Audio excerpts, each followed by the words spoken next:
All right, hello. I'm here. I made it. I'm pretty much on time.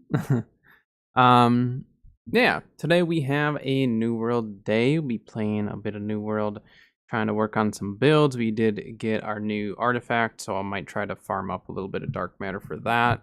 I don't know if we'll do any dungeons or anything like that today, but we'll see what the day has going for us. All right.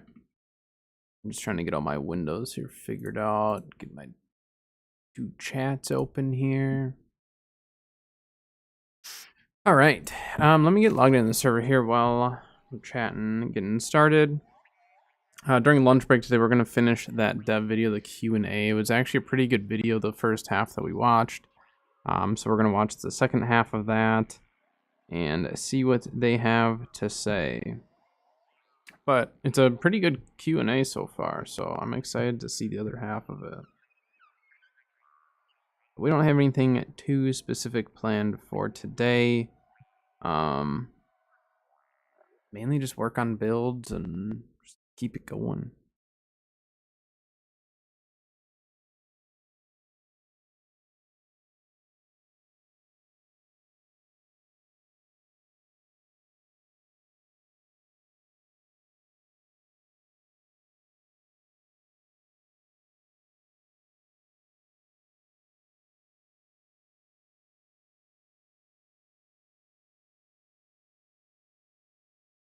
Just waiting to get logged in here. It takes a little bit.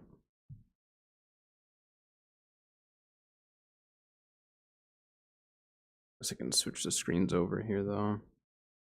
But yeah, we're just gonna be working on build stuff and just trying to continue progression as we near season 4 before too long.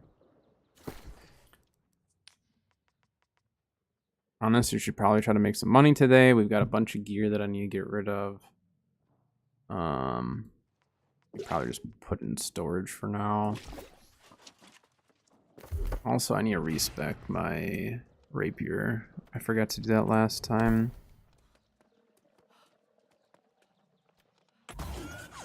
We'll do that. That. Those two.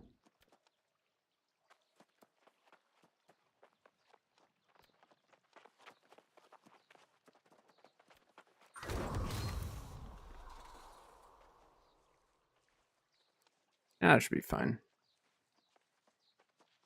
Alright, so we'll do that. And then with the rapier, I still don't know how I want to run it yet. I may run it with my ice build, but what do we want to put for third perk, you know? Or fourth, or whatever you want to call it. What do we want to craft into it?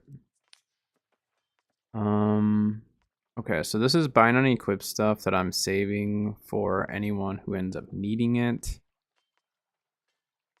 So let's see. I thought I had some bind and equip stuff that I was gonna keep for. Is this all bind on pickup? Oh man, okay.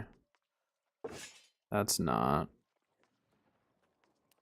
Alright, all this stuff, all this extra gear is getting tossed here. Like, I don't need to be keeping that though, you know?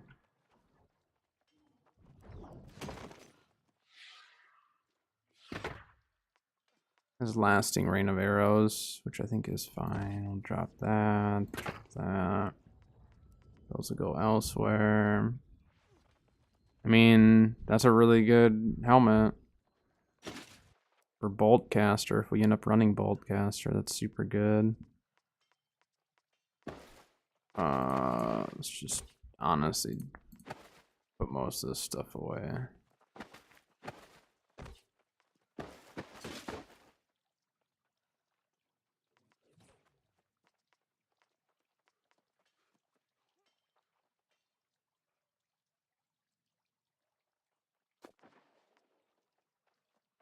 A reason why I'm not running that? Oh, I think that brings my HP too high. I think that's why I didn't run it. Actually, wait, what was that glove? Healing and Tomb? Yeah. Yeah. This isn't bad. Full int, shirking energy. I think I'd still just rather go with the thrust conditioning. This has higher elemental though. Higher elemental definitely isn't a bad thing. Hold on just a sec here.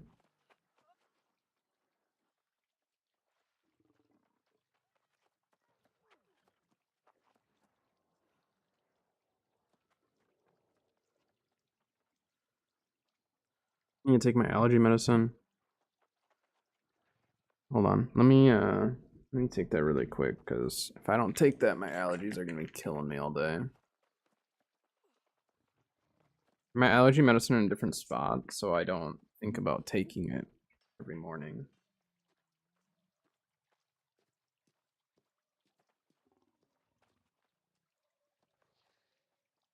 There, so I don't forget it. Right there. Okay. Little desk cleanup there. Yeah,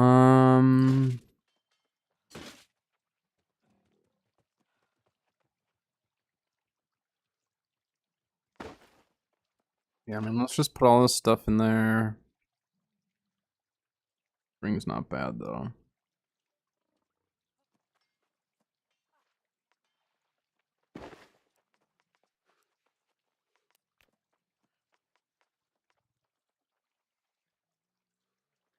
Gloves. Drop that off. Oh, wait. That was the one I was using for healing, though, wasn't it? Temporarily. Sling tether isn't great for it, but it is at least usable. I'll toss that there. So then, I'm wondering, should we just pull all of our... Probably just pull all artifacts from here and keep those elsewhere. I have an open storage somewhere. Monarchs. Monarchs is completely open. So any of these that we're not using right now, we're going to toss there. What is this ring? Oh, it's not great. Eden Grove is where that'll go. Look at that. We're cleaning up inventory here.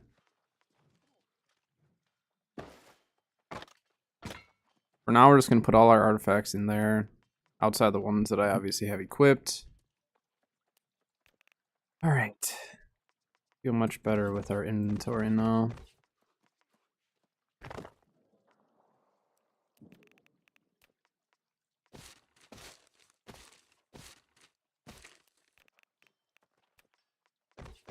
Less congested. Oh, those don't give you anything for breaking them down, huh? Kind of lame.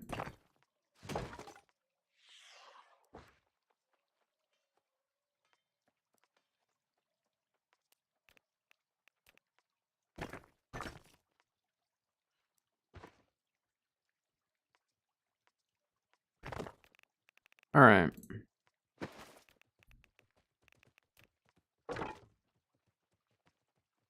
Inventory is clean.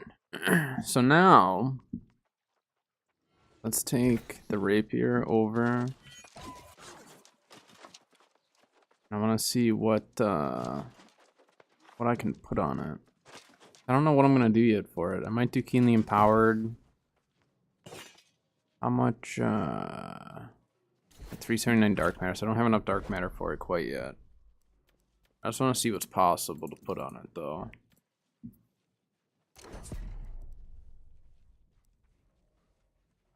I don't think any of the trenchant stuff's worth it. Rogue would be really, really good.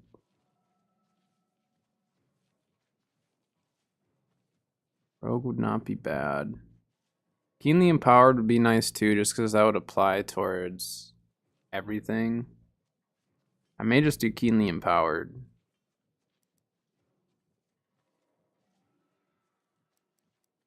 Enchanted's always nice. Rogue is just so nice because it's a bigger buff. Wait, is it? Is it only 11%? I thought it was higher on the weapon.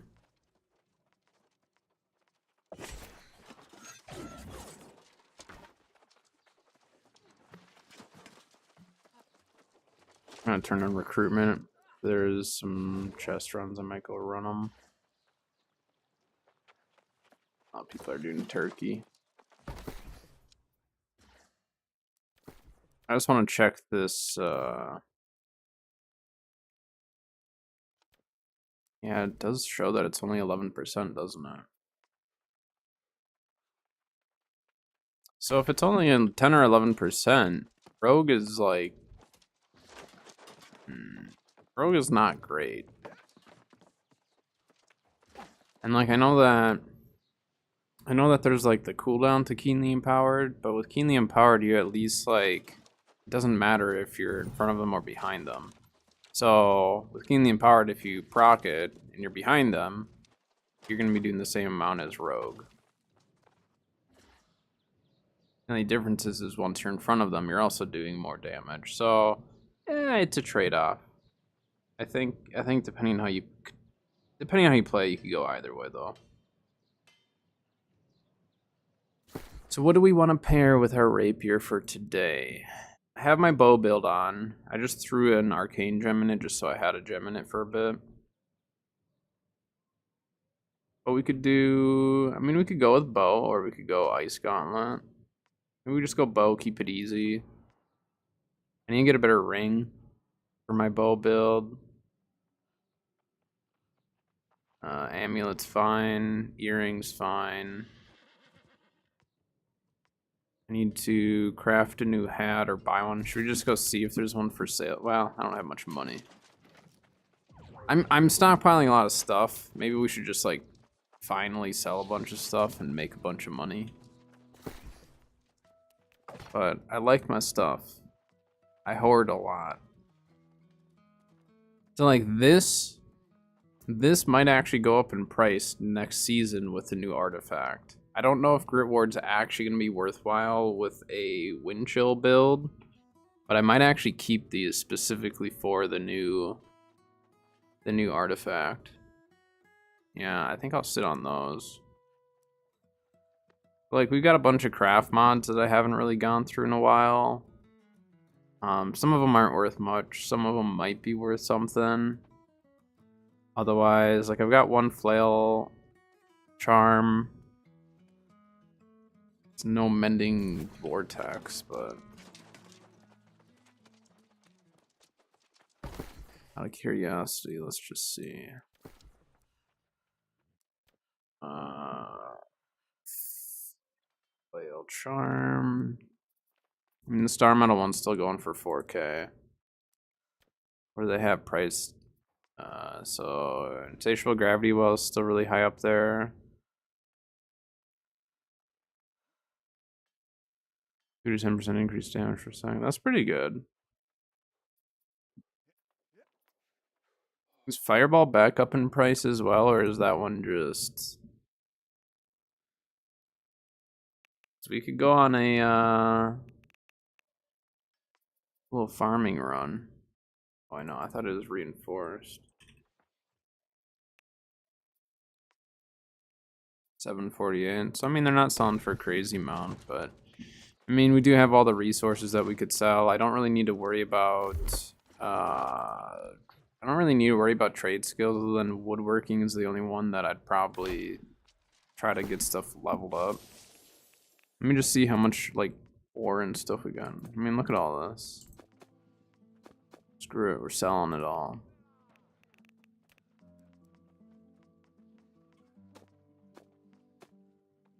We're just gonna fill buy orders more than likely. Let's see where this gets us. I've been just sitting on resources. I'm not doing anything with them. I got my trade skills up. I don't care about cooldowns. Like, I don't mess with cooldown stuff. Got a bunch of moats that we could sell too if we wanted. But I like to stockpile moats just in case we need them. How much is water going for? $4. So Azoth water, I mean, it's not as good at farming anymore, but there's a good chance that could go up again. You change your recipe up or something like that. White moth dust. Yeah, it's lower. Cauliflower used to sell for like $5 or more, but that dropped. Charged sand, I don't really use much of it. Yeah, I mean, there's definitely money out there. It's just you're not going to get giant paychecks. These, I don't know if these will ever go back up. I just sit on them. What's that? Crystalline fur. What is this used for? Oh, it's the Savage Divide stuff. Okay. Gotcha. Death motes. Death motes are really easy to farm if no one else is farming them. They're actually down in price right now. Earth motes. Wait, buy orders are currently higher. Someone's trying to get the market to drop. Earthshell tails. So Earthshell tails are actually really easy to farm. That'd be a pretty easy one. But the trouble is like they're easy to farm, but you don't get a ton of them when you're actually farming them. Eggs. Eggs used to be expensive. Not so much anymore. Fire motes also came down in price. I mean, like, it's nice to see the moat market finally not, like, crazy expensive, because moats used to be stupid expensive. I haven't checked sugar prices either in a while. Flame cores I'm going to sit on because I feel like they could do something with them. I don't know if they will, but they definitely could. Swamp moss is always fairly expensive. Scarabs. Scarabs are actually up in price right now. And we could make some prismatics. Fuse Alcahest dropped in price. Yeah, it's down to $6. $5, $6.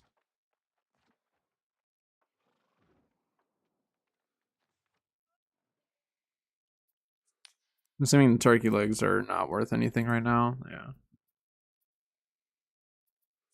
Milk. Alright, mithril ore is worth nothing right now, is it?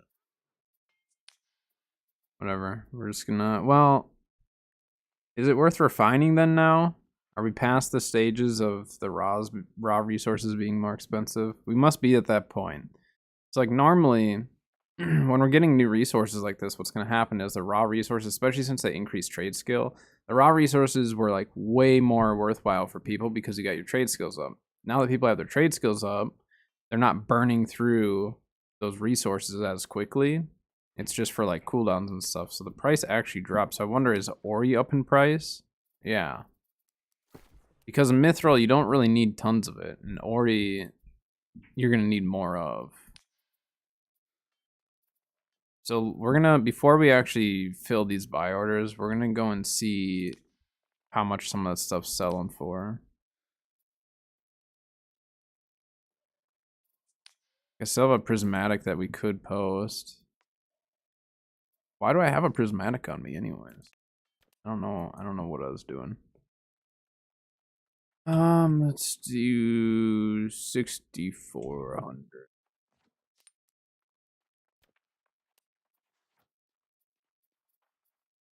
I think I have enough scarabs. I mean, that is one way that we could make our money.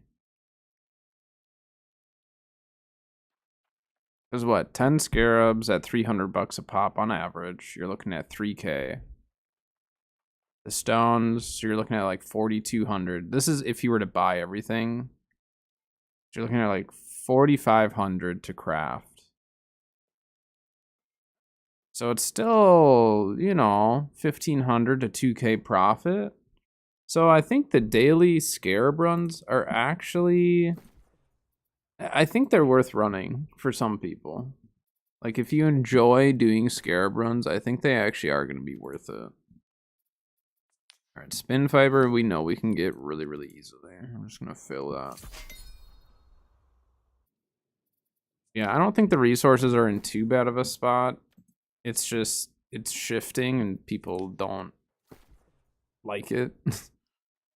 Yeah, sugar is balanced out a bit more too. Strawberries are pretty expensive for what they are. Sulfur? Sulfur's up in price, so this is another reason why doing scarab runs. I think scarab runs are actually worth running.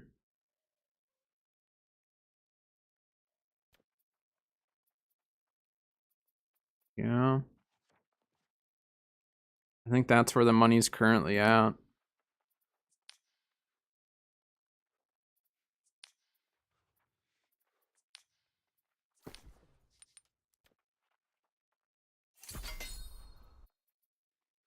Yep.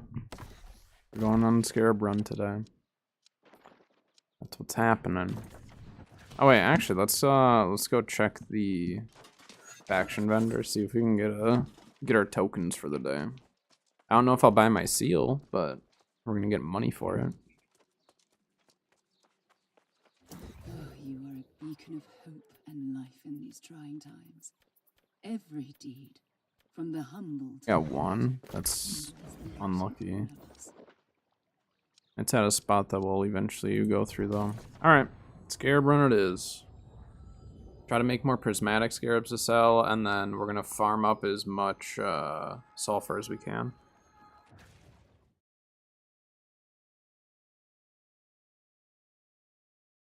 You know, that's actually another method that I can use for the trading post for myself.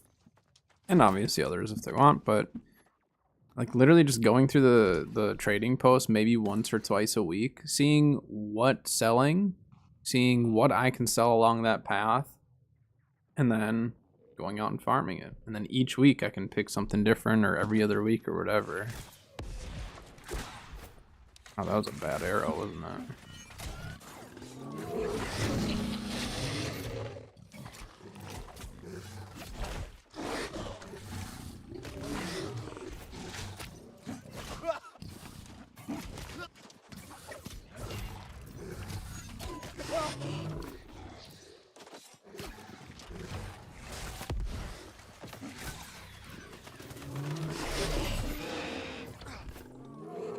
What?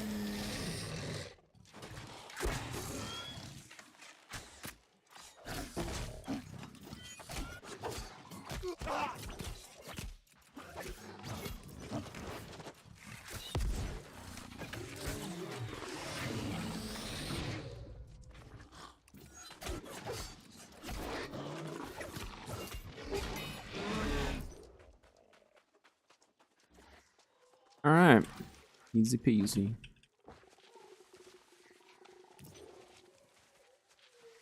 Hey, YouTube chat is working today.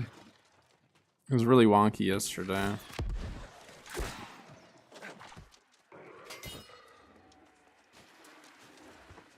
Maybe we'll even go farm up some mountain glyphs too, see if those are selling.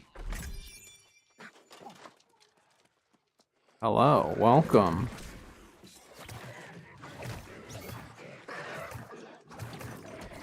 Yeah, after looking at the market, the scarab runs have profit to them right now. Pretty easy profit.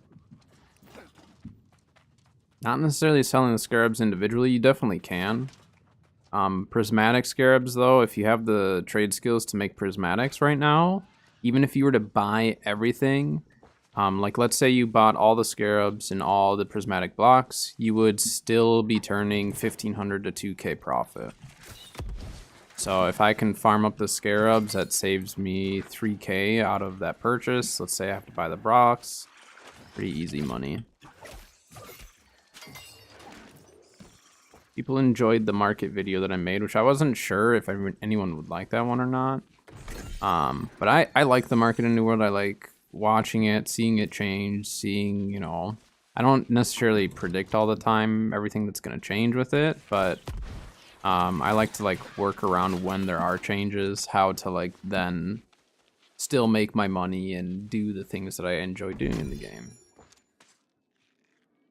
So that's kind of what we're doing today, but also just messing around with the new rapier. I'm on US East. This is Marama. Hey, Scoob. Thanks for making sure the YouTube chat's working. Appreciate it.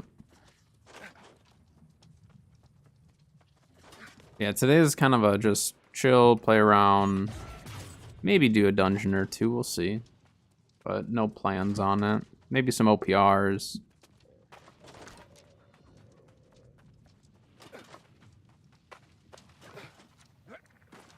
Pretty open to do just about anything today. I've got quite a few different video ideas for tomorrow. I kind of just need to like pick one, or pick a couple, I guess, that I'm gonna end up doing. And then I need to figure out my ARC stuff too.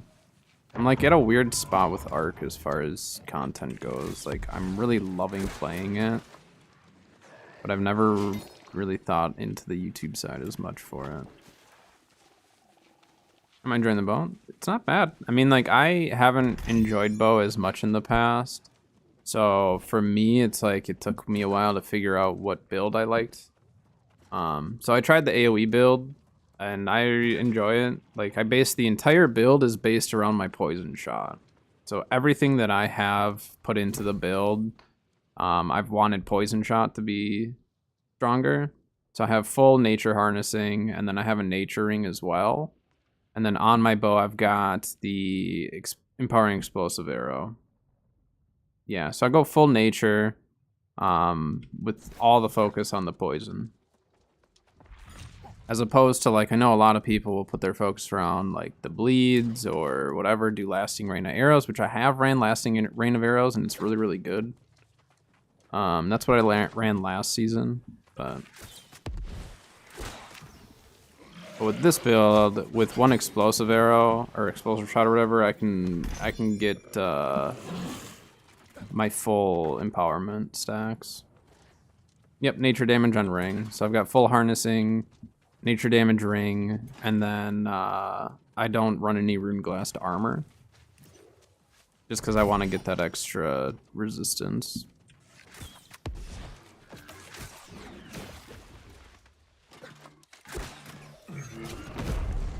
Whoa, I thought I got through that.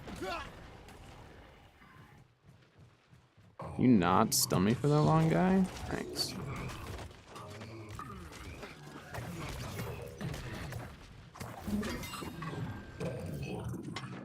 Don't any artifact armor? Currently, no. A lot of my builds, I don't focus everything around the artifacts. Like, artifacts are really, really good, but it's not always going to work for every single build. And on top of that, I like to come up with builds that maybe everyone can get their hands on. So like for YouTube and stuff. And there's a lot of casual players who don't have access to these artifacts. Not as easy access as some of us who are playing it, you know, daily or almost daily. So it's kind of nice to have some also, you know, builds that other players outside of just like us that can use them. Because I mean, like, the artifact grind for some people is a lot. Even for me, it's a lot. Like, I just got my rapier yesterday because I don't like sitting and farming bosses for that long. But we finally just did it and ended up getting some. They changed the layout of these ads. They used to be not this close to these chests. But bow is my least played weapon, so it was like just kind of that time to finally start getting better at it.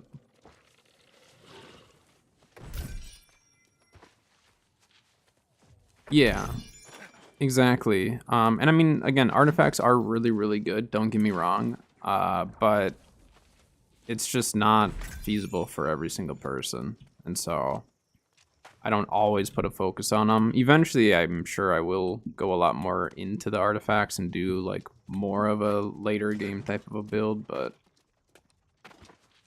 what do I normally play? I play a little bit of everything. A lot of people know me for healing, a lot of life staff stuff. Otherwise, like, I met a lot of people when I was tanking. I don't DPS as much. I'm definitely more of a healer / tank for PvE stuff and PvP.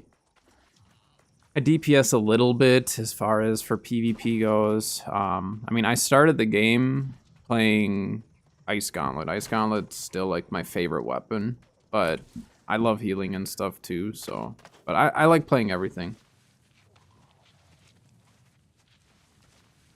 Defuse my art.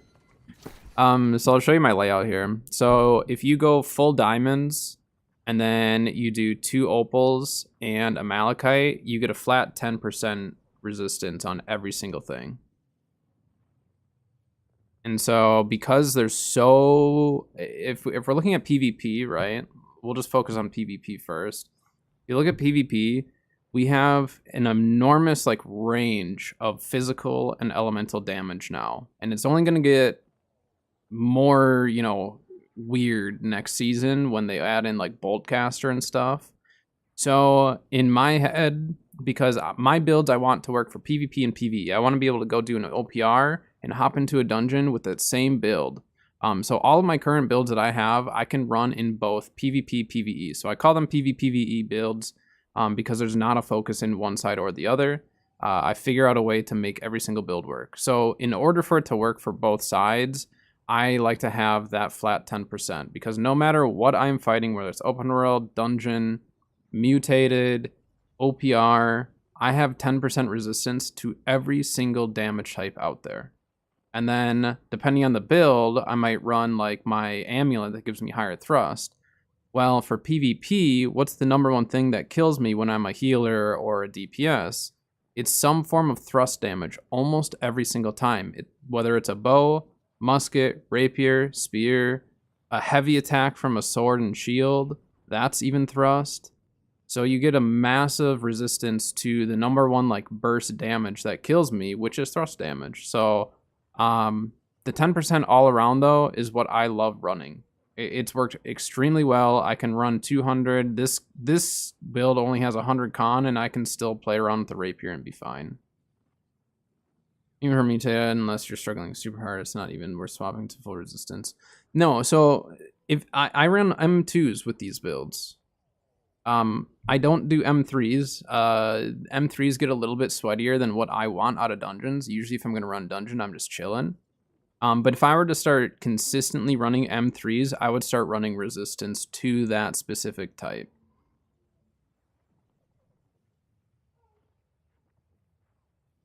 Yeah, so I mean like, yeah, I put a lot of thought into my builds. I don't look at other people's build videos. I don't look at, you know, how other people are putting their builds together. I literally just put all the thought of the builds into my own builds for what I think is going to work for my play style and how I want to use that build. Because I just put things together differently than other people. I don't care about metas. The only thing I care about a meta is if I can counter that meta. If I can counter the meta, then I have a lot more fun with that build, because if you're countering a meta in PvP, you know that the majority of people are running that, and they're going to be really upset when you have a build that makes no sense and it puts it down. I love it. If you're pushing 10s again. Yeah, I mean, like the M3s, which is essentially like harder than an M10, then you have to run the resistance. As a tank, honestly, I probably don't have to, but it makes a massive difference on certain mutations. Certain mutations, you'll notice a huge difference on it. So again though, like I've ran multiple M2s with random groups as a healer, tank, and DPS, no problem. Never ever put on a specific resistance to that specific elemental type. I just run my flat 10%, and then I might run the higher thrust because again, even in a dungeon, there's the bows and stuff that shoot you. So it fires the shadow weeks, or yeah. So like certain ones, it's not like it doesn't help. It's just I don't want to have to swap gems because one, I'm lazy, and two, it gets expensive. What armor perks? I try to run health on everything. Just because then I can get away with it. I run health and then I run a harnessing. So if it's DPS, I run health and harnessing. So if you look at my mage build, so even on my Grey Wizard hat, I put ice harnessing. So I have 5 stacks of ice harnessing, and then I have this amazing ring that has hardy ice damage crippling, which for an ice gauntlet, that's like best in slot. for me at least, I love having that extra slow. And then with my Void Gauntlet, on top of having that extra slow, I have slowing tether. So that 3 seconds is increased by 30% because I have crippling on my ring. But I run full harnessing if I'm doing DPS, because I like mage a lot for DPS. And essentially what I did is I took my bow build and I treated it as a mage build. I did not look at it as a bow build. I looked at it as, this is a mage build in the way that I'm using it, so let's treat it like a mage build. And once I did that, the build instantly got better and instantly felt more fun to me. But when I treated it like a bow build, as if I'm like playing, you know, the high movement bow, you know, what a lot of the main like bow mains do, I just didn't enjoy it. It wasn't fun for me.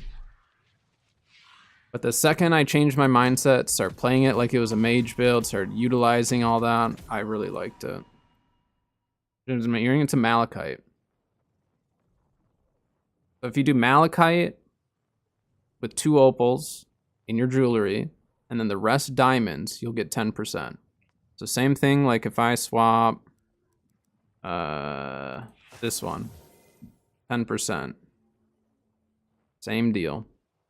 So I run the same flat 10% on everything. This one's a little different because for some reason I don't know why I have that in there, but most of these builds are all gonna be the same deal. Yep. Diamonds, opal, malachite. On the bruiser, or which one was it? My tank build, I think I went a little bit different with it. Oh yeah, I got a new earring that I haven't gemmed up yet. But yeah, 10% usually. Some of these builds are still getting messed around with. Bruiser build's still getting messed with. Medium Void Ice is getting messed with, and this bottom one's getting messed with. So those aren't the best examples, but yeah, it's easy to kind of get stuck in like certain ways of thinking in this game, and a lot of it comes down to I don't watch other people's videos on builds and stuff because I just don't want that to influence my builds in a way that I just fall into that same meta. I don't think there's anything wrong with a meta. I think there's a meta for a reason, you know? There's definitely a meta for a reason. I just don't like following it all the time or like ever. I'm very like, I want to find the build that's either the next meta or the build that counters the meta. That's what I want. Or like ever, yeah, Scoob, you know me. Following a meta is easy, you know what I mean? But like for a okay, so if you're a casual player, I think following a meta is great because you don't have the time to invest in trying to figure out your own builds and stuff. Quiz the meta. I mean, I just make builds that I have fun with. That's literally like, that's all. If I don't have fun with the build, I'm not going to make a video on it. I'm not going to invest in it or any of that.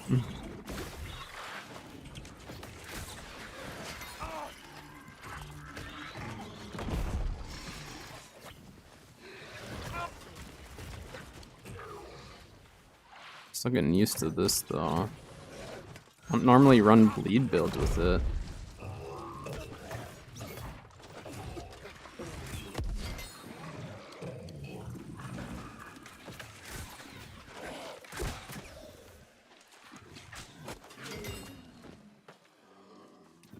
Give me that. Give me that potion. I just used one of those.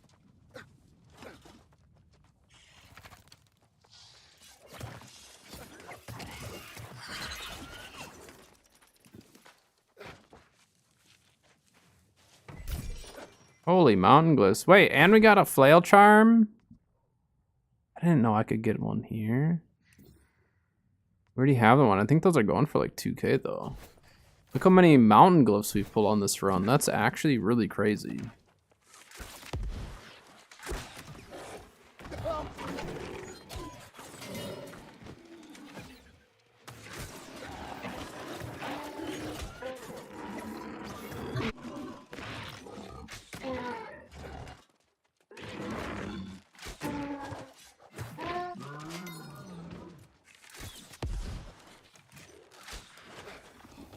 Missed.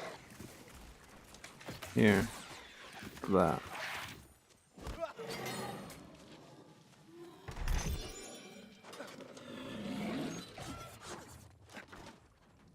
But I've been, as far as builds go, what kind of got me into build making is literally I got tired of people telling me if I wanted to be good at healer, I had to use a rapier.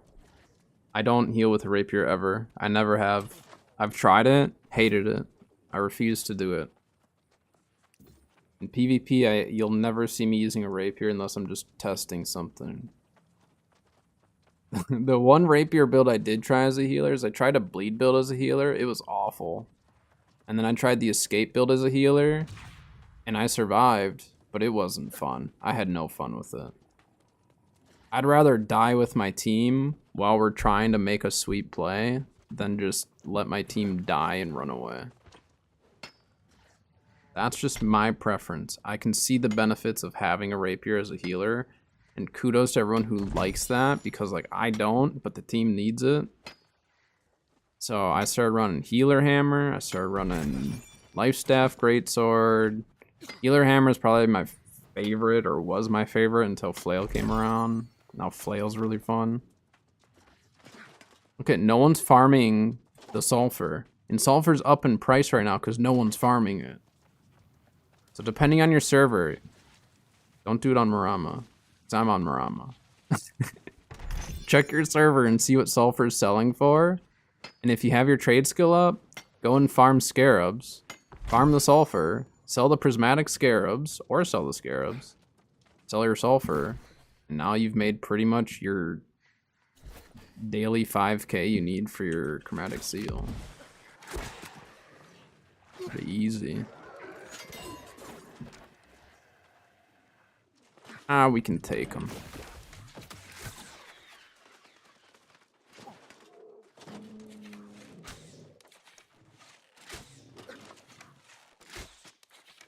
Not fair, I don't have my arrows in, guy.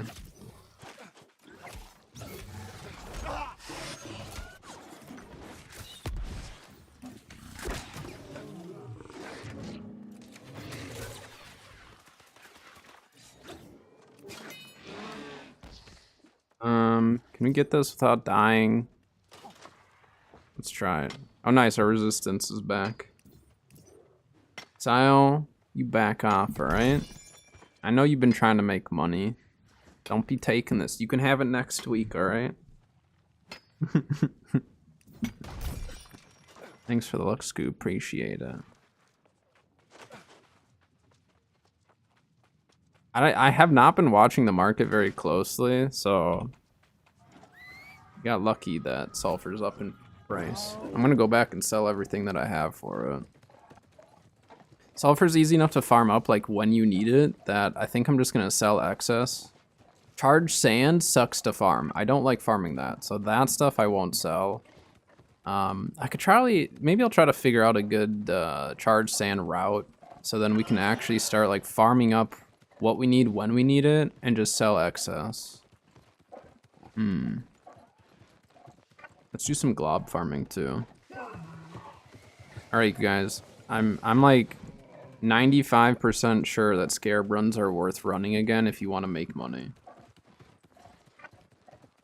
Use other high cooldowns. Yeah, I mean, like some of that stuff, people just don't want to farm it. So many people farm so much stuff that you just need to figure out what. What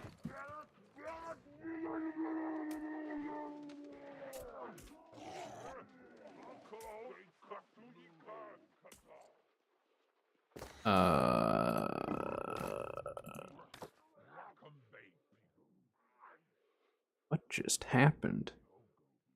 We just ran through the stairs. Okay.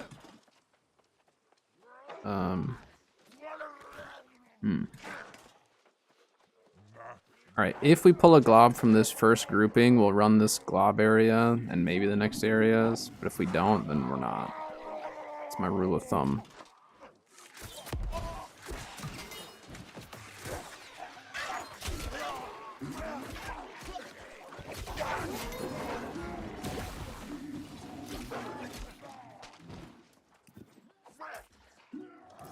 stupid dog.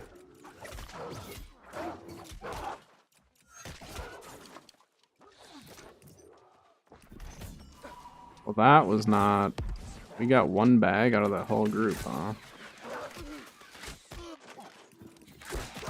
Yeah, I'm thinking scarab runs are actually worthwhile again. If you have the time to actually run the full run and like hit up some of these other side areas. I already have a video on my scarab run. It's the same run, it just doesn't include the glob area.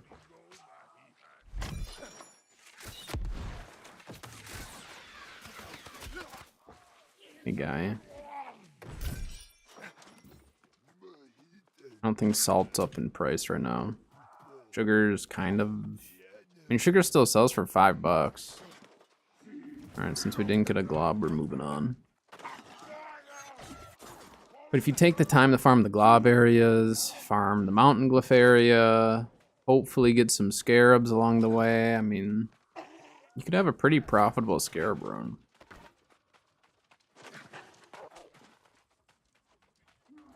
But the biggest thing with money making this game at this point is just like, if you don't have fun doing it, it's not worth the money. You know, like some stuff might be if it's like a ton of money, but like if you don't like going out and farming, you're not going to make enough money to satisfy yourself with the farming. So like, just don't do it. But if you enjoy farming, then like, do it. Go farm, refine it, make some money. Enjoy your time playing the game. Because no matter what, like, you still gotta enjoy the content that you're doing. Which I do think that is tough for people, because, like, I think there's, like, people that are definitely more on the casual side with the game that assume that, like, they have to invest hours into stuff they don't like if they want to make money. And it's just not true. There's just certain things that'll make you money faster. It doesn't mean you'll enjoy it. But you just have to decide, do you want to enjoy the content you're doing and make a little bit of money as you go? Or do you want to maybe not enjoy the content as much, but you'll make more money? So, I mean, it just depends on the person. I enjoy doing too much stuff in the game, so I just hop around and eventually I make money.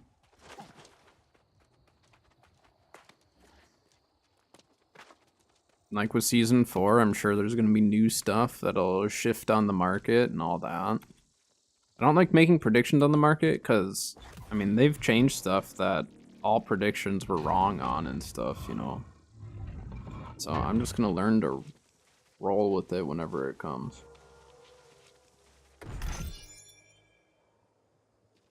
That was awful. Absolutely terrible. Sio, have you been farming your thick hide up, or where have you been farming thick hide? Because they actually did change it. I forgot. Didn't they change Thunder King Grotto? I know I've had this discussion with various people on thick hide, but I can't remember. I haven't farmed Thunder King Grotto in a while. But the last time I had sent Manny there, and Manny said that there was thick hide. But then I feel like I talked to someone else who said they weren't getting thick hide. I just don't remember the time in between those two people.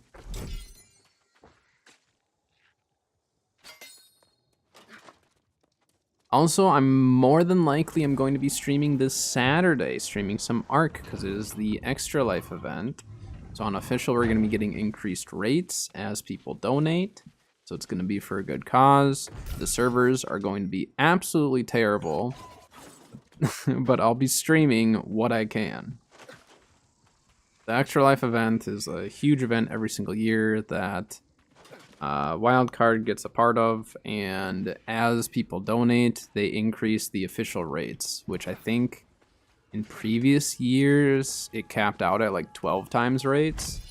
So like what we're going to try to do is have a bunch of meat and berries ready to go, and then when that drops, we're just gonna start breeding our dinos like crazy, because we should be able to breed them just like over and over and over if we get those rates. Then run the lower part of Cutlass. Okay, so you're in the alligator spot. Oh yeah, are you farming the boars in Eden Grove? Where the heck? Where was I going with that poison arrow? But yeah, it's the boars in Eden Grove, right? If I remember correctly, there's a spot where a bunch of boars spawn in or something. Or am I thinking somewhere else? Kind of by Genesis, right? Or there used to be a spot by the Genesis dungeon entrance. Okay, no one's farming the sulfur, you guys. And sulfur's up in price. This is why it's up in price. This is why you just check random things on the market and sometimes you get lucky.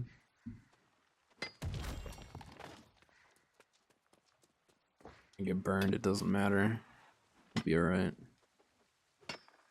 Probably should have put on a strength build for this, but that's okay.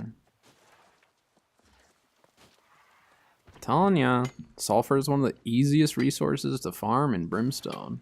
Tons of it. Real easy for people to farm. Oh, the other one is I didn't check aloe gel. Aloe gel is the other one that like can surprisingly go up in price because I guess people don't want to farm it, but it's another super easy one.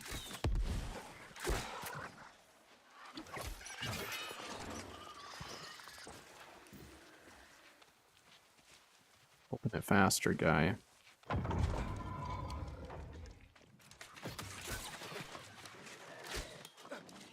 He ducked.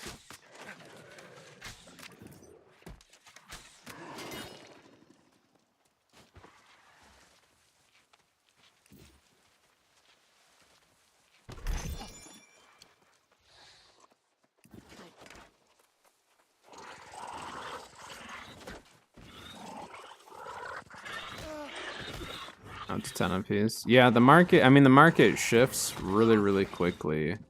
And so that's where, like, even my sugar video, like, at the time of my sugar video, sugar was selling for, like, 10 to 12 bucks, maybe even more. And now it's 5 bucks. So, I mean, the market will shift, and then by this weekend, it might go back up to 10. You just don't know. And, like, sometimes it's worth just, like, taking the risk and trying to sell it, and other times it's not.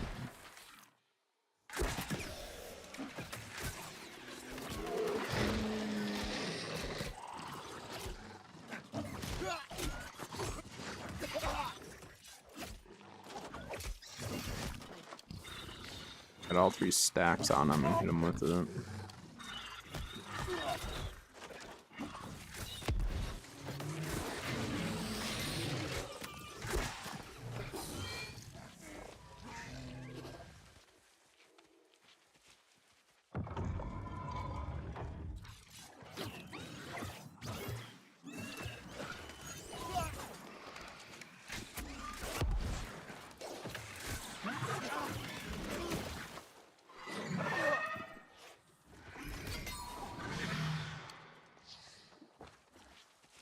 Stay over there, scorpion thing. Really? 1 green item.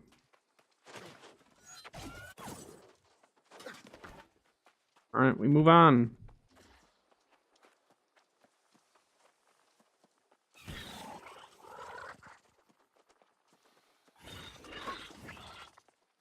Also, I do plan on making a kind of supporters area of the Discord. I've talked about it a little bit in the past, but now I did get the YouTube integration with the Discord figured out. So now if you're a member on Discord, it'll also give you a special role, or member on YouTube, it'll also give you a role in Discord now.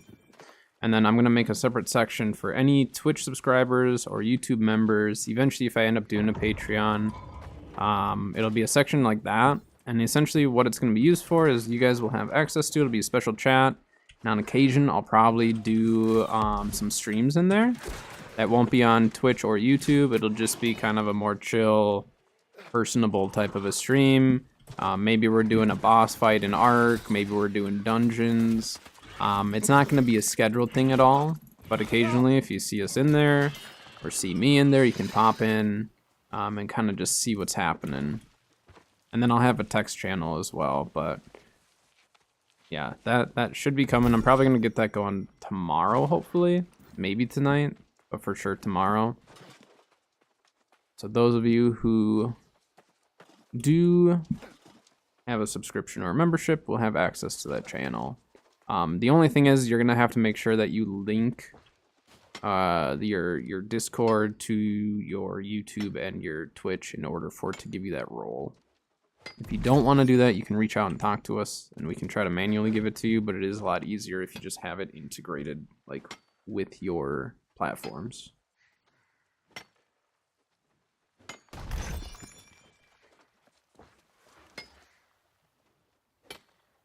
It's not, like, obviously no pressure for anyone to ever do that stuff, but for those who do choose to, you know, spend money and all that, I want to give you guys extra content, extra stuff, because I appreciate the extra support.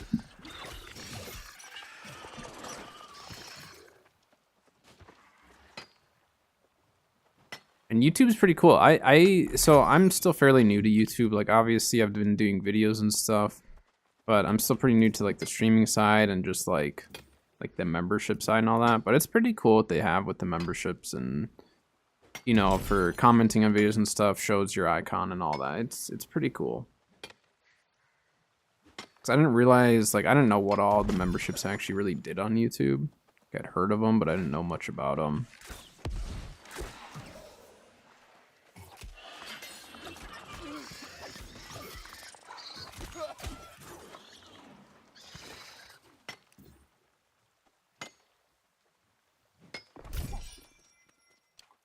This is crazy how much sulfur we're getting. Now, how much fun I bet Sio will be out here farming it in no time.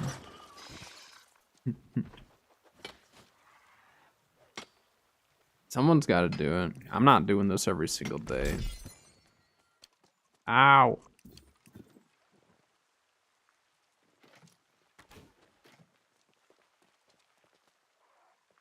Wait for the burn to go away.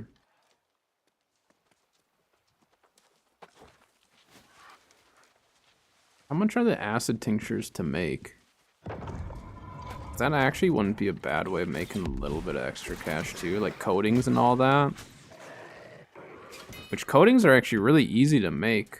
I'm gonna check the coating market when we're done with our scarab run and see, because I used to make money off of coatings. I used to make a lot of money off of coatings. I would just time it where I would wait until I'd essentially wait until like Tuesday, right? So like today.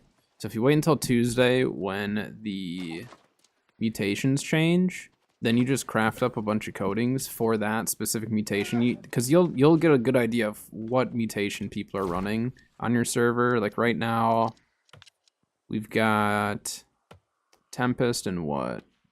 Tempest and Dynasty. I'm assuming there's gonna be more Dynasty, right? Oh no, there is actually more Tempest right now. So, since it's actually Dynasty and Tempest, it doesn't matter, because you just make corrupt coatings, and I bet the corrupt coating market's really high up right now. Check your own server and see, but if you have your Arcane up, you may want to think about making infused coatings and selling them. Cut Pristine Gems, yep. Yeah, cut Pristine Gems. But I quit selling them because I started using so many of them and stuff, so I took a little break from selling gems. But yeah, that is another really good way of making money.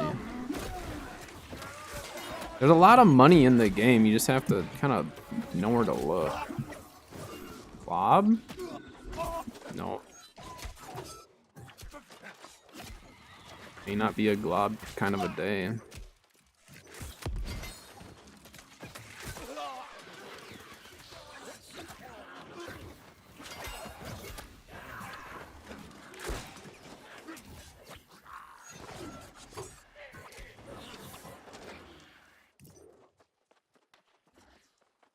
Oh, we do have an ad break. Dang it, Twitch. Why don't you tell me these things before they happen?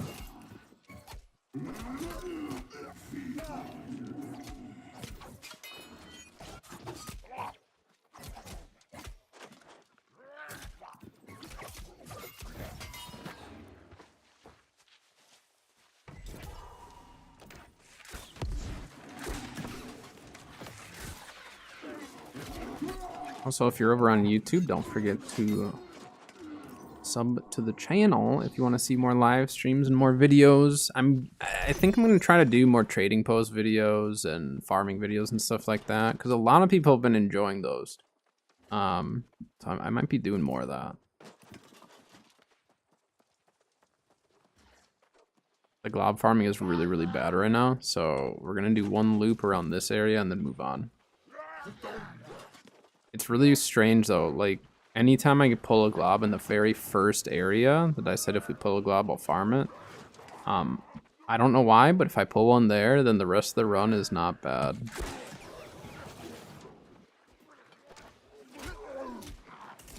Oh, what am I caught on?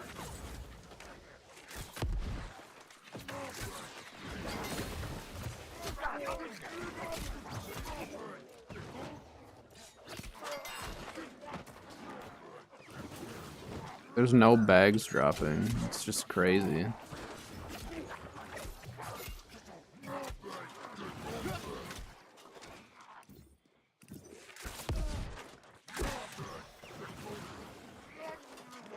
want that guy to aggro too there. I can't see what I'm getting caught on.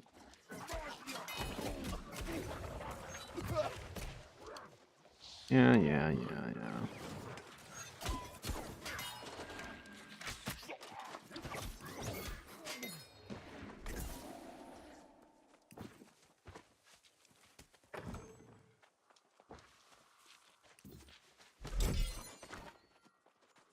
Yeah, maybe I'll do more trading post videos.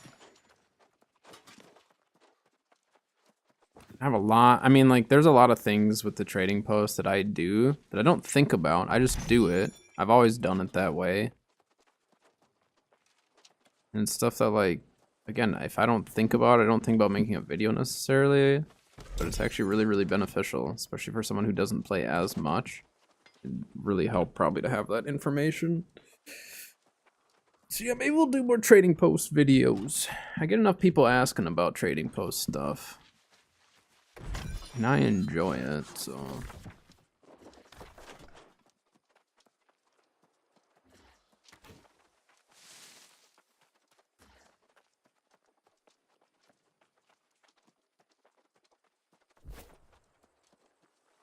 Phone's being stupid right now. Good phone, what are you doing?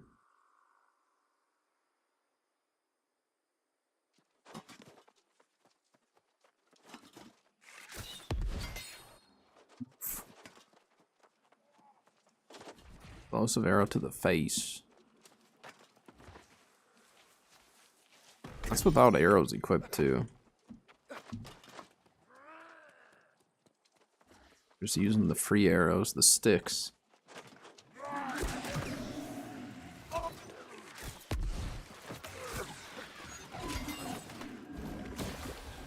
Ah. Now look, not a single glob. It's not our time. It's not our glob time. That much we definitely know.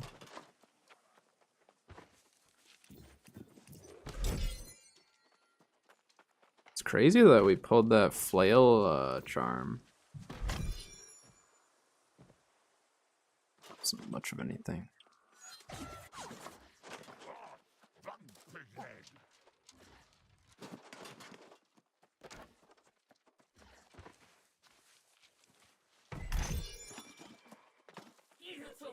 Like, I've been trying to do a lot of thinking on, like, if I were a casual player, because I don't play it as much as I, you know, have in the past. Like, I used to play every single day, stream it, play it off stream. Like, I played it all a lot. I still play it a decent amount, but being that I am more on the casual side now, obviously still streaming it, but more on the casual side, now it's like, okay, now I need to think about ways of making money kind of quick and easy. Because the gear market has tanked. I don't think the money is in gear. I think there's some money in gear if you pull the right stuff, and there definitely is still money. It's just not as large a quantities, you know, at one time as you would make at the start of the expansion. You can have it, guy. I'm here for this. I'm not gonna take your resources. I'm not one of those people.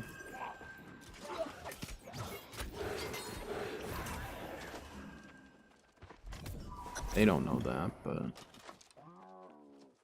just need to kill those few and move on.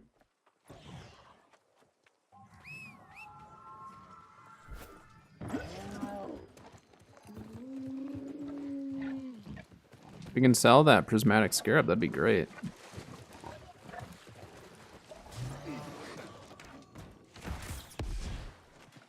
Here you go, guy. I'll give you an explosive shot.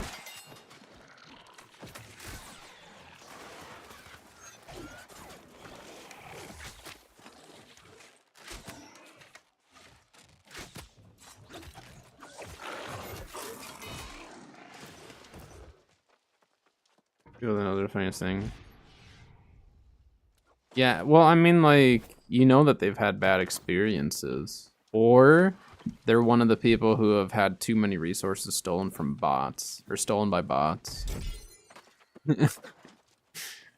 They got bot PTSD when it comes to farming. And I think there's a lot of people who probably have that. I don't know if Scoob's still here, but he likes to have fun with the bots. Bots equal content for him. Well, depending on the game. Maybe not so much in New World, because it's really hard to kite stuff to a bot in New World, but... Hey, guy.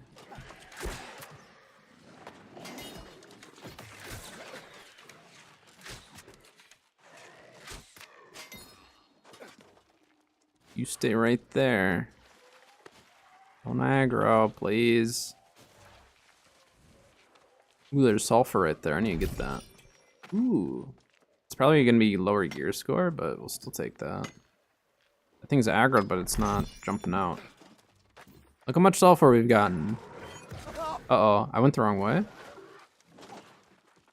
Now we're fine. I mean, what, sulfur was selling for $5 a pop, right?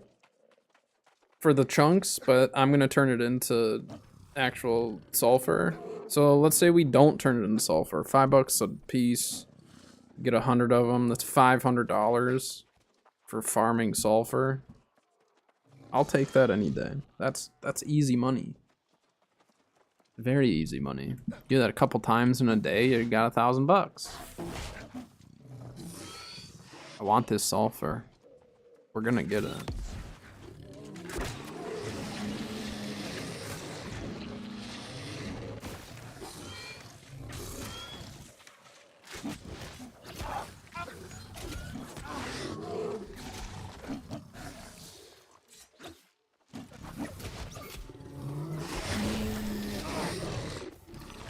It's a lot harder to fight two of these things. Especially when they're like... Especially when they're on a different rotation here for their abilities.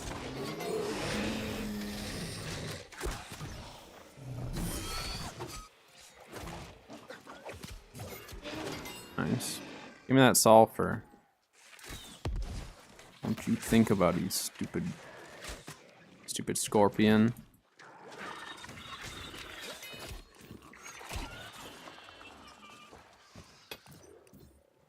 Easy. I like this build a lot. I like it with the rapier. I mean, with the Void Gauntlet, you definitely will get more damage overall, I think, just because of the ticks, but the trouble is whenever I'd get pushed with the Void Gauntlet, I'd panic. I didn't have a melee. I didn't have any close range. I don't have the best movement with this build for a bow, so...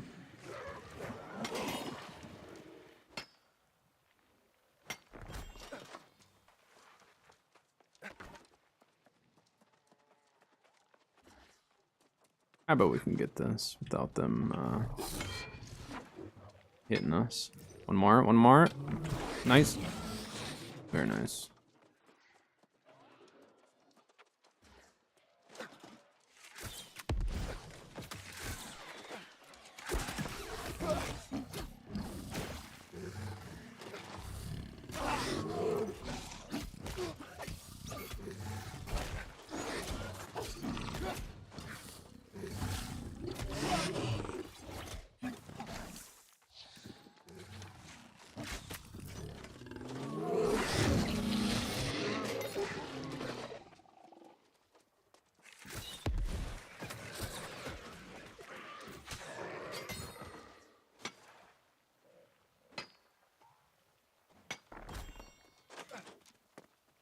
Yeah, evade.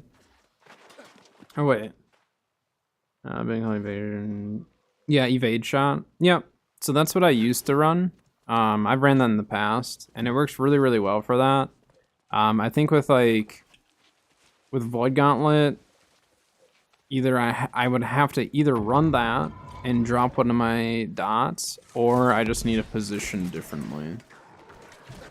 And so I just position differently. But yeah, evade shot is like one of the big kind of escapes, since it staggers, gives you kind of a dodge in a sense. And I couldn't have a full dot build.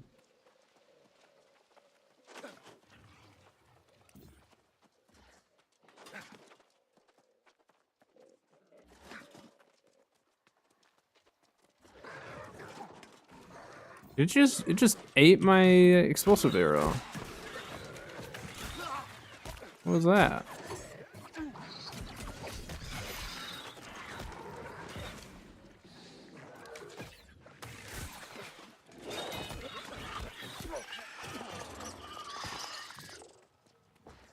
It ate the explosive shot. Did not send it at all.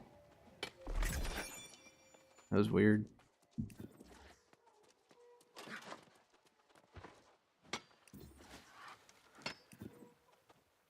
It's aggroed, but okay. See what I mean? No one's farming it. And that's how you can kind of tell if people are farming it, is if there's something that you know is an easy farm and it's selling for a decent amount in the market. It's like one of two things. Either one, someone rich went in and bought the whole market out. Or two, no one's farming it. Sulfur, no one's farming it. Oh boy. This is not great. Wait for this.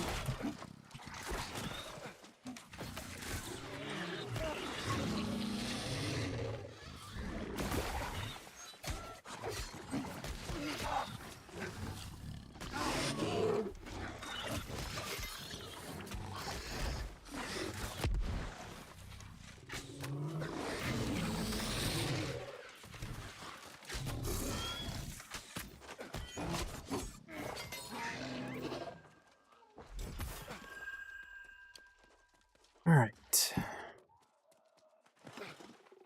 Give me... Nope. You're gonna bother us now. Wow. That was a terrible shot.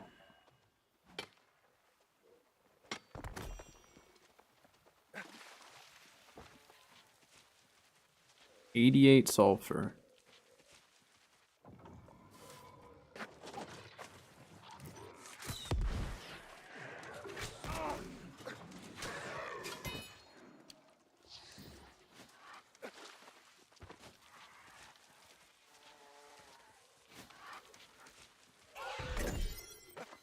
We've not gotten a single scarab on our scarab run, but that's okay. We're getting sulfur and other stuff. So even if you don't pull the scarabs, there's still a lot of benefit to running this.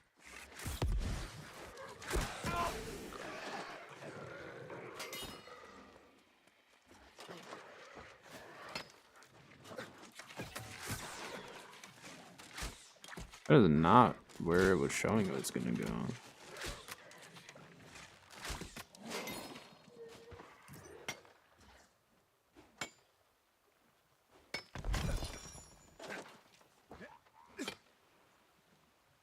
Do we have our heart rune? I wanted to try something. I heard purifying heart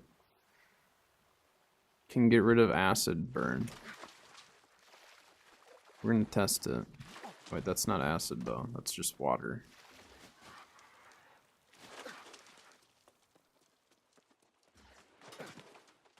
So let's see. Can we get rid of this acid burn using... No, you can't. False. I'd heard someone say that. I never actually tested it. Did not see a video. Just heard it. I don't know what they were talking about.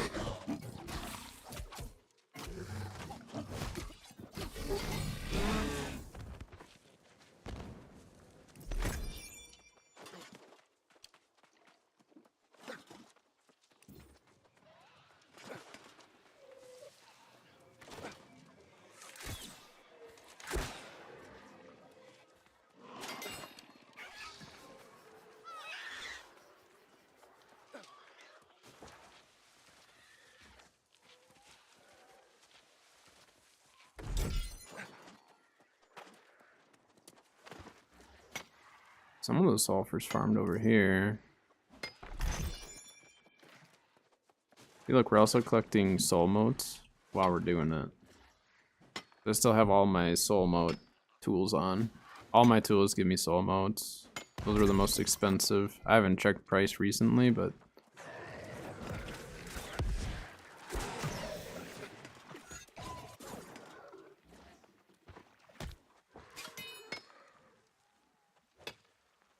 do it. Yeah, we're fine. I wasn't worried. Just take all of our consumables.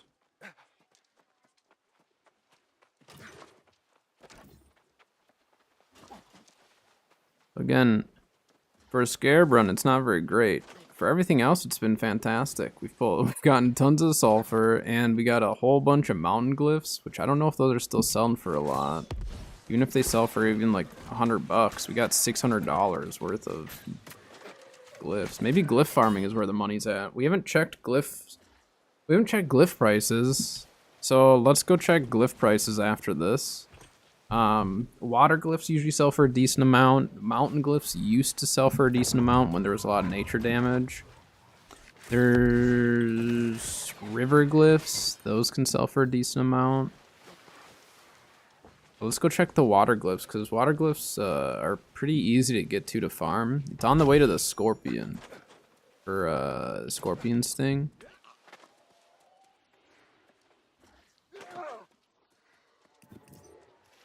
Open this without you getting upset. Yes. We got almost 100 sulfur on this trip alone, so. Missed.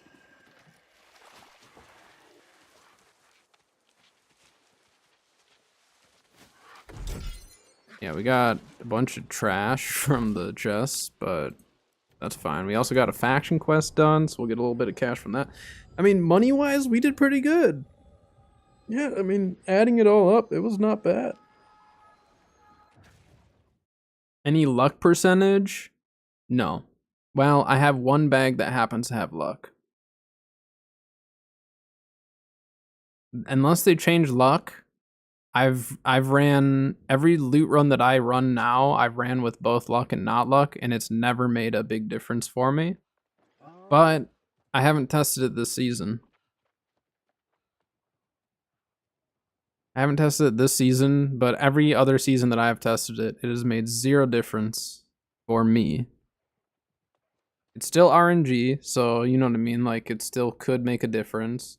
There were times where I'd tell myself it felt like there was a difference, and then I'd go and run a loot run without it, and I'd get, like, better stuff, and then it would just throw me off. So, I don't know if it was actually luck helping me, or if it was just the fact that I was running an absurd amount of loot.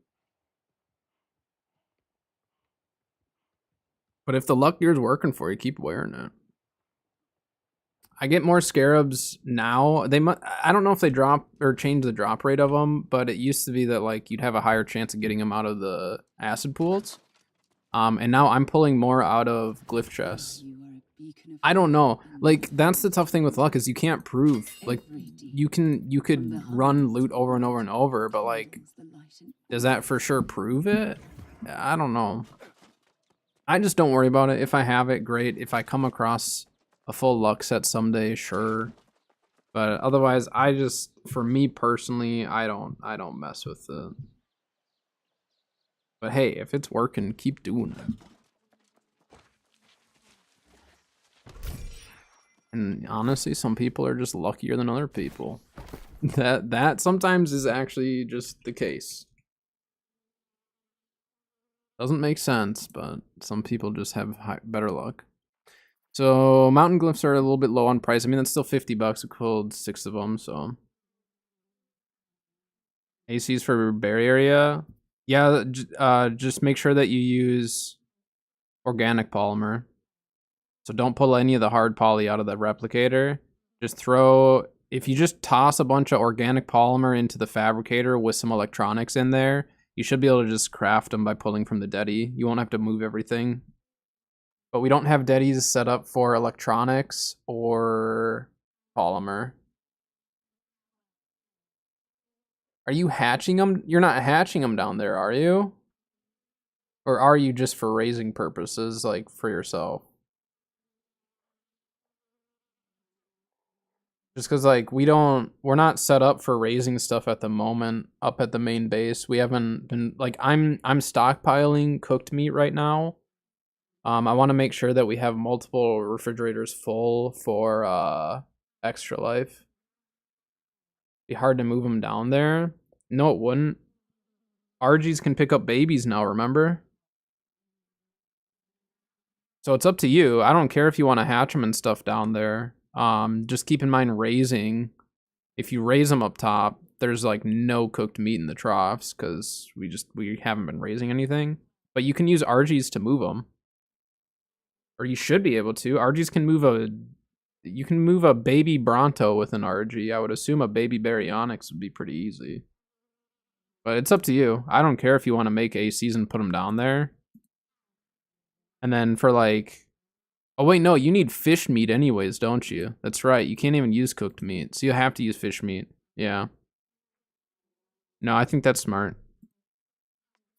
But yeah, it's up to you. If you want to hatch them down there, just make some air cons. If you want to hatch them up top, we can still move them. So it's up to you. But either way works. Mountain glyphs are down in price. We're not going to sell yet. See, water glyphs, $250 a pop. $250 a pop for mountain glyphs. Or for water glyphs. Farm 4 of those. 4 of those, and you're at $1,000. All right. Glyph farming. River glyphs, $140 a pop. Another pretty easy one to go and farm. We're gonna go farm glyphs. We're gonna go see, cause like the drop rate of the mountain glyph seemed a little ridiculous, if I'm being honest here. No.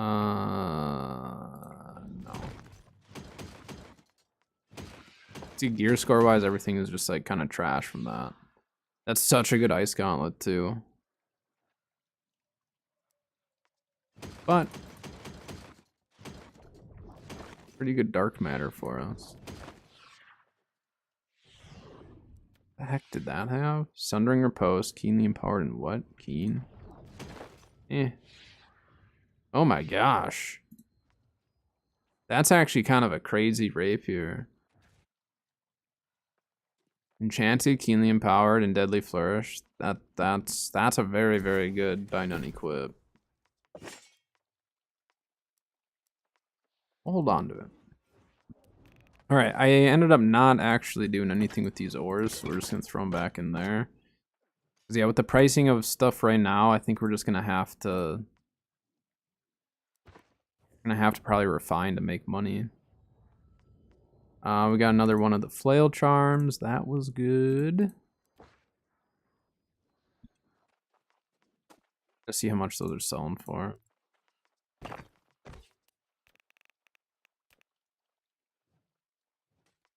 Brim.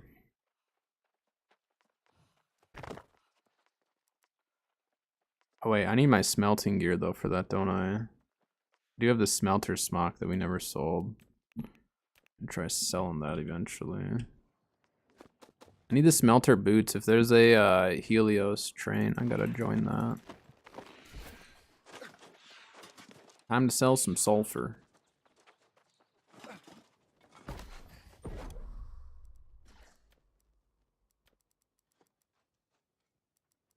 Sulfur.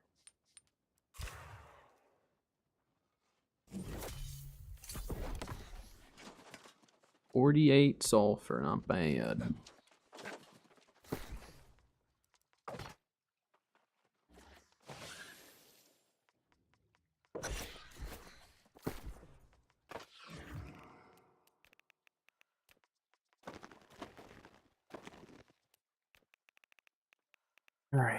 So how much sulfur total do we have? 88 sulfur. That's pretty good. We're gonna sell all of it because we're not making any rune glass right now, and if I need rune glass, I can just go farm up. It's 20 sulfur. 20 sulfur chunks, and you can get enough for 1 rune glass, so that's not bad. And we'll see how much the craft mod's going for.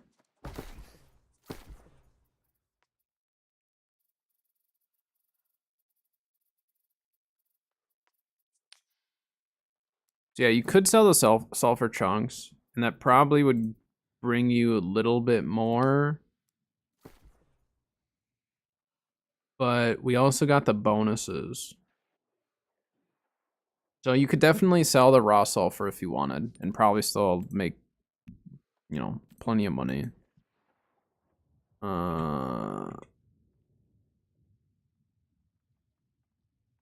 Most 19, just straight 19. May or may not sell, we'll see. Sumptuous rabbit, is that still, that's pretty cheap now.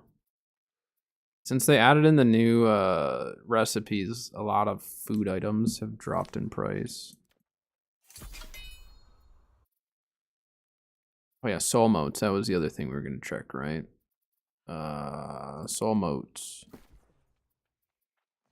Yeah, so I mean, if we add that up, right? So we farm, we'll just say on the low end, 80 sulfur. But I know that we got more. That's selling for, on the low end again, $5 a pop. So that's like what, $400 there. We farmed up like 20 to 30 soul motes. That's another like, you know, 20, 30 bucks, give or take. Sell everything else that we got. I mean, yeah, you could turn a pretty decent profit, especially if you were to farm the glob area. How much are globs going for? Yeah, 155 bucks. So if you run the whole glob area plus get all the sulfur, and let's say you get 5 globs, which isn't like a crazy amount, but it's still, you know, some. That's $750. If you get 400, give or take, I mean, you're looking at over $1,000 for a scarab run without even including the price of the scarabs. I mean, like, it's a long run. It's not, this isn't like a get rich quick type of a deal, but oh yeah, flail. But again, I mean, it's not always going to be about making as much money as fast as possible. For me, I still need to enjoy the content. Is this just worth nothing? Does anyone need this for free?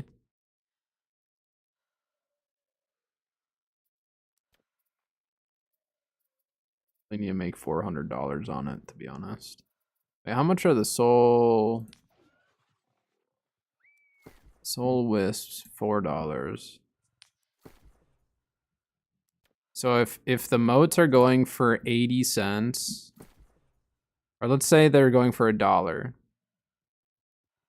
If quintessence are selling for $60 or less, you are best off crafting these because it takes, I think it's 60, right? There's 60 modes per quintessence.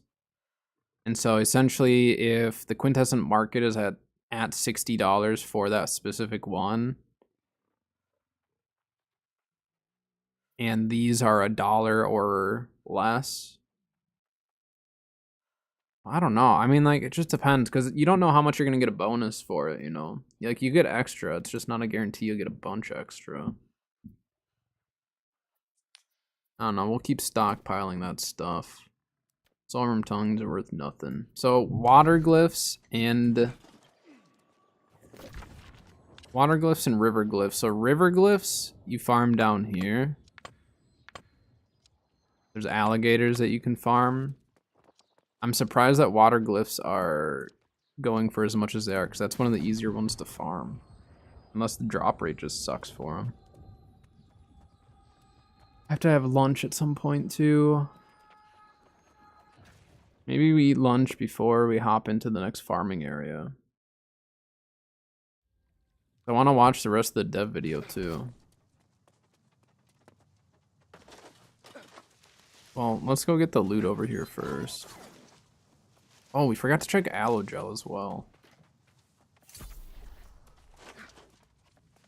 It's all for selling. And at $55. Getting rich. Getting rich slowly.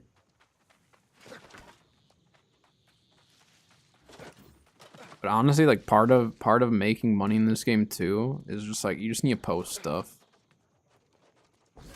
Like if you I used to fill all 100 sale posts, and that's when I was making the most money. It wasn't like large quantities of money every time, but I was constantly selling stuff. There was just like, you'd always be selling stuff. If you have all 100 up, one of those 100 items is probably gonna sell in a day. Maybe I go back to selling stuff for 500. I used to sell all my purple gear. Like if I had 2 decent perks, but it was just purple, I'd sell it for 500. It'd sell like every time. Not everything, but like the ones that had 2 decent perks for sure would sell. So some people got some really good deals, which now looking back, it's not such a good deal because all that gear, wow, I missed that. All the gear is irrelevant from before, but wait, what? Okay. Ow. Well, let's go farm up the chests and stuff before I take a break to eat some lunch. And then we'll watch the video. Because then we can get these chests on cooldown. There's quite a few up here that we can get. So if we get 4 water glyphs, we are at $1,000 profit. Easy money.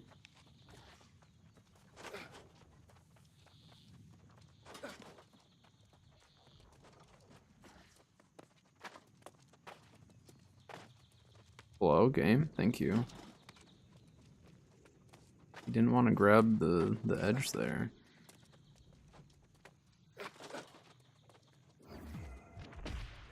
Oh. I didn't even realize that one of my faction quests was here. Okay.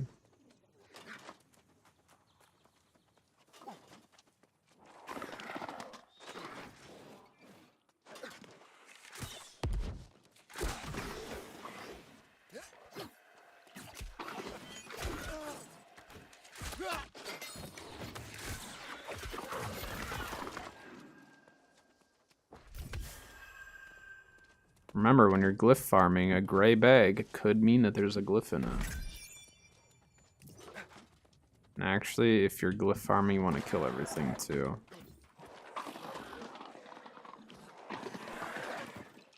Most chances of getting the loot.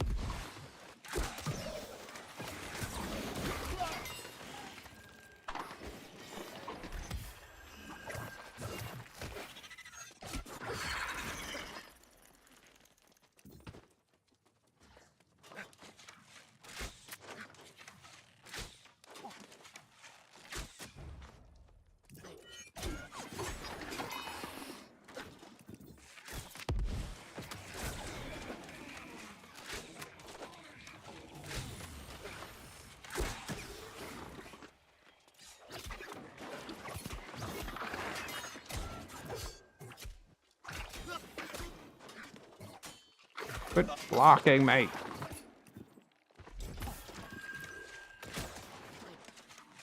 Did he die to my ticks? I think he died to the dots and I just didn't even realize it. Whoops. Yeah, the drop rate doesn't seem as good. And that could be the case. I mean, they could have a different drop rate for these, but it'd be a little odd.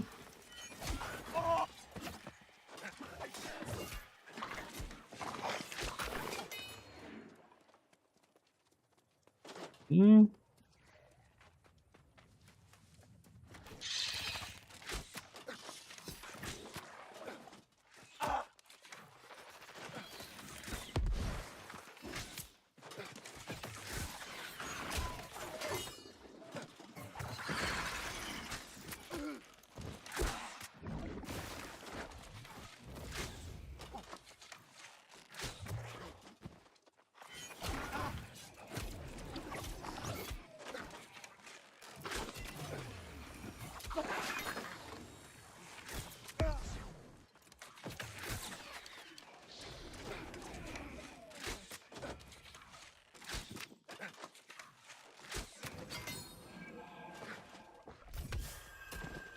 Oh, the water glyphs are not kind.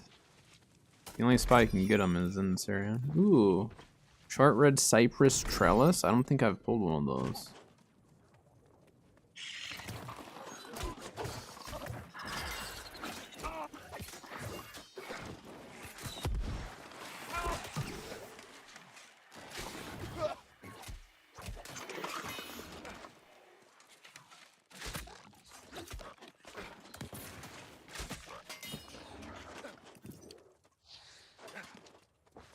Come on, game. At least give us one.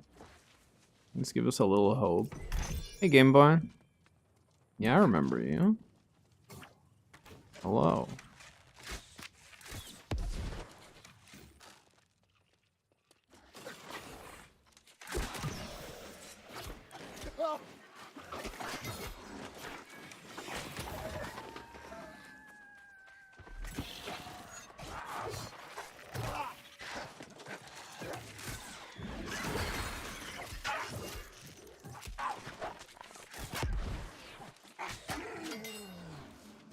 Alright.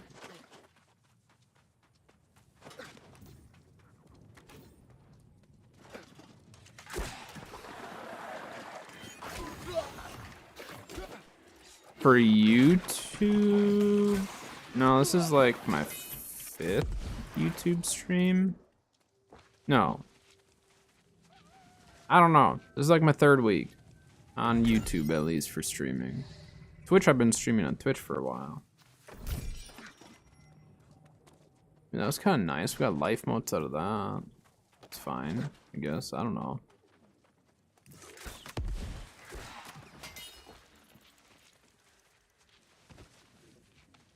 Let's open this up.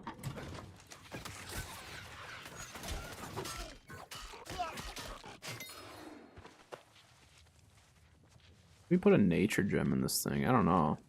We didn't get a single water glyph, did we? Maybe that's why the price is so high on them right now. Maybe they actually did mess with them somehow. There's no one here farming them, which is weird. Alright. Gosh dang it, we forgot about that. I'm getting so distracted. We have a lot going on. I'm not used to having craft mods like to price here. Normally I go to Everfall for that. Alright, I need to take a little lunch break here because I need to make sure that I eat. It's already almost 1 o'clock, so I need to eat some food. So I am going to get the New World video up. And we are going to watch that dev video or continue watching it. I'm going to get it playing while I'm getting my food together so you guys can start watching. I'm going to rewind it a little bit so we can kind of watch it from the get-go. Hold on a sec. Let me do that.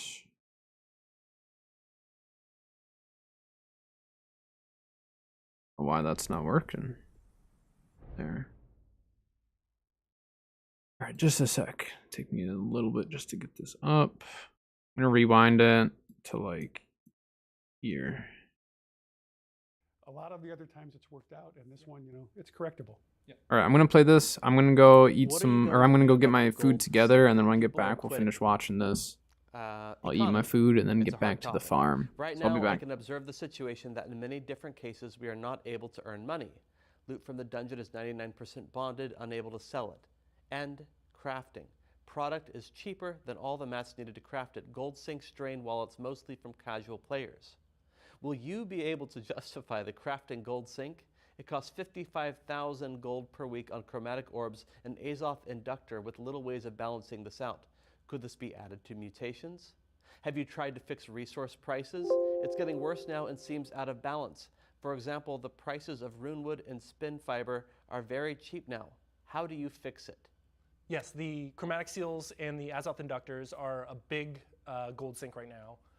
And generally that's more of an opt-in situation. So the more time-rich players that have a lot of stockpiled gold and things like that are spending on that.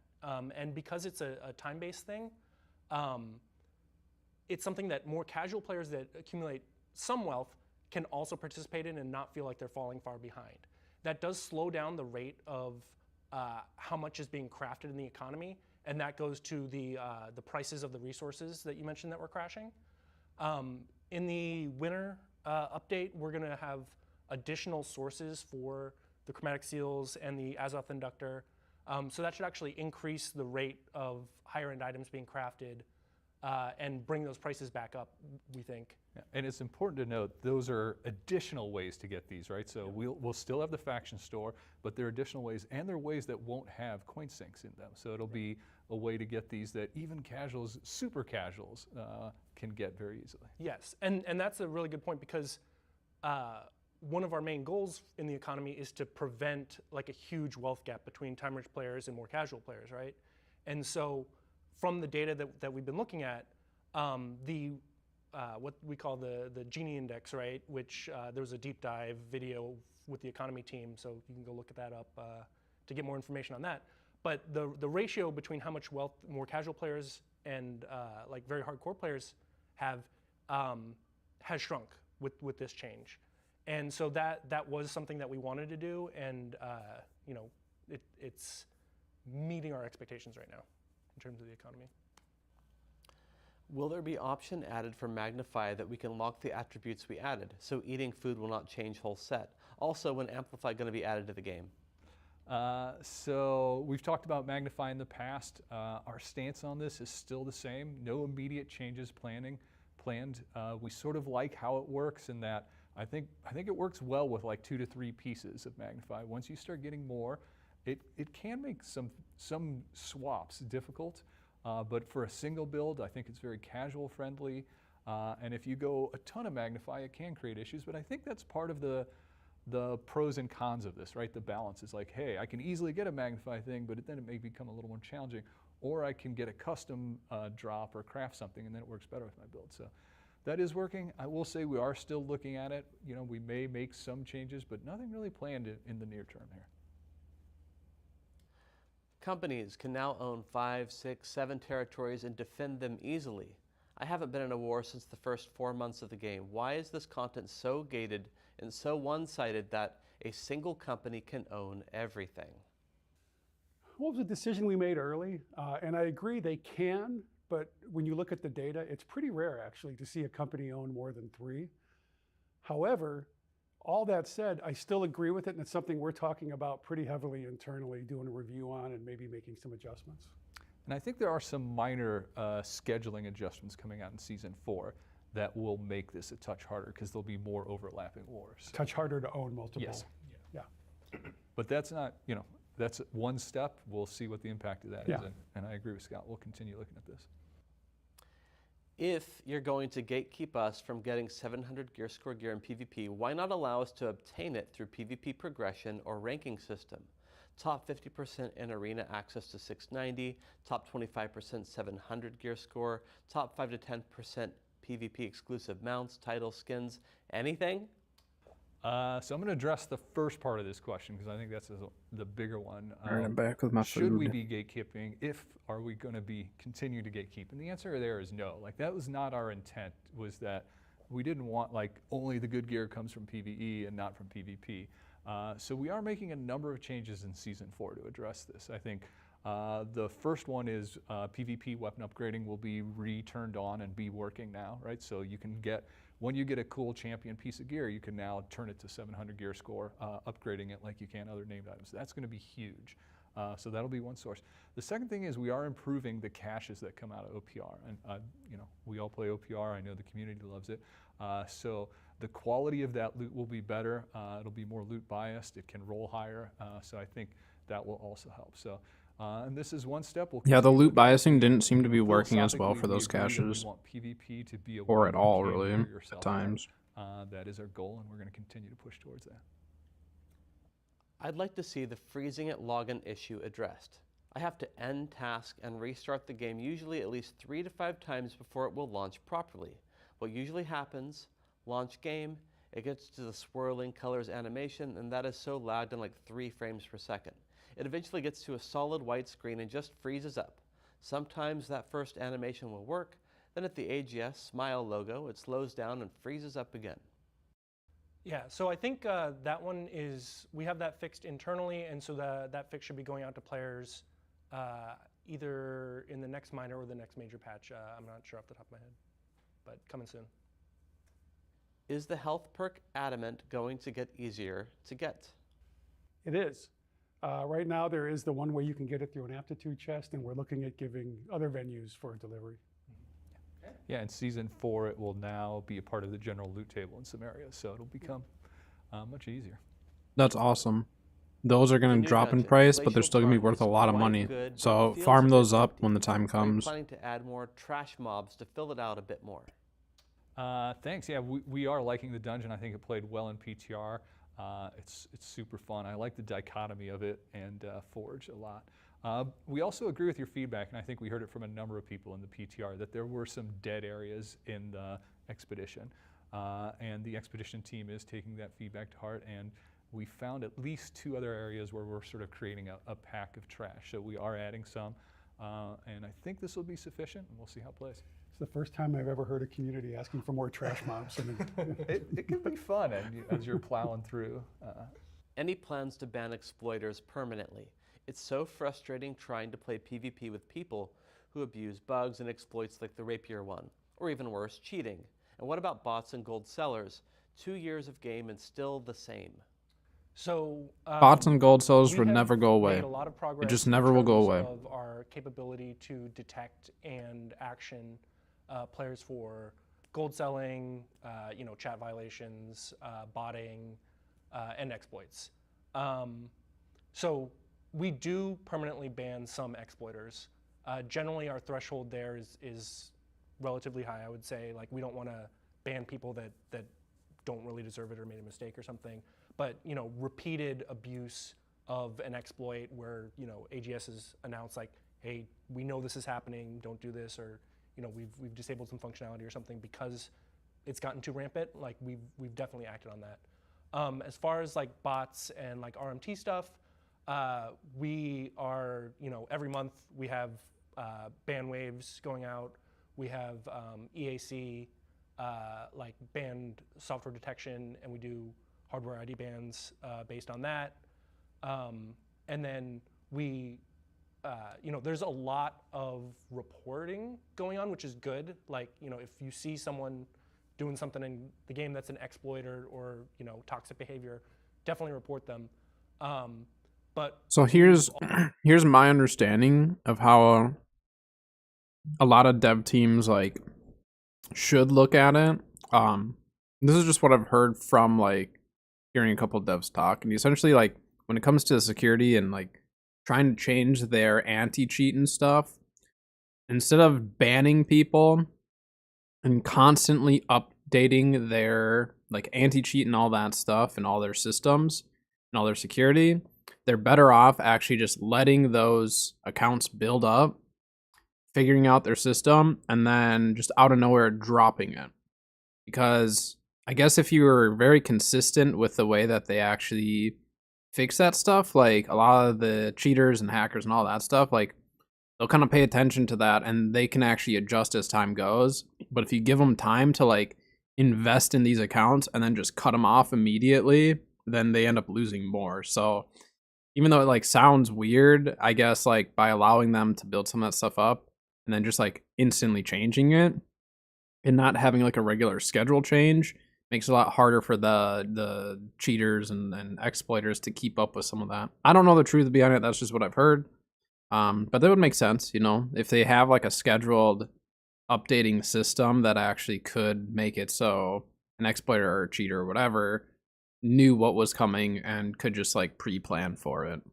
So I don't know how also they starting to exactly see do it, some, but there's people definitely some doing- exploits that I think aren't being brought to their attention fully, or they are and they don't have a fix. But it's also a matter of how game breaking is it too, because some of it, like, it might affect you individually really bad a couple times, but if the majority of the community is not getting affected bad by it really, they probably aren't going to pay as close attention to it for a bit, but they will eventually get to it, I'm sure. reporting as a service, Hopefully. like kind of like to like harass people essentially.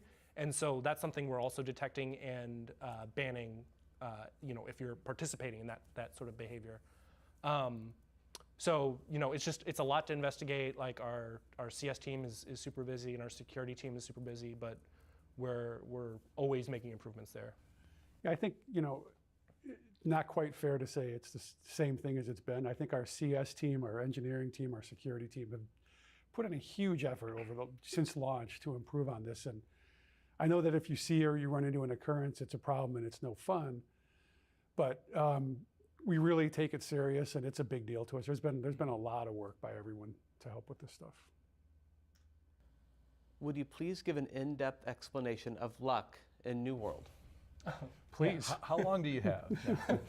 So, super high level, there's two types of luck. We're right? talking There's about gathering this luck, today. And then there's global luck. And the gathering luck is specific to, like, you know, chopping down trees, mining, like the trade skills. And that increases your chance of getting like the rare special items along with whatever the base resources you were trying to harvest. The global luck, though, is sort of applied to you know, chests that you open in the world, not OPR or portal chests. Those are not affected by luck, but you know, like ECR chests, loot drops from enemies and named enemies, and those kinds of things.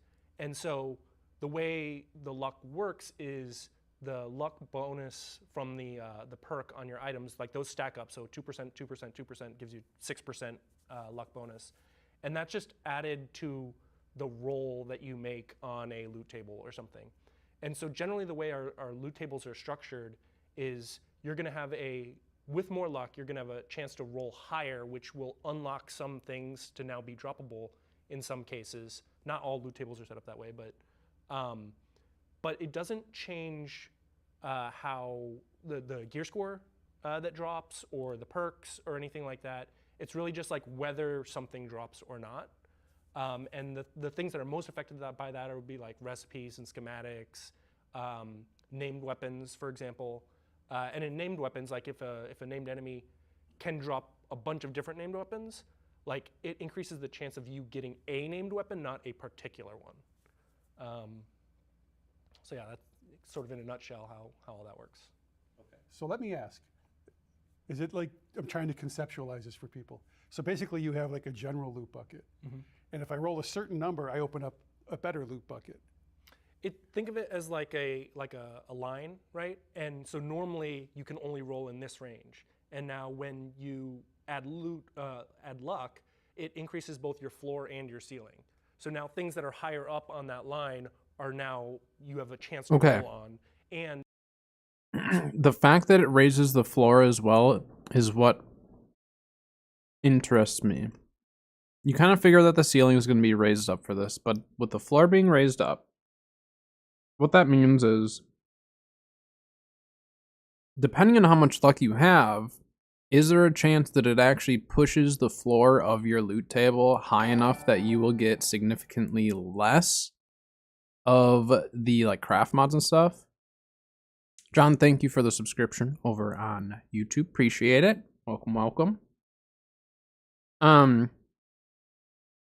does that mean that you technically, if you had enough luck, you'd actually be disregarding craft mods? Because like we don't know what the loot tables are, right? Or is there information out there that shows the loot tables so we can see like just an example of one chest, right? So we could see what's landing where on that chest. That's what I'd be really curious on, because I think like the way they're explaining it makes total sense, right? I get it, raise the floor, raise the ceiling. I'm very curious on the raising the floor part. How will that affect some of the lower tier drops?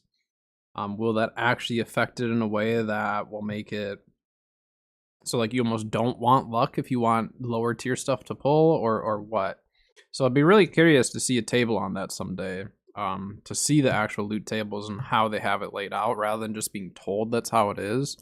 Because I do believe that's how it is, for sure, but it sort of I want to pushes know what up the actual bottom. loot tables are So then. we have different types of loot tables. We have what we call and or tables. So an and table is the higher your roll, you get everything.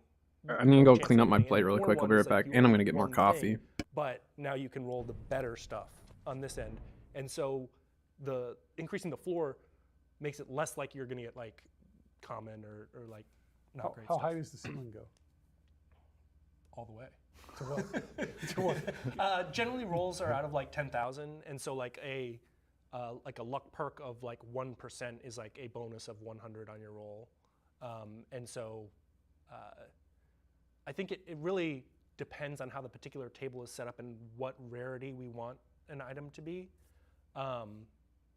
and for some special things we have like pity tickers, right? Like for example, for the Rabbit's Revenge, we have like the chest and the mask, and you know, after I think it's like 200 and 400 kills or something like that, like you're guaranteed to get it. But for the vast majority of things, like just having more luck is going to make it more likely that you'll get it at some point. But all the rolls are still totally independent for the most part. All right. So are there plans to Okay. address teleporting during races? It could be particularly frustrating when your faction has lower numbers and you are unable to assist by sending additional people to the point. Yeah, so right now we don't have any plans to change the teleport mechanics. Right now, you know, it's a server stability issue. Like, combat is a very expensive operation, and so like we can only have so many people in an area before it starts degrading the experience for everyone else. So we kind of have to have some limiting factor that gets players out of that very dense block of activity. I do want to address the question though, because there should not be a situation where that two of the factions don't have as many players in that fight as they can get. So we have a per faction limit, and then we have a total PvP flag player limit. And what that means is that, you know, we wanted, because of the server scale issues I just mentioned, we wanted to give a little bit more wiggle room for, you know, two factions that were like really like going after it to have more players there. So the per faction limits are actually a little bit higher than what they would I'll run to the for bathroom really total quick while player those videos limit. finishing up. I'll be right back. And so unless you're the third faction, you're kind of underrepresented, and both other factions are both very heavily represented there, you should not be in a situation where your faction can't get more people into that particular tower. And the towers are all independently limited. All right. And why don't we get more info about why you make certain balance changes? AGS just makes random explosive changes but misses to underline it with reasoning and goals for us to comprehend. The truth is we have a 20-sided dice we keep in the back. I thought it was the blind monkeys typing. It's a dartboard. Yes, it's a dartboard. No, I'm sorry you feel that way, and it's kind of makes us sad because like one of the big reasons for this show is to talk about the why that Scott just went into some of and Dave's does. On top of that, Dave runs another show that you may not be aware of called Balance of Power every Wednesday that talks about the balance changes and the reasoning behind it. Not every Wednesday. Just the Wednesday following the Q&A update. Sorry, Mr. Lane. Thank you, Mr. Levin. I appreciate that correction on the spot. Some Wednesdays, Dave has the Balance of Power update, and those are another way to communicate with the players. So we'll take the feedback and we'll try to get better at it. It is something we've actively been working on, though. I just want to be clear so you understand that, and it's important that we explain the why behind stuff. So we're trying, and I guess we'll have to try harder. Okay, that is all I got. All right, everybody. Well, that's all we're going to answer today. All right. Thank you for the questions. I guess we had a Twitch ad starting we really too. appreciated This is new the end of the format video. where we gave some parameters around the questions. We'd love to hear how you felt about it. If this felt a little more targeted towards stuff that answered the questions you wanted us to answer. So let us know that on however you talk to us, Reddit, X, Discord, all those great places. Want to wish everyone a great holiday season in case we don't see you. Want to thank Dave and Scott for coming in and fielding questions with us. And if you like what you saw, let us know. Follow, like, subscribe, and all those fun things. Otherwise, see you in a turn. Bye-bye. All right. Today we're going to talk about what balance is like in coming up into season 4 and with the recent release. Sounds good. Toss it a like, because that was a good one.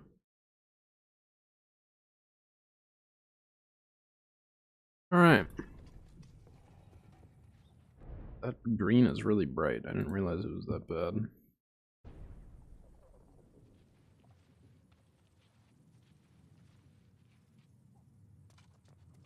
Alright.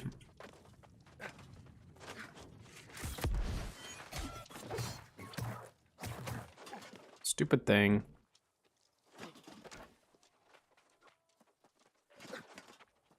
Like I just cleared all this stuff, didn't I? I didn't get all of it.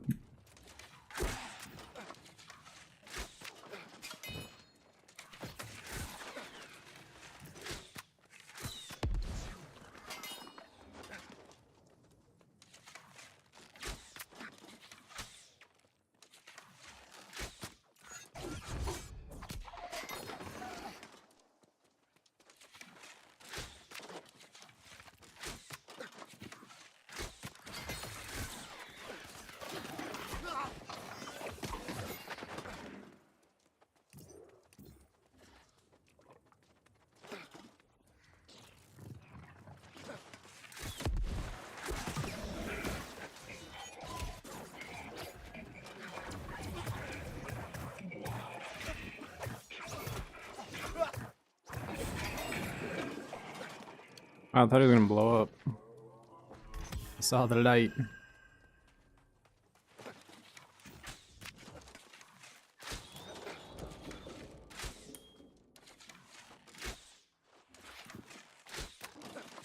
Come on, Lando shot. You can do it.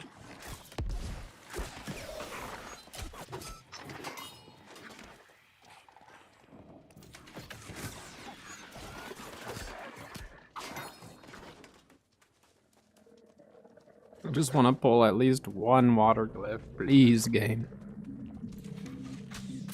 Show me that they still exist. I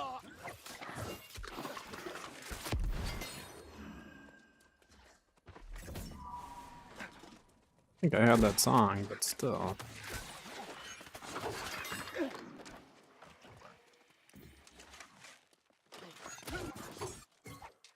What?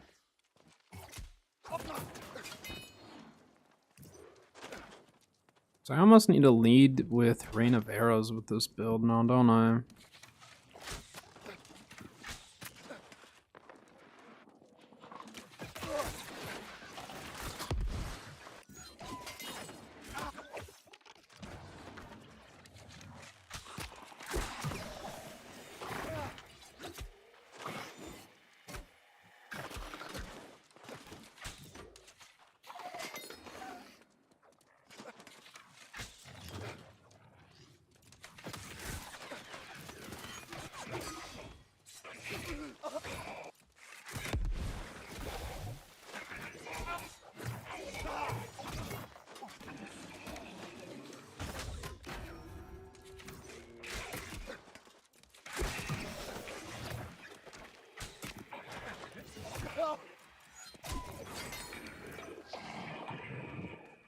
One.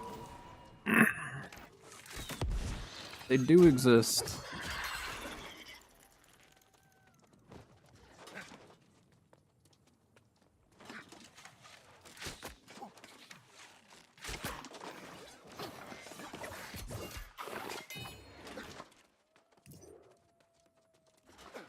And in this area in general, you can go farm some stuff for a little extra cash.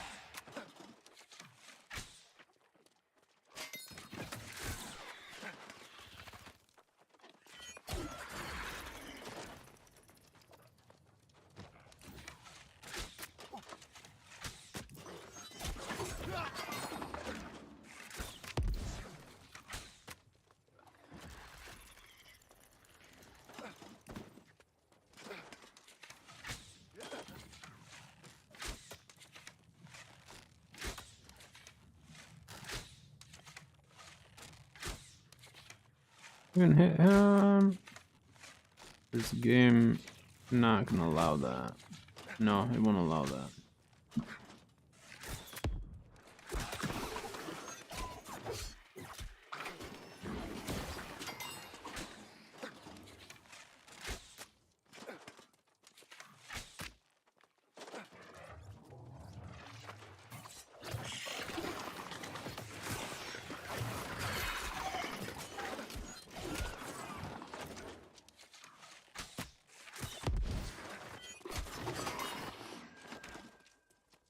on. Dang it.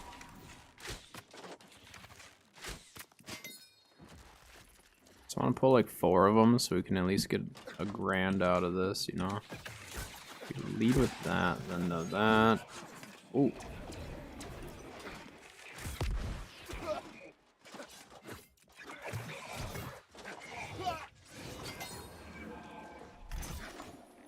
I want to do Rain of Arrows, Explosive Shot, then Poison Shot. I think that's the combo.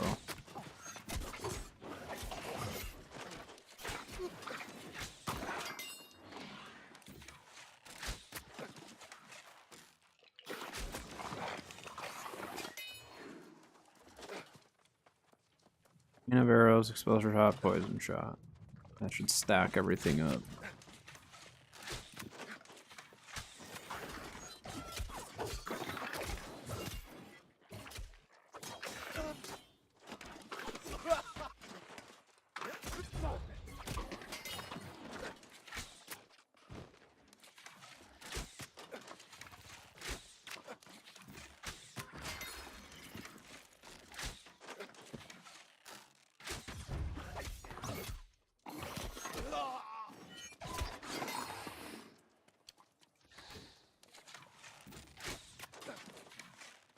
I'm gonna stay here at least for one more round of the chess. So we're gonna be here for a little bit.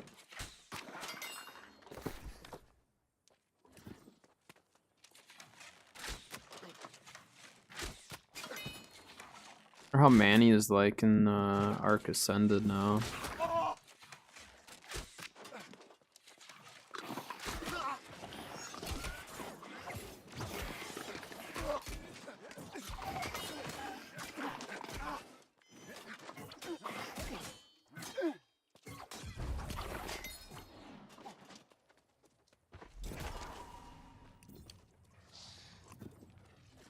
Alright, so Rain of Arrows.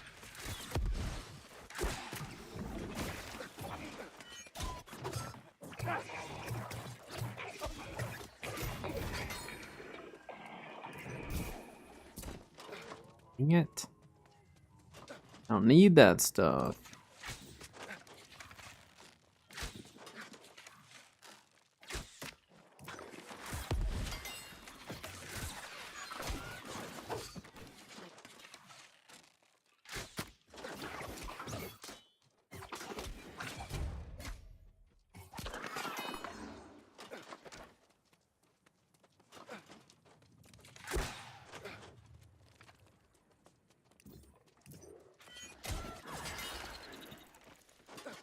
Yeah, like these guys aren't even dropping us garbage.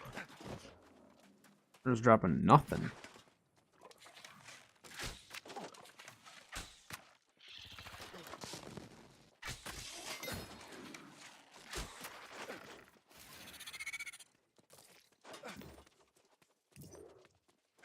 Killing this stuff too quickly.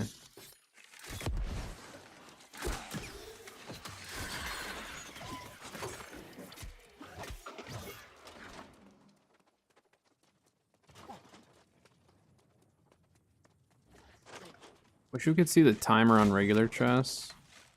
Kind of an elite chess, it'll tell you how much time you have until you can collect it again.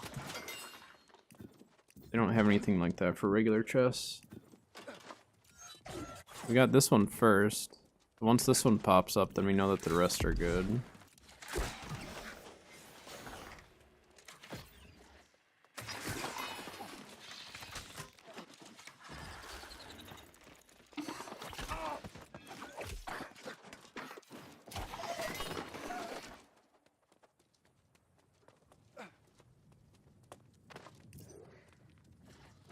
I mean, is it worth it to farm these? I guess if we're just waiting, it's a little extra.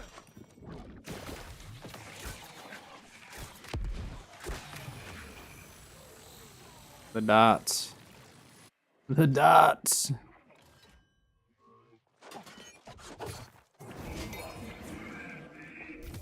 Dang it. Yeah, I mean, like, it's no wonder that these things are up in price. But they are for sure dropping, so it's not like they're broken. We look at that, we sold the rest of that. $1,300 for that sulfur. Plus we had sold a little bit of that prior.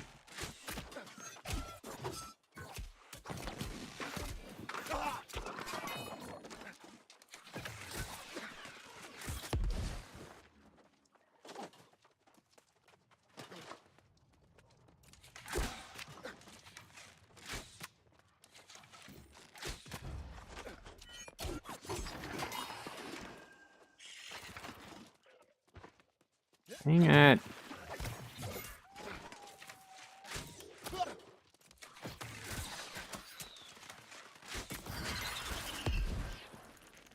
Ooh, there's one. Alright, so the little ads do still drop them, so we at least can confirm that. That little scarab just dropped us 250 gold, you know? If you look at it that way, it's definitely easy money.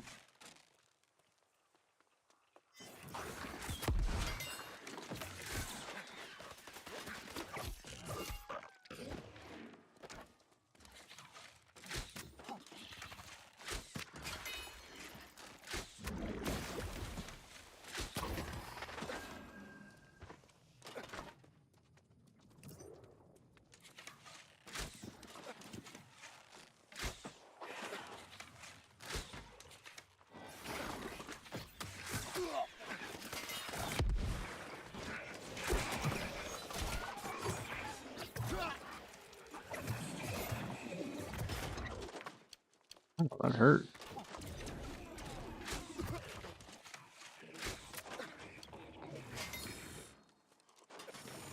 Oh, the beam still chases you even after he dies.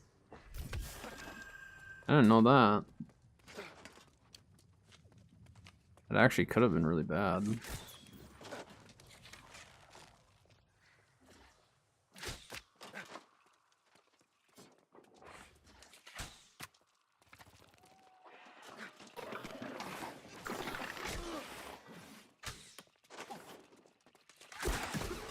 Just completely whiffed that shot, didn't I?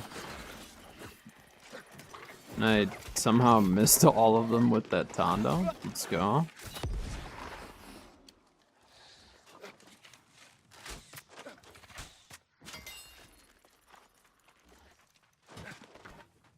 Eh. Pulled 2. But those 2 gives us $500. So, yeah, we'll take it.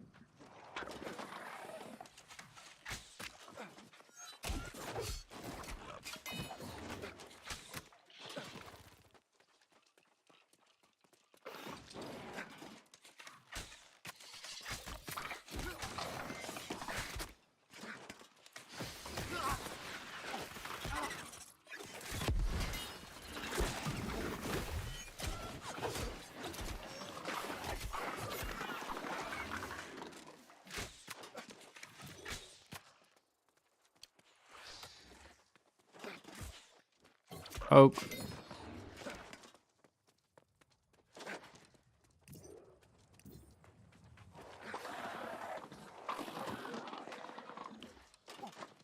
For all these guys.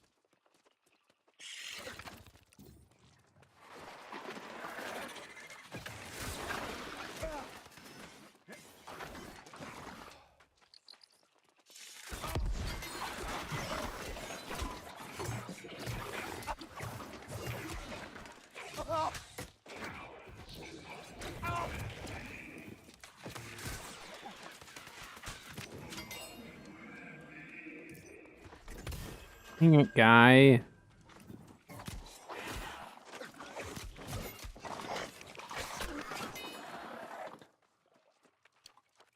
Why? Why must they be like this?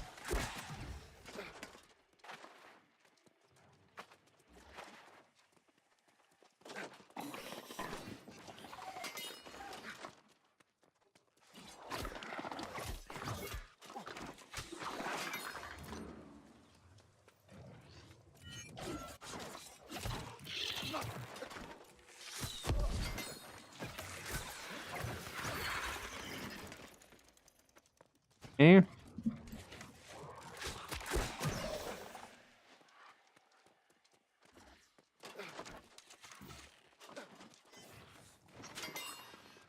course he drops a bag. Harvester shirt, huh?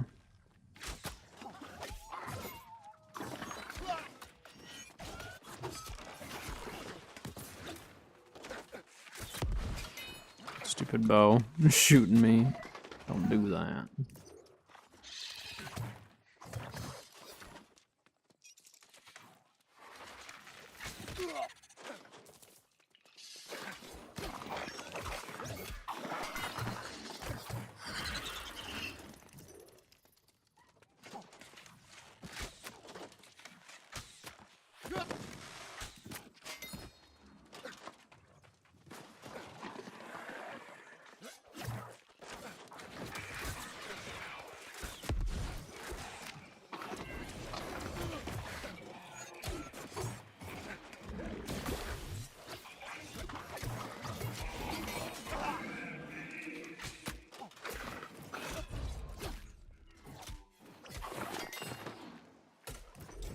Another one. What's this at 3? It's $750. Alright, one more and I'll be satisfied. Slash, I do want to see if we can get the chest to pop up soon, because we should be pretty close. How long have we been at this spot for?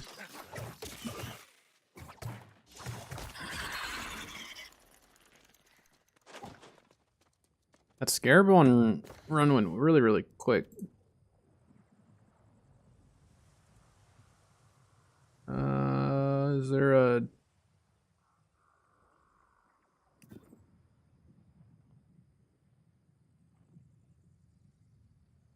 Oh, the Sparta World Tour? We should probably go with on that, huh? Wall, cap. Alright. You're on it? Yeah, can I get an invite? Otherwise I can start, if you're not in a group, I can invite you too. If you're in the raid group, doesn't... Oh, there we go. Perfect. Yeah, might as well. I didn't have recruitment on the whole time. We pulled 3 water glyphs. So like, Sio, if you want to make money on our server and you just want to chill and farm one area, I would either go farm globs. I would farm globs or I'd farm water glyphs. Globs are selling for like 150 a pop. Water glyphs are selling for 250. Super, super, super easy money. But that's, so this is exactly what I mean by like, make money based around the content you want to do. You want to go farm one boss? Do you want to go and farm one area? Do you want to hop around? Do you want, you know what I mean? Oh, you guys are finishing wall. I see. Okay. I'm not gonna go. I'll go to Castrum. I don't care about going to wall actually then. I wasn't paying attention. So cast is Nectin and Kep and Helio. Yeah, I want to do Kep and Helio, so.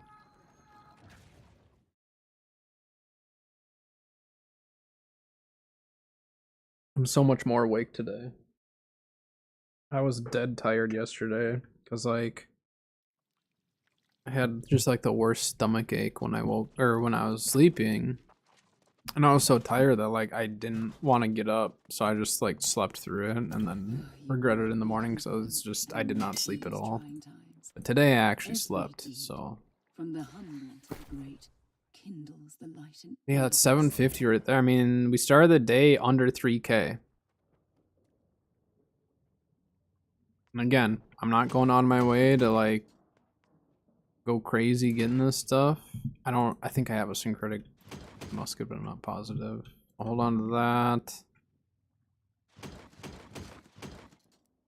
that. Nice new sheet music. This is new, the Cypress Trellis. I don't have that one yet.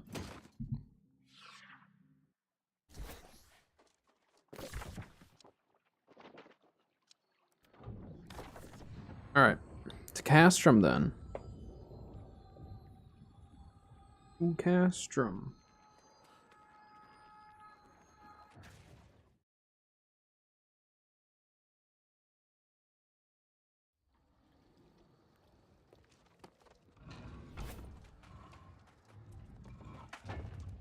I got this lift chest earlier, right? I did for sure good at it.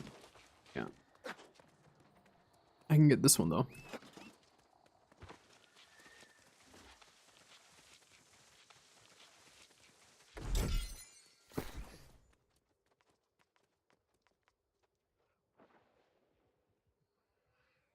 That's sellable. I feel like for PvE that actually isn't terrible.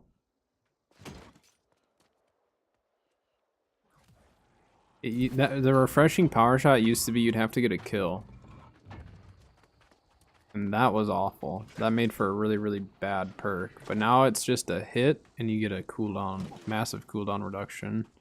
I think there actually might be value to running that.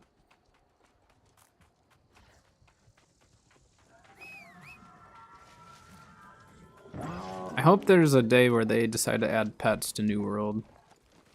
I know it's like a really minor thing that most people might not care about. I love having a little pet or something following me around. Like, I didn't play a ton of ESO. I played a little bit, and I loved having like a little pet that followed me around. And then they had like I think they had specialty companions or pets or whatever that you could like access the market and stuff. And how cool would that be though if they had pets that you could have like a little, or like a companion or something that was like a trader that you could access the trading post and maybe not be able to sell from it, but you could post or you could buy from it. Wouldn't that be cool? So like you're out and about and you're like, oh, I forgot a honing stone, and you could go to your companion and buy that honing stone. But again, you can't sell from it, maybe just purchase from it. I would love that. And I think it would make the market flow even more. Because if people had easy access to buy those things, I think people would definitely sell some of those minor things here and there. Even if you were just like crafting stuff and you didn't want to walk all the way, like it's very lazy, but it's something I would do. Don't want to walk all the way to the trading post, then you'd have access to it. So I think that stuff like that, where it's not just aesthetics, is like how they might actually be able to justify doing that stuff. Ooh, a little flail life staff action, huh? Flail life staff is pretty sweet.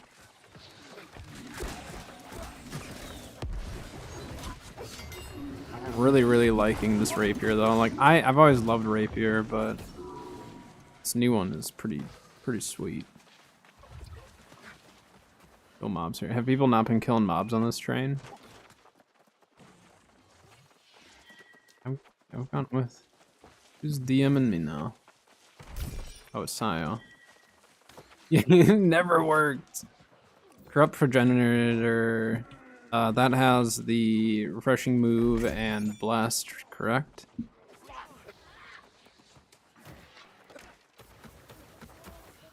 That's the same.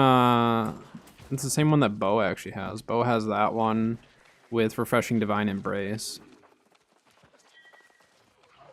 Yeah, mending. Mending's another really good one. Mending is really strong when it's on the life staff.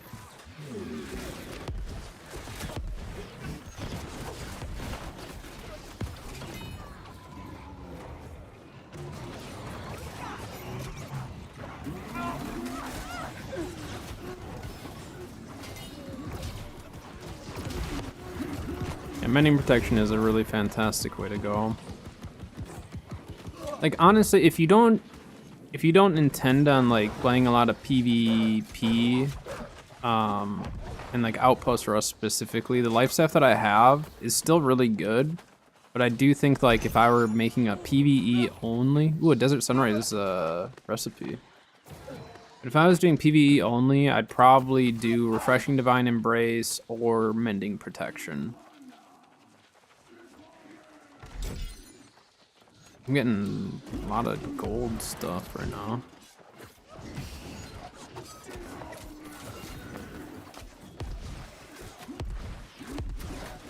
Is the floor still messed up right there? It looks like it is.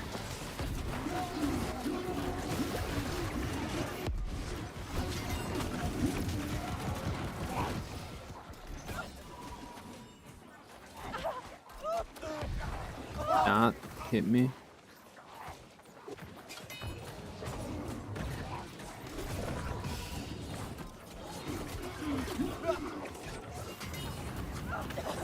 I have a little tip for the jump chest or the jump spot.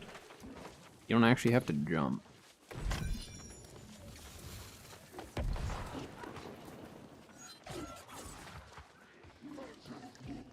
Show you what I mean when we get there.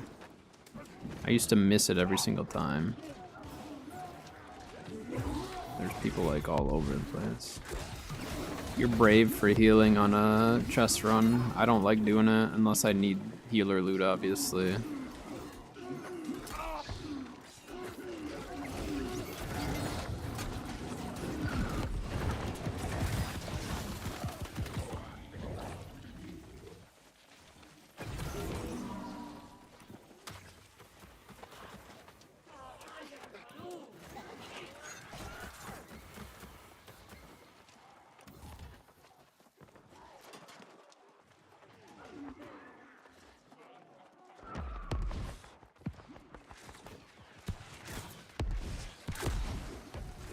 I don't know what was up there, but I knew there was stuff to shoot at.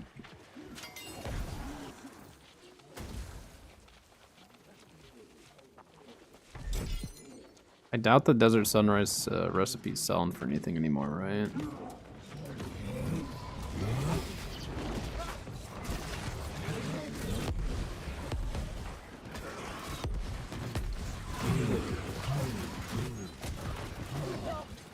This sucks fighting all these things at once. Normally it's like one at a time. Can't see. We get them all? Good job, team. Proud of us. 694 pants, no 700 gear yet.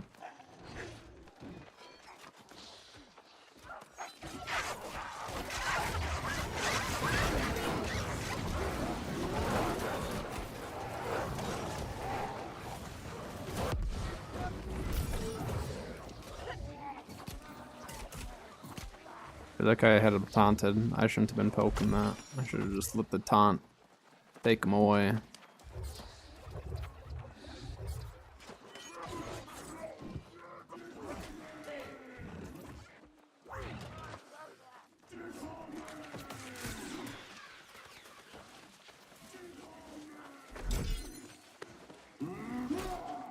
Ow.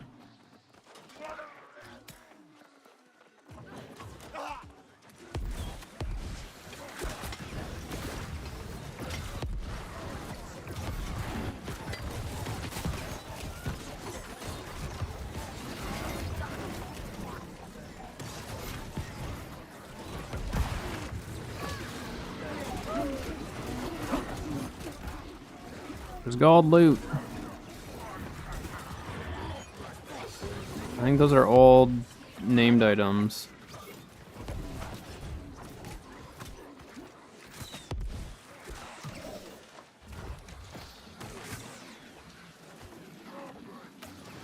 I'm getting the loot. Yeah, I'm getting all the old name stuff. There. I wouldn't leave me alone.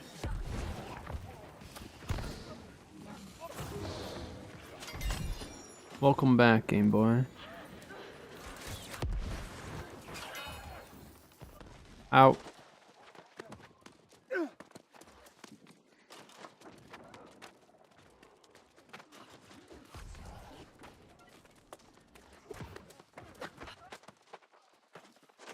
Alright. So on this next part where we have to jump across, just walk off the edge. You don't actually have to jump. You're more likely to miss it if you jump than if you just walk. It's like really odd that it works like that, but that's just how it works. It'll look like you're gonna miss.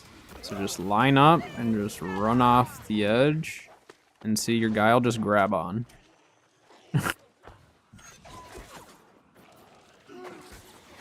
Makes it way, way easier.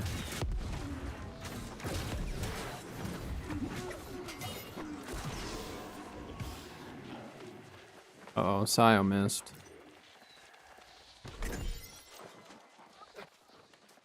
Every time I've jumped that, it's like a 50-50 shot as to if I'm gonna actually make it or not.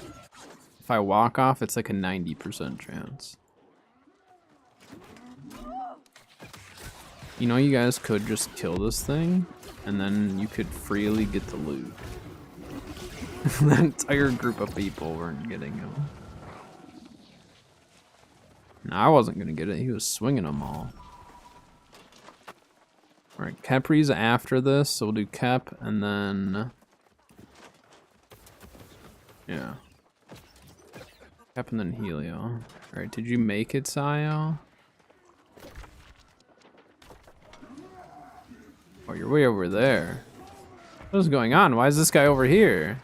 Oh no. You'll probably have time to get up here, because like no one's going after him. You're 0 for 2 on that jump. Are you jumping or are you just walking off the edge?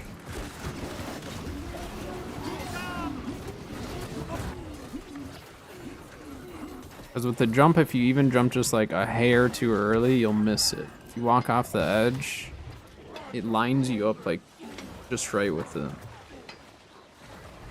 You just need to make sure you walk off in the correct direction, but... what am I stuck on? There you go. Looks like you made it. I mean, you'll have plenty of time. Nothing's coming back anytime soon. Ooh, we got an earring. $6.95 earring.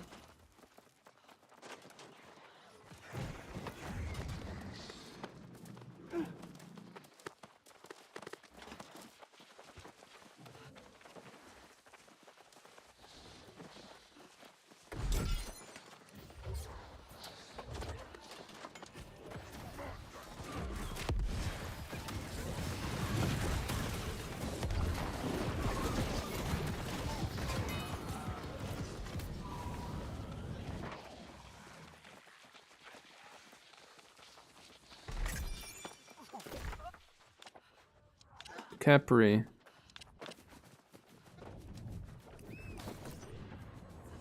Ooh, Capri.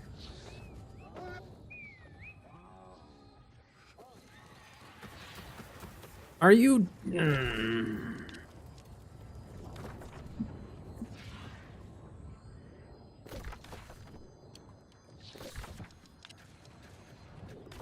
Stupid Archer. He didn't even... he had, like... so stupid.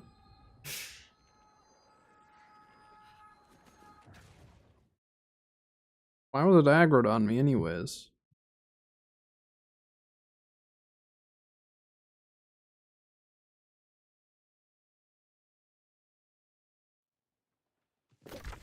Alright. We can just go from here.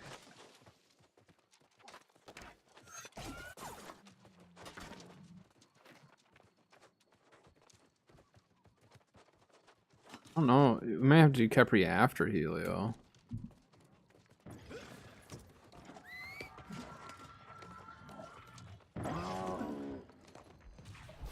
Eagle Garrett. I think he's streaming right now too.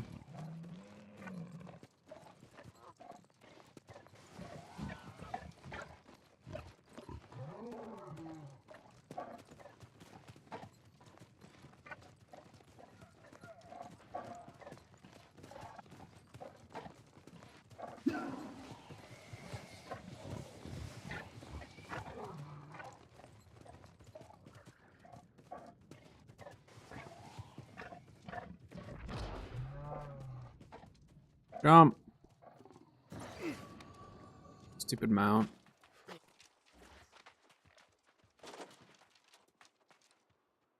Dang it.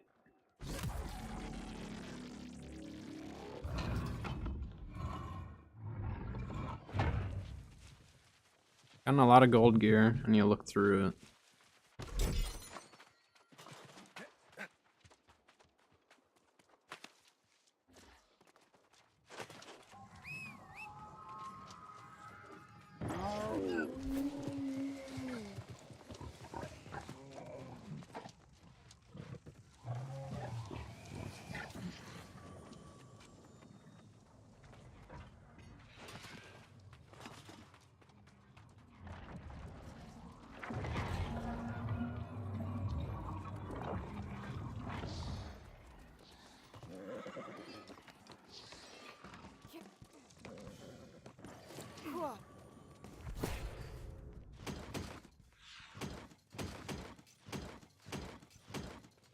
Yeah, we got a bunch of old name stuff.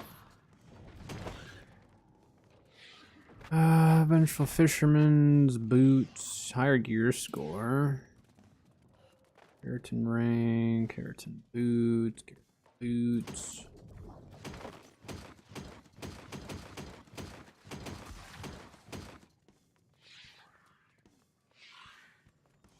Those are pretty good. Those are very good, actually. You know, it's not so good. Alright. Yeah. We got one good pair of pants out of it. They're bind unequipped too, so they're not terrible. I probably won't use them, so maybe sell them. So I need to check that. Alright, too bad.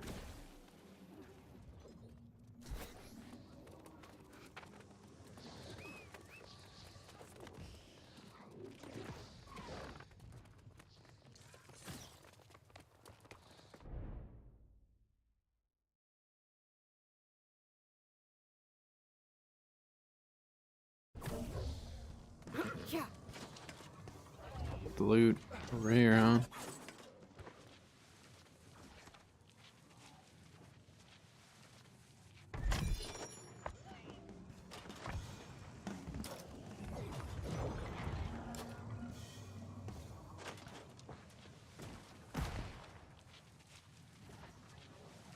There's so many people here waiting for Capri.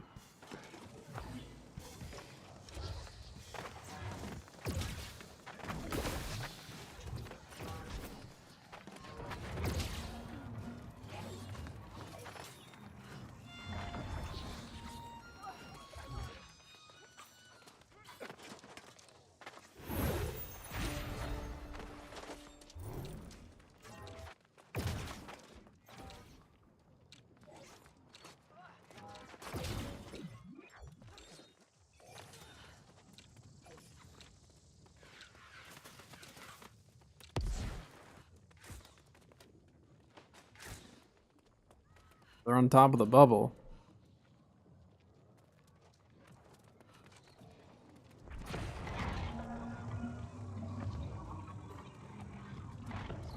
More people showing up.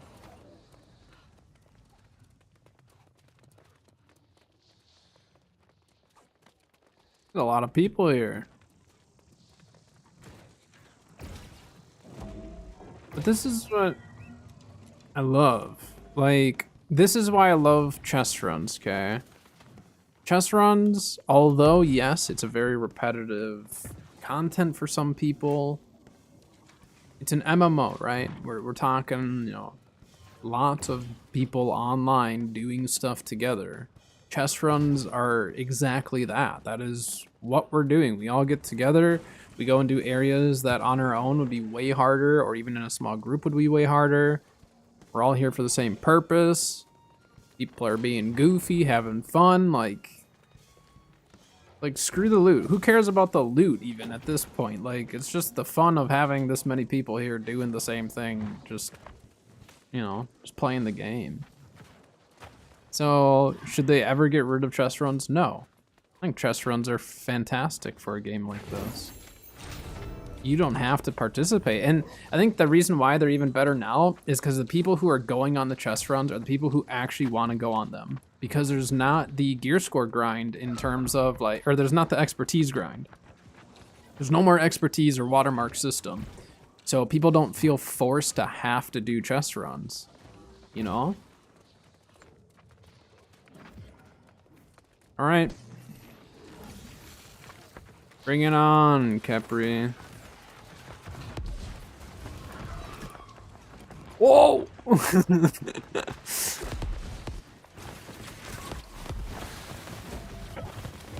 It is so laggy with this many people. We did it. I don't think I've ever been here with this many people for Capri. It's a little over the top, but that poor guy.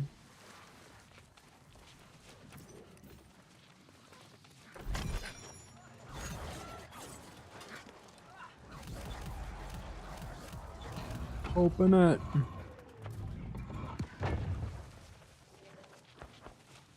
Alright, now I need to pull my smelting boots.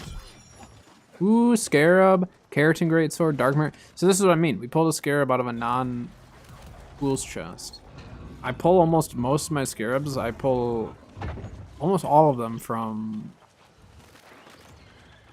Solarium now. I don't know why. And we got a gold bow. It's not great. Also not great.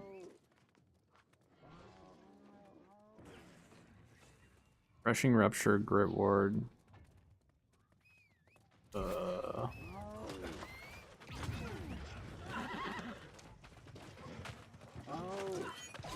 Probably keep it.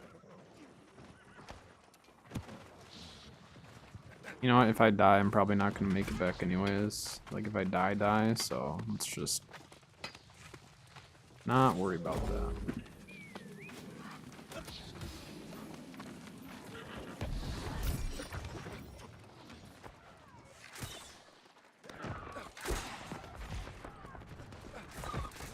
I must have died right when I shot that.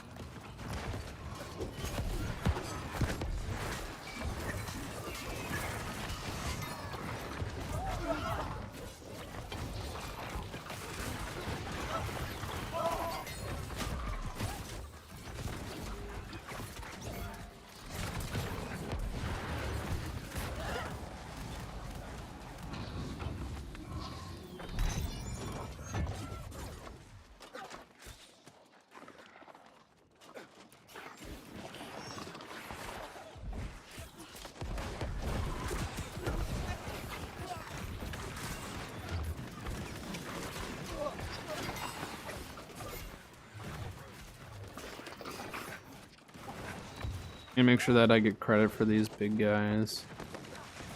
I don't remember which one drops the boots though.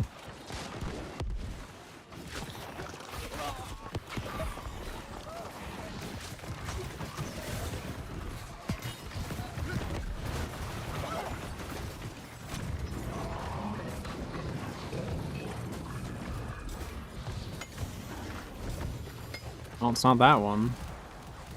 It's another smelter smock. Another gold bow, what the heck? $6.99.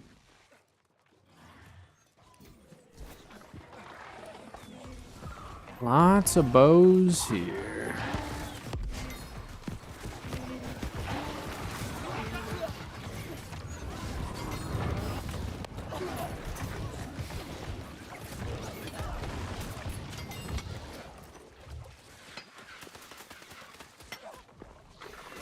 Need a bloodletting ring for this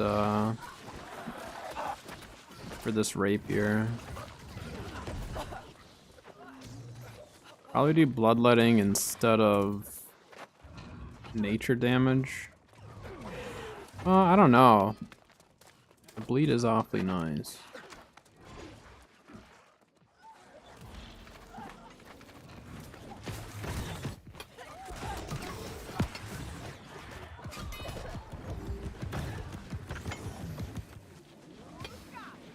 Thought I was getting the chest.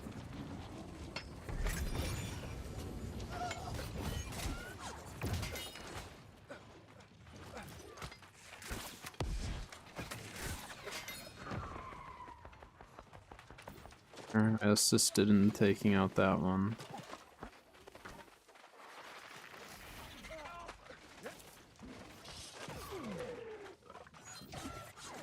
Where do the boots drop then?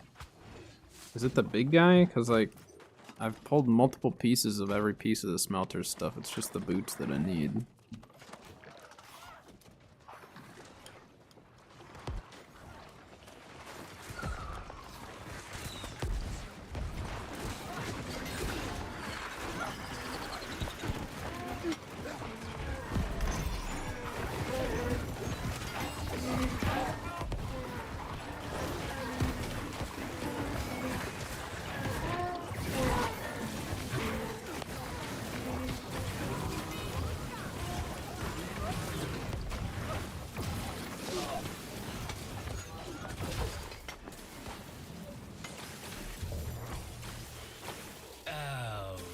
Alright, here we go.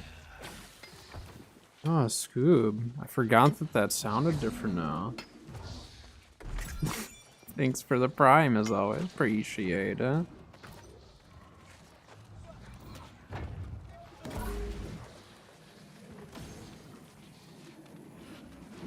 I like totally forgot that changed. It threw me off.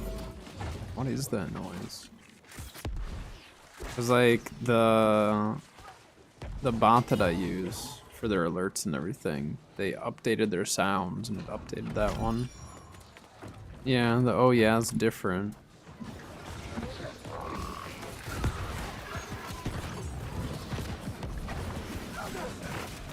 I like the oh yeah though.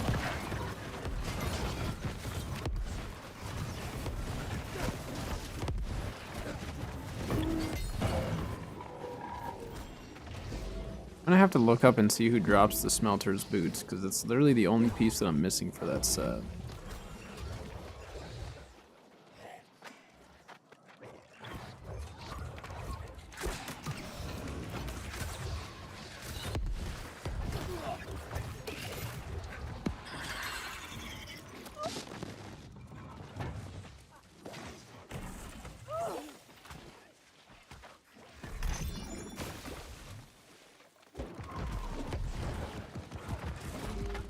Puked on him. That was my job.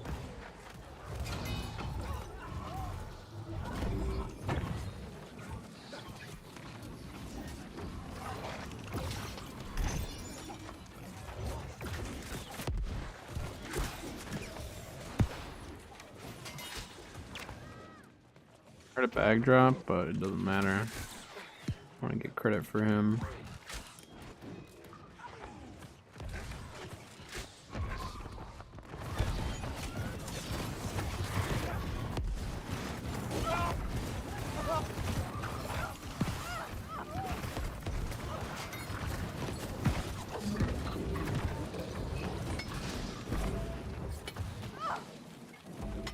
Don't think we're pulling the smelter's boots. Or shoes or whatever they're called.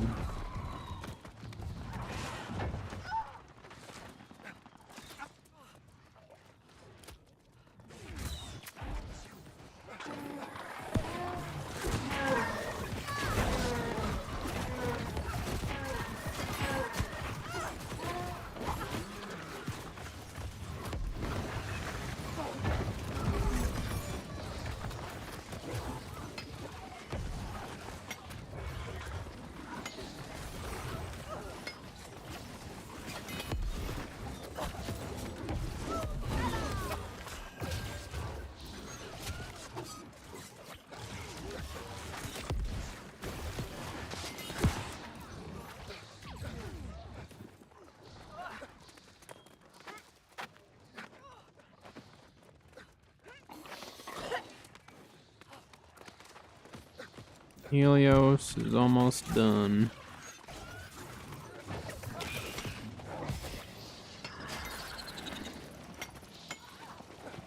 Where are we going next? Beds. Do that.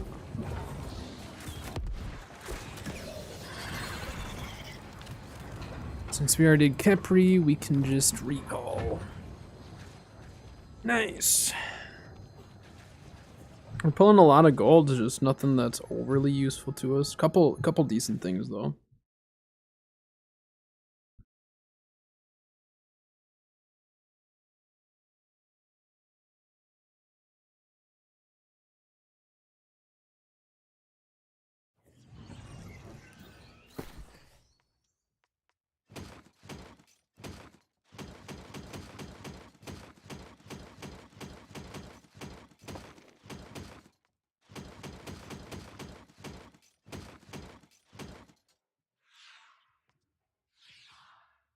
I don't think this is worth it, is it?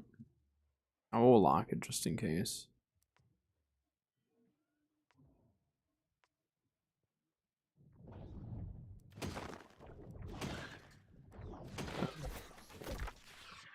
Yeah, so anytime if you pull your transmog token in Brimstone, or I believe also in Elysian Wilds, you're guaranteed that you will get a scarab with it.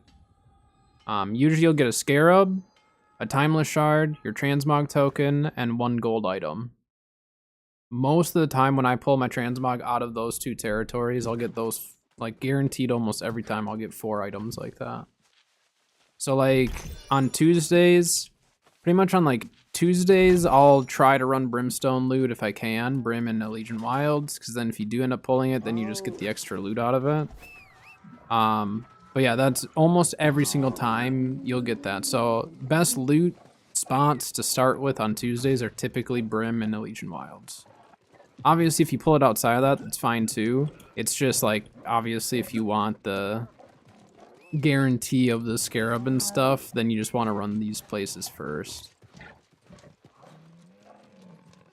I mean, otherwise you obviously have a chance of pulling them out of, I'm skipping these. You have a chance of pulling them out of dungeons and stuff as well. But yeah, ever since the transmog tokens came out, I've always preferred to try to pull them out of first Brimstone, and then obviously Legion Wilds got added in for scarabs, which I don't know. I don't think they should have done that. I think they should have left scarabs only to Brimstone to keep Brimstone like a very special territory in that sense. I think adding them to Elysian Wilds plus having it so people are using them less just ended up destroying the market on them. Unless that was their intention. Their intention might have never been for scarabs to be that expensive. But I think having the extra cost on top of it was not all that bad. Maybe they just looked at, well, prismatics cost 10 scarabs, so we need to try to increase the amount people are getting, but I don't know. I feel like the amount of scarabs on the market's always been pretty decent. Especially since people aren't mass crafting like they used to, since there's a lot less RNG.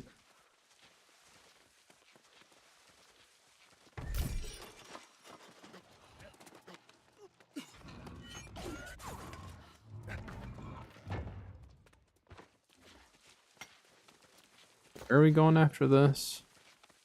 Beds. Oh, we are doing Ada. Okay. Fine with Ada. Pull some more trophy mats from there, hopefully. I'm gonna hold this. It's luck. Luck gloves. We were just talking about luck. Maybe we'll try luck next week. Maybe that's what we'll do.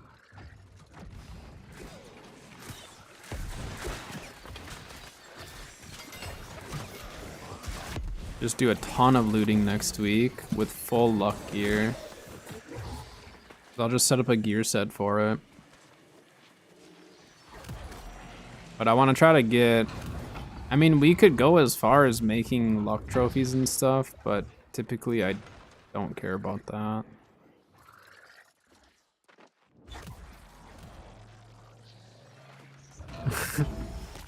I have to try it. I try it at least once per, like, update.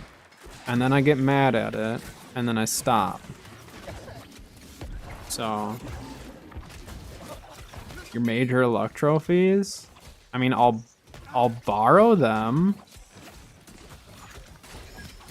I'll borrow them if you're not gonna use them at all.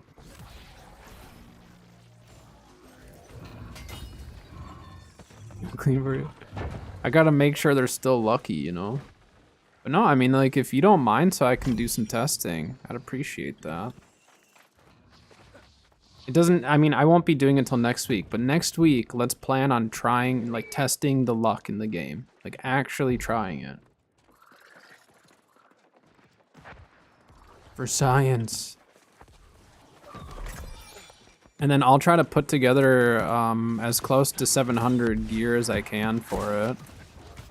So that's what I'll end up putting a lot of my resources into this week. We'll try it.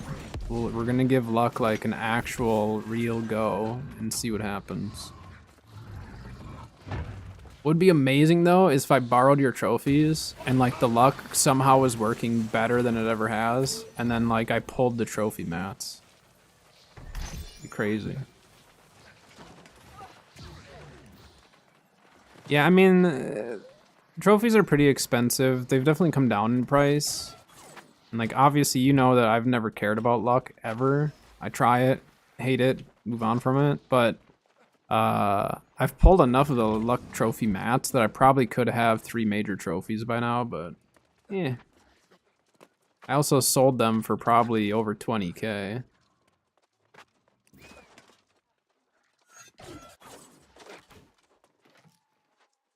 But some of those trophy mats have definitely come down in price. But we're gonna test luck. Maybe we'll turn it into a video if things go really right or really wrong. No matter what, it'd make a good video of at least testing it.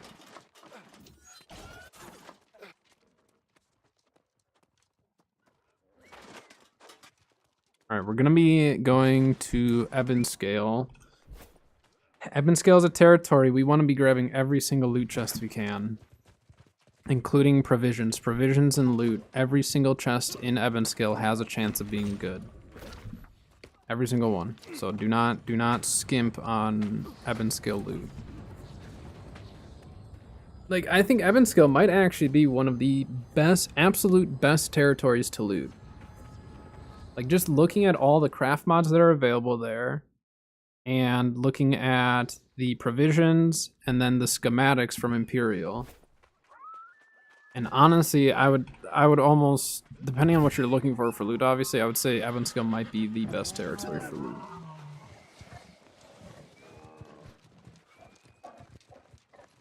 Like, Brimstone has glyphs and stuff like that, but there's like there's not really many craft mods that drop here. The provisions are kind of garbage. Yeah, I mean, I think Ebonscale is probably my #1. Ooh, okay. I'm getting some ideas for some videos and stuff. I'm gonna keep them as ideas for now. But I have an idea. I have a very good idea that I haven't seen. I'm gonna check and make sure, but I don't think anyone's done it. And I think it actually would be very helpful for not only people watching the video, but myself. Yeah, okay. I might even do that this week. We'll see. I'm gonna try to get 2 New World videos out this week, and then I'm still like, with Ark, I still don't know as far as the content, because like, there's so many Ark YouTubers out there doing a lot of tutorial stuff, and that's kind of like the type of content that I do. But we could start trying to do like Ark series, which I'd probably plan for that come Scorched Earth, so within the next month. So I could try to plan that out a little bit. We'll see. I'm still very, very new to the Ark YouTube side of things. New World, I've got plenty of ideas. I just need to turn them into content.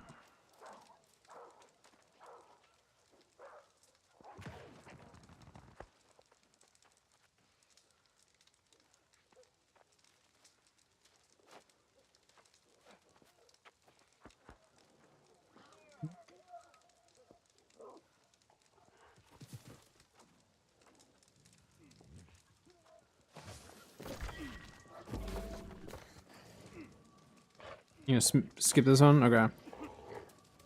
Loot on craft sounds good. I like Ebonscale loot too much to not go to this.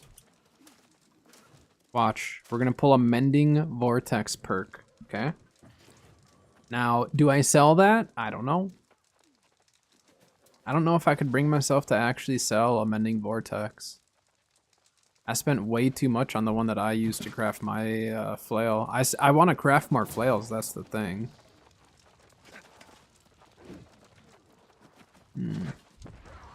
Which, by the way, I am getting to the point where I think I'm going to have enough chromatic seals if people want me to craft them stuff. The only thing that I ask is the money for the chromatic seal. And then I can craft whatever you need. Because I'm not doing any of the, like, crafting of named items, really. So I am getting to a point where I'm going to have extra chromatic seals for people. Or, like, if there's a day where I'm not going to be buying mine, then I'll let everyone know, and you'll have the option of buying mine for me, essentially, and then I would craft an item for you.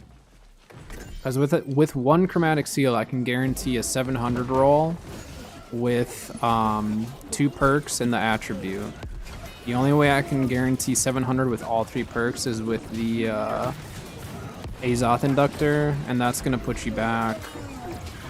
Talking just the Azoth Inductor and all that, I mean, you're already looking at probably a 50k roll minimum. With all the resources, all that. Yeah, probably 50k.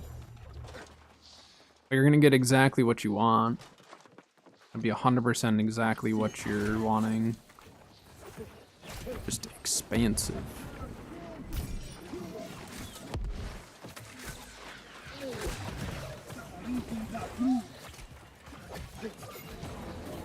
I don't really care about getting credit for kills here, do I? I mean, I know you can get flame cores that way, but we still don't know what they're doing with flame cores yet. They said they're trying to come up with something to do with them, but...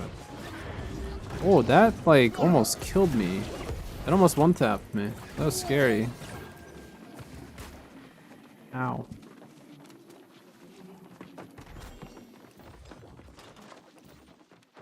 Yeah, I don't know what's gonna happen with flame cores, just cause, like, since they removed the banes and wards, that's what made it essentially so, like, the flame cores are useless now. That's all they were used for, was just getting gear.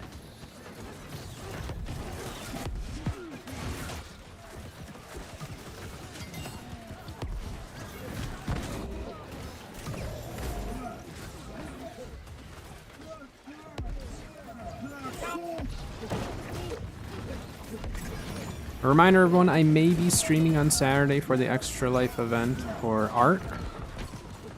So if you want to just hang out, see what Ark Ascended's all about now, anything like that.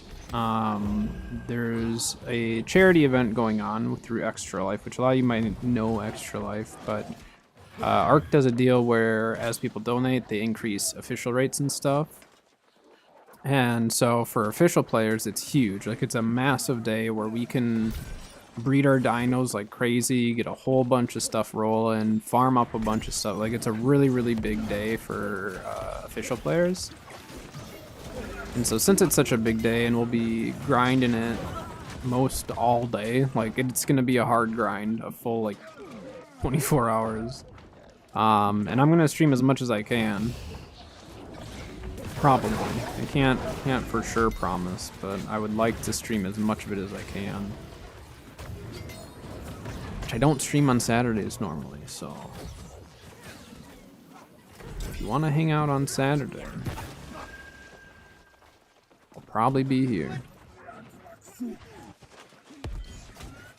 It'll just depend though, like if server stability is just absolutely terrible, to the point where we can't breed stuff, it's gonna be awful, but server stability's fine and we can actually get that stuff done, then it's gonna be great.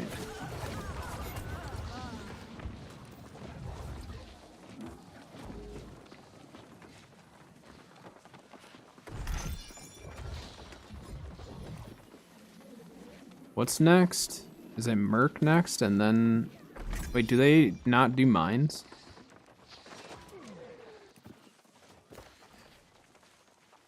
No, they didn't do mines. Why not?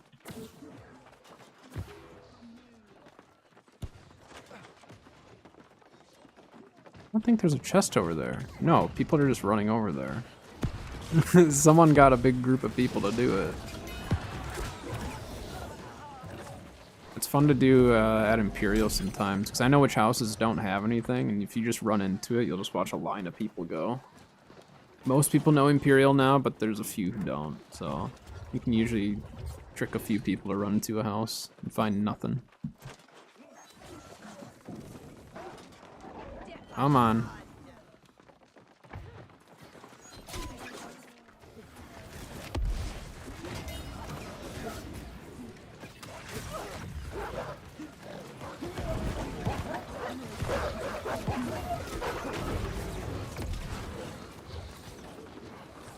What is happening?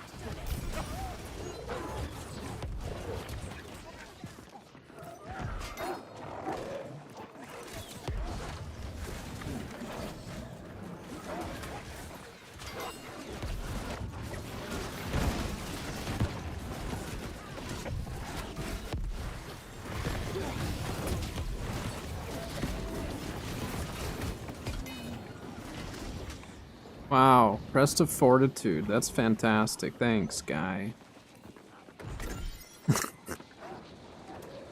This sweaty guy's just been smack talking every named boss that we're killing.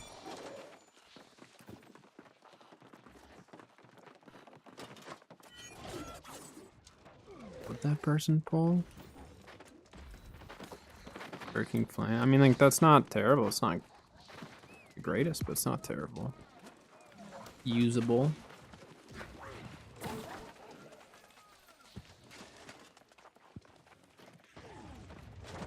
So I need to do Mutated Dynasty this week because I want to pull the Butcher Sword. I may run that sword for tanking even.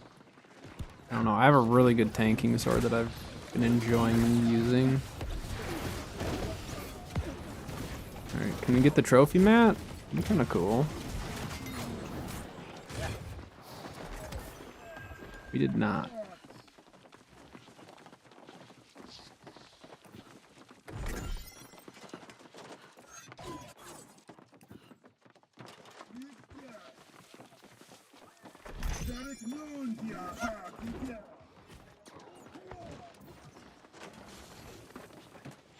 All right.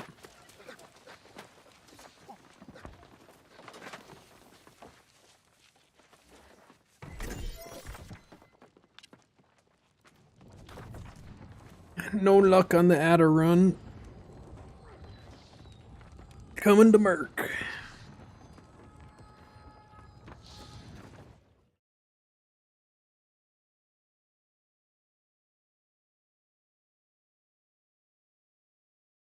feel like yesterday we didn't get a ton done in Arc, but we definitely got a few things that we needed.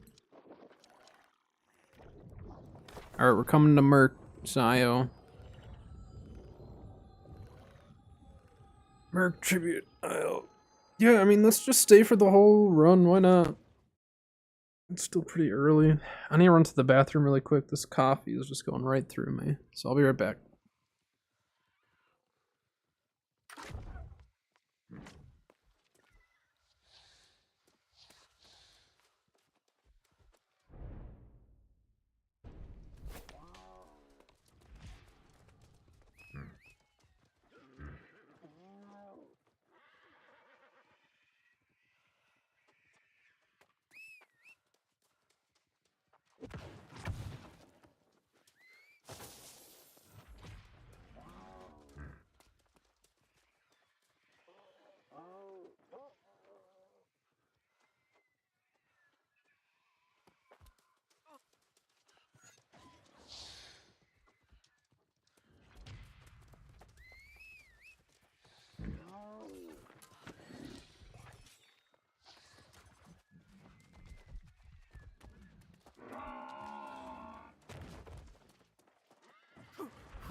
Alright.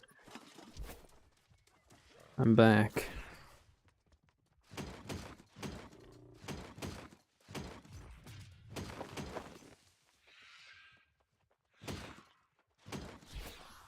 Did it start? Did I miss it? No, we're good. It's chilly today. It's not as cold today as it was yesterday, but a little bit chilly in the apartment.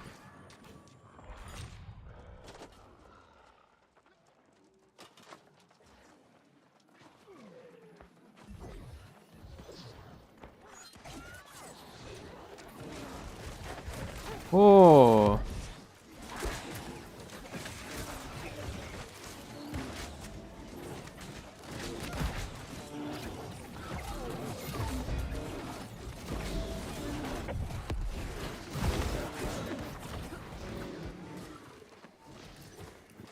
Give me that health pot.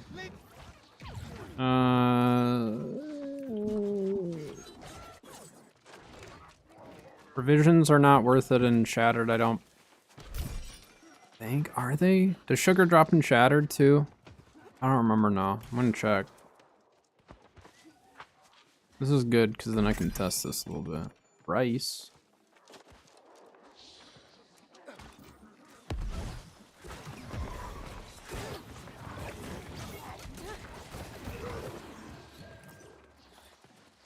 I know that supply crates are worth it in Shattered because there's a lot of craft mods that drop in Shattered Mountain, including I believe Insatiable Gravity Well.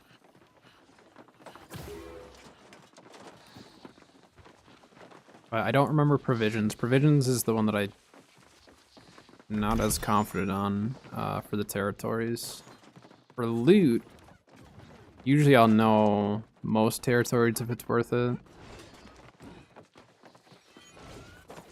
Couple I probably missed just because I forget what all drops there.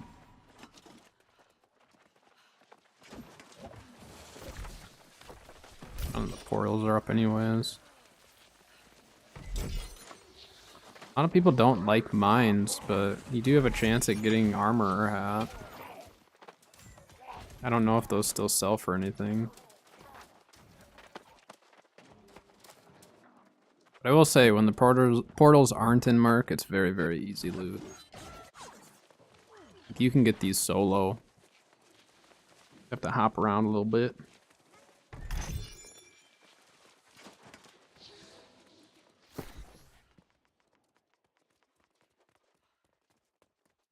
Ooh, that was a top tier Desert Sunrise.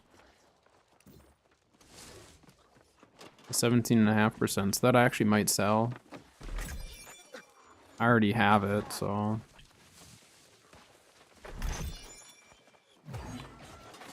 Skip some of these chests just because we want to keep up with the group.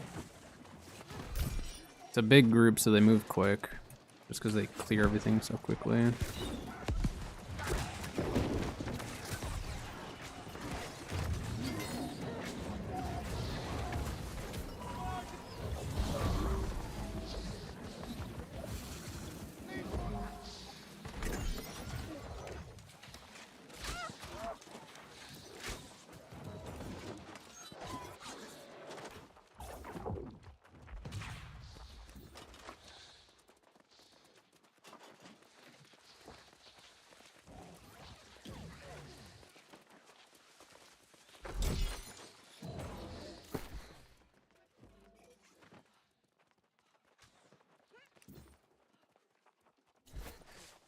And we're not getting anything good. Come on, give us a good craft mod, that'd be sweet. So since they confirmed that the luck system doesn't work towards gear score or perks, that means like your likelihood of getting gold gear is lower.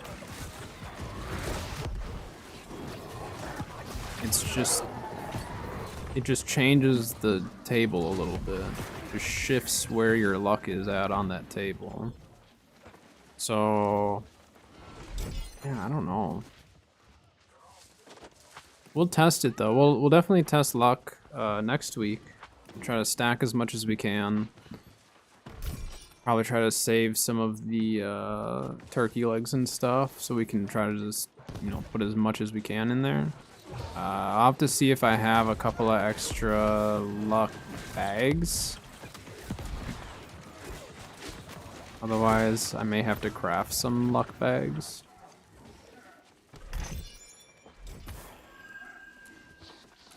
I don't even have, I think I still am rocking 600 bags. Right? Yeah, I'm still just rocking 600 gear score for my bags, which is not great.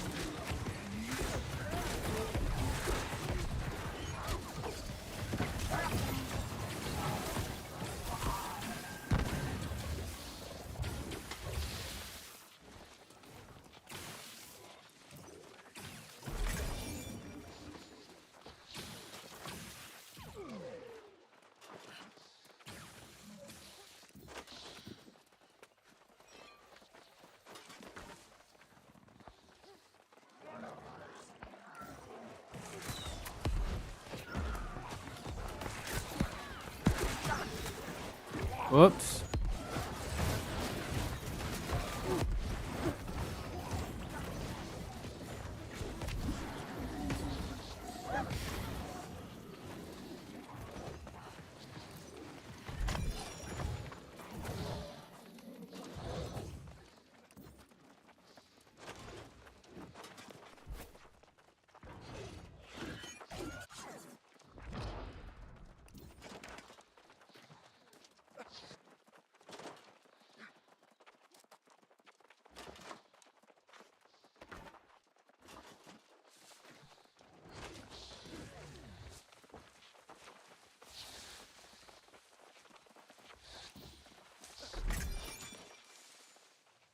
A sage, huh?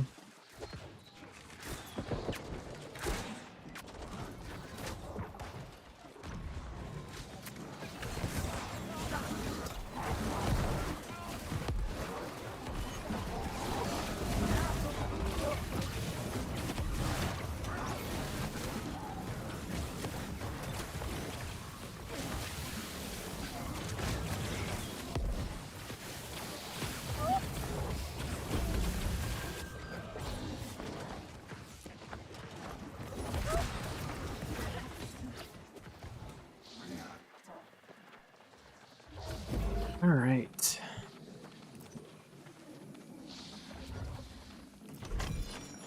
There's my transmog token. Look at that, we both pulled ours in this run.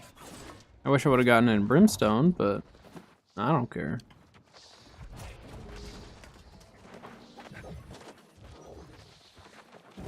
Yeah, I mean, you could specifically target just Brimstone and Elysian Wilds. Like, if you didn't pull it on Tuesday, you just want to stop doing elite runs or dungeon runs, and then continue them the next day.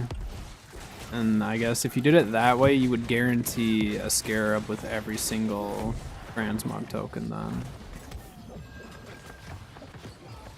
I don't know if it's worth it or not. It's naked. He's wearing the embroidered hat. It's my favorite hat in the game.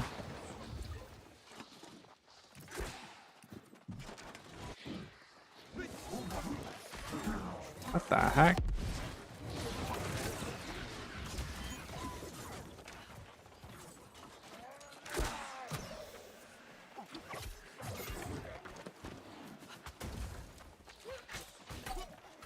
Ow!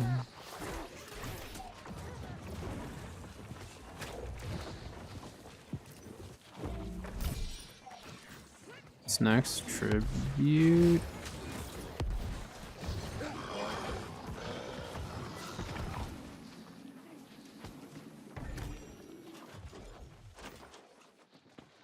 Doing it. I'm going for it. I hate this jump. There we go.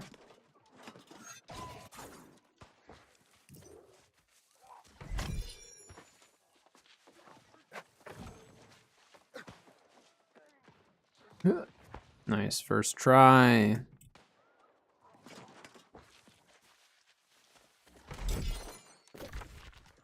Orichalcum engineers thing. What? All right, so where are we going? I don't know where they meet for this now. They do aisle second, right? Well, I need to recall either way. I actually haven't joined an actual chest run for Elysian Wilds since like the first week. Every other time I've ran it, I've just ran it with small groups. Or Manny put them together a couple times.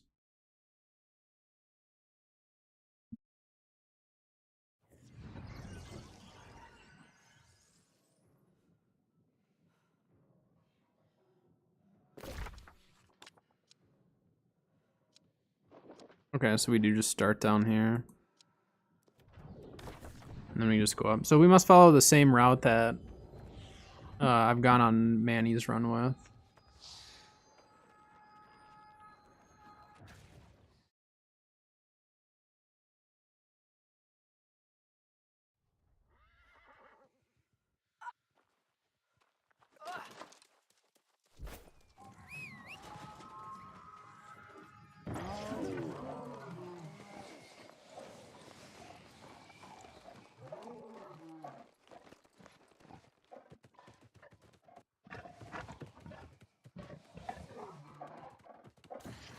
Right, I need to get a little bit of recording of this area.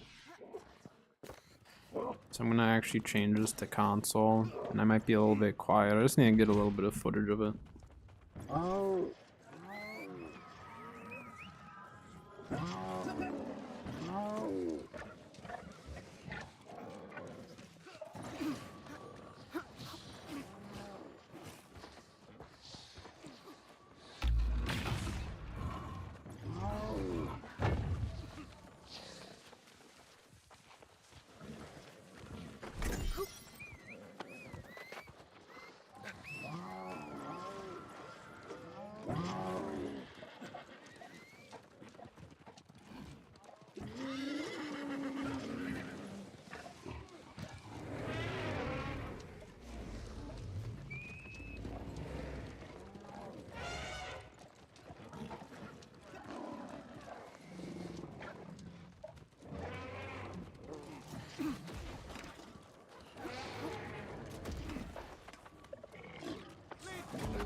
Alright, I'm back. It's a nice, just like quick 10-minute recording. And if I end up doing a chest run video, now I got a little bit of footage of it. Alright, where are we going next? What's next here? Isle? Boy, did you guys see how much gold loot I pulled from that though? That was actually a really crazy run. No 700, we had 1699 though. So we'll check it and see how it looks. This is where the chest run can fall apart though, right?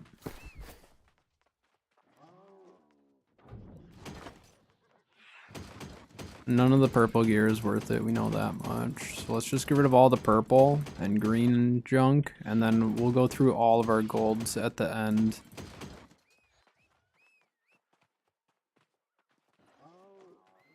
Oh wait, no, that's Compulsion's old.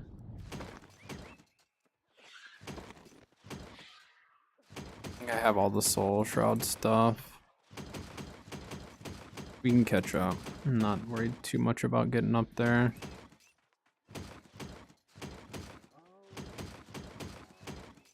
Alright, let's go.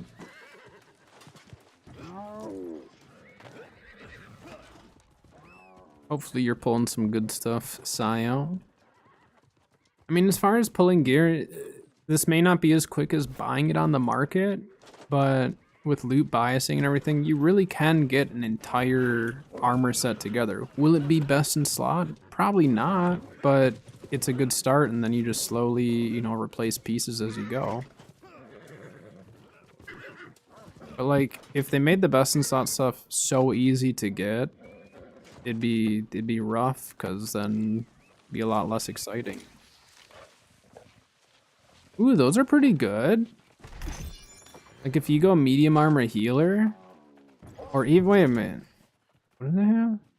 No, for flail, that'd be super good with medium or even heavy armor flail. You could use that with like a tanking build. If you're running flail for a tank, that'd be amazing.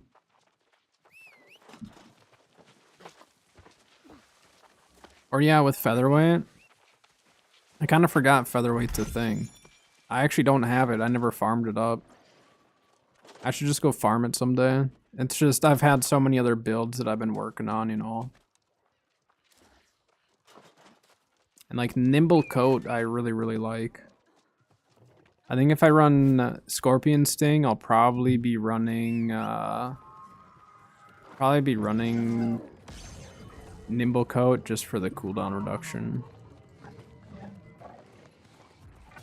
But yeah, I should start using featherweight. I don't know why I don't use it more.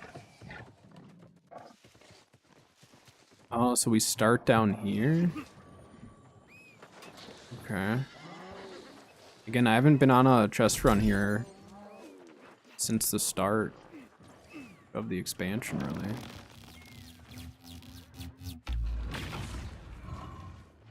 Luckily, Sayo's up there, so I can just keep following wherever he's going if I get lost.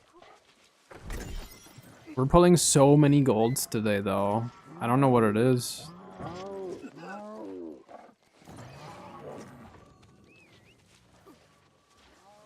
Lots and lots of golds. Yeah, I need to get my rapier finished because I'm really enjoying it. I actually want to run... Debating, like, because I want to put together my musket build somewhat soon. And I just need to figure out what secondary I want to pair with it. Just farm it that. Ooh, that guy did it. I watched him. Watched him do it.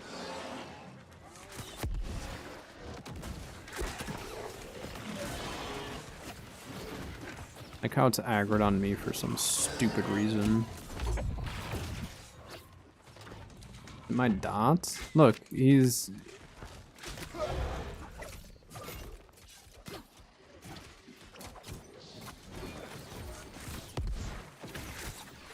Alright, can I get the chest now?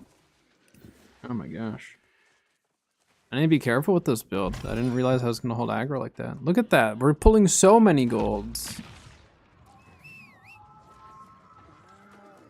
This is crazy.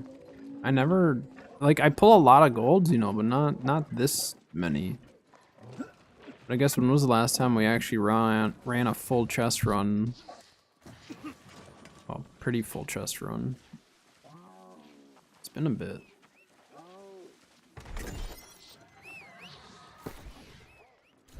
Yeah, I forgot. Going in your inventory cancels the summon.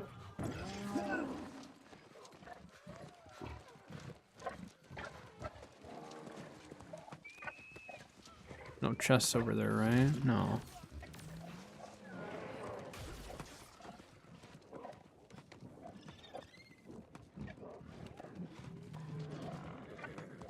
You can climb up right here, huh?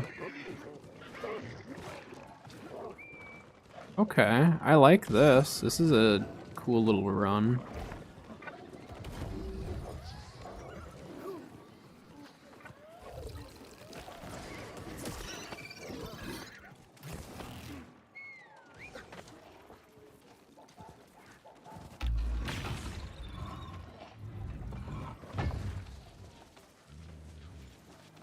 Can we make the jump from here? I'm kind of scared to try it.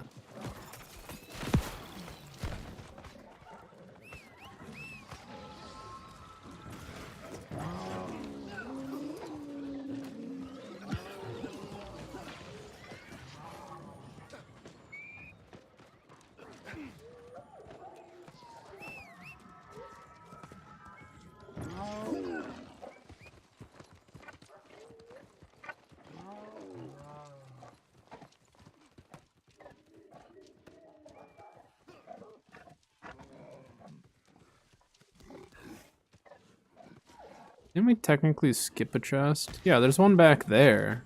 Isn't there? Yeah, there's one back here. We did miss one. A bunch of people skipped this one. That's why I didn't turn. Yeah. I always forget about this one way off to the side because it's not obvious.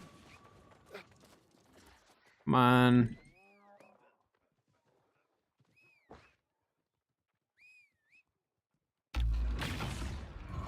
Yeah, a lot of people skip this one because they just don't realize it's over here. I just always forget where it actually is. All I know is there's one off to the side. We've gotten a good amount of dark matter too, just from opening chests, and then obviously we have a bunch of gold gear that will break down too. It may not be the absolute fastest way of getting your dark matter, but it's not a bad method.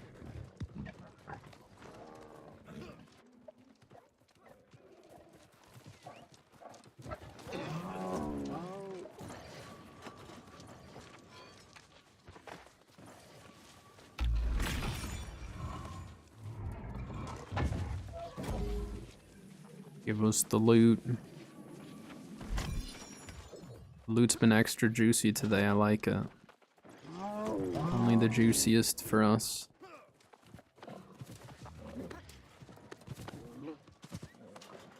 That guy just went right off the side.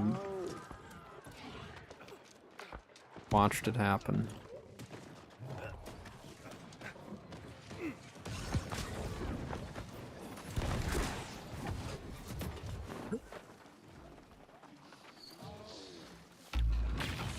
Fine.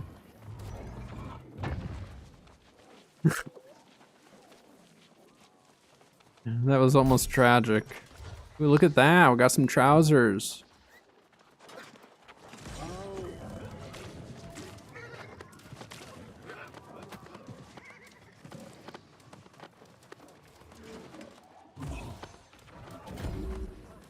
Everyone's just rocking over this guy. I felt bad, I had to stop. I know the feeling of like soloing into a chest run like this and just like everyone just walks over your dying body. It sucks. Oh my gosh, the gold loot is like insane today. It's not necessarily all good loot, but it's just fun pulling it. Alright, this is where it gets kind of tricky because you can't see your character every time. So like keeping track of where your guy is can be Really, really important to not fall. Uh-oh. Sio fell. I don't know of anyone who has not fallen on this run before, you know? This is the part that gets me. This part I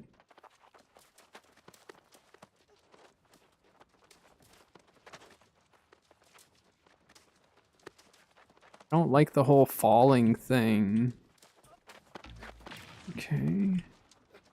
Alright, Mr. PvP, you go.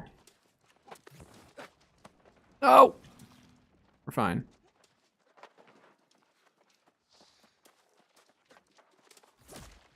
You fall again, Sio? No. You fall again or did you get hit? That's not good.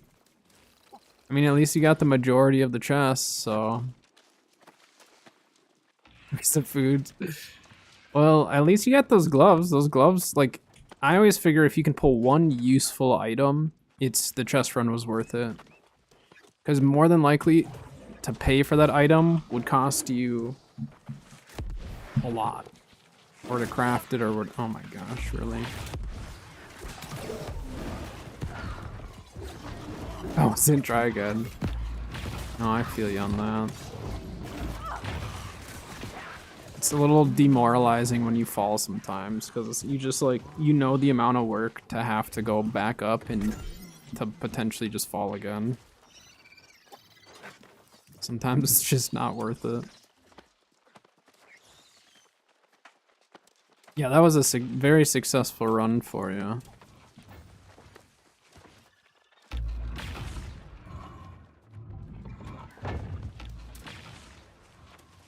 We gotta go through all our gold loot after this. See, oh my gosh, look at the loot. It's flowing right now.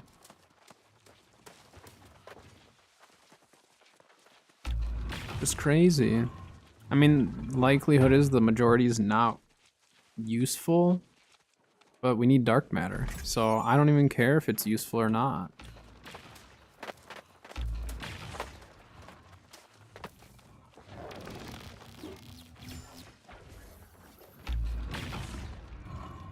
Did it not actually like finish doing that? That was weird. I think that was the end of that run, right? Yeah. Wait, there's technically more chests we didn't go get though, isn't there? Yeah, there's still more chests that we missed. I think there's one or two that are around the edge, isn't there? Maybe not. Could have swore though that unless we did end up getting it, I don't know. I'm gonna jump down here. I could have swore there was one chest though. Let's go check it out. Oh wait a minute.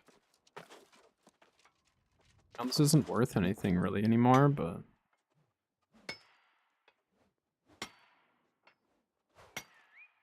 yeah, those chests down there. See, I knew we hadn't gotten them all yet. Sometimes I know what I'm talking about.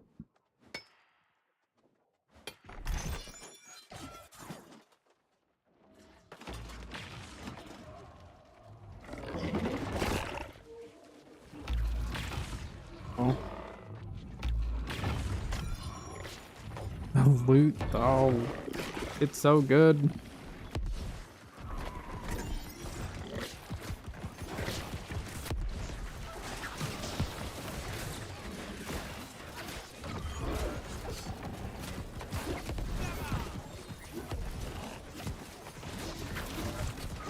Arcane resistance, so like my rapier actually doesn't do as much because I have that stupid gem in there for now.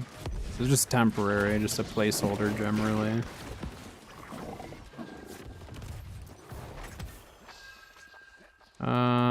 Which one? I think I got that one, huh? Let me just triple check. Yeah, I got that one.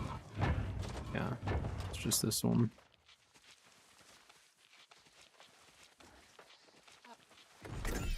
Other gold item. It's kind of crazy though if none of them are 700. Like 700 is very, very, very rare for gold items. I get a lot of green 700s.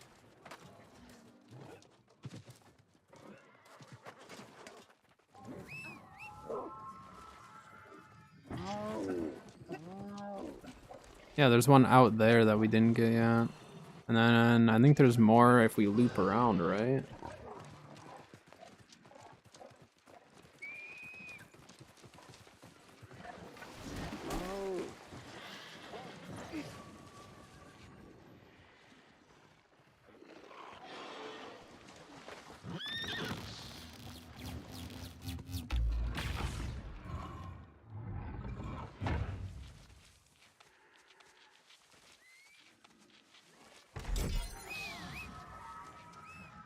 Uh-oh. Oh, that was just retreating. I thought it was aggroed on us over here. I'm just gonna skip that stockpile.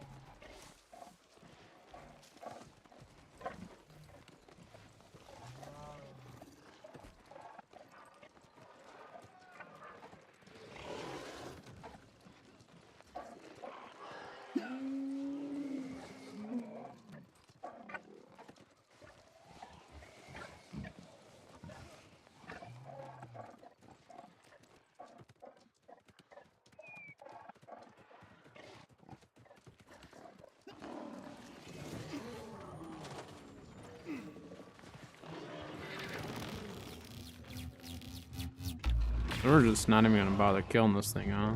Someone's gonna hit it. Just waiting for it. Who's gonna do it? Maybe not. Everyone actually wanted to get the loot.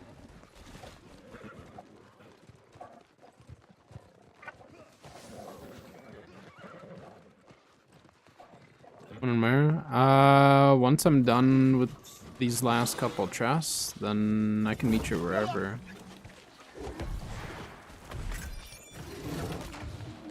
Ow.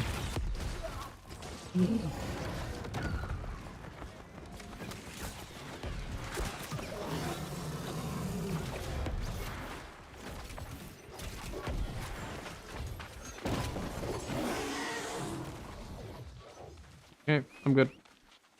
Definitely thought I was gonna die for a sec there, but we're fine.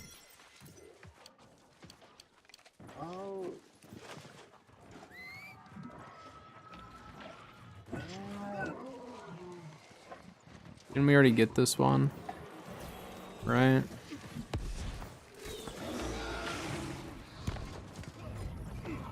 That was all of them then, yeah. I can just meet you in Brim.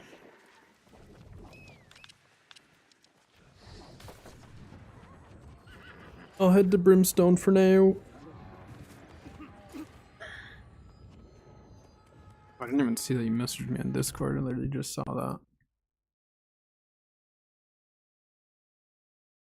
Oh, so you got 2 majors? Yeah, that's fine. I've got minors on me, so I'll take the major one then, or the 2 majors, if you don't mind.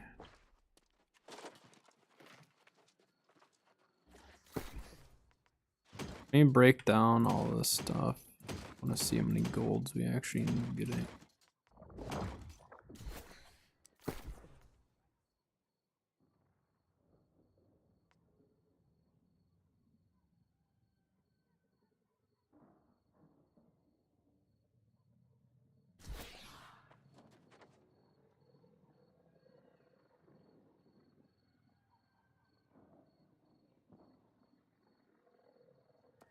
It should go into your storage of your house.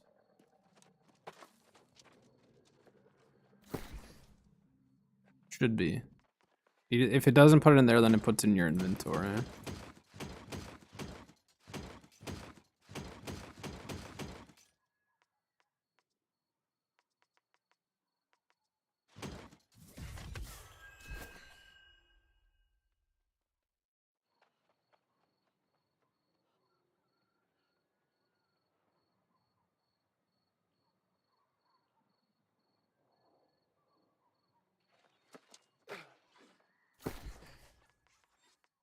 Get anything good here? Or is this all a bunch of junk?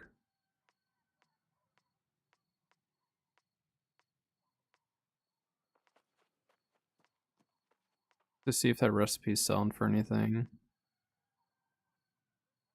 So many gold items though.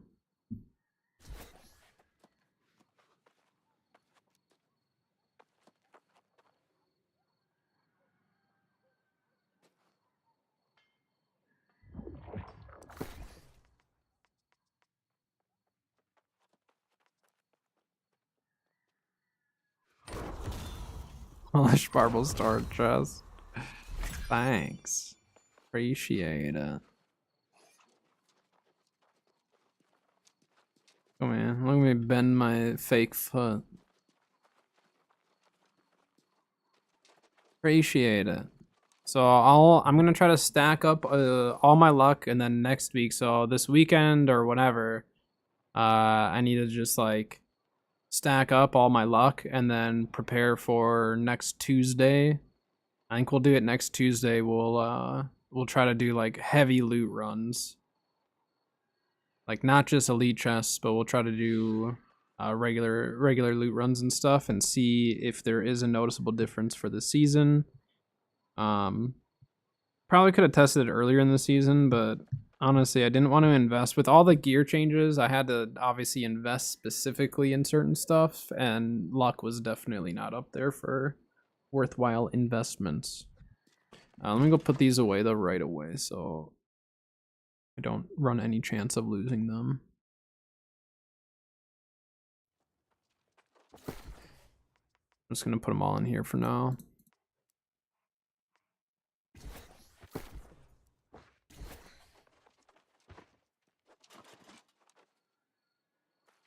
Alright, so we kept a good chunk of our loot from Helios, Capri, and then Elysian Wilds, right?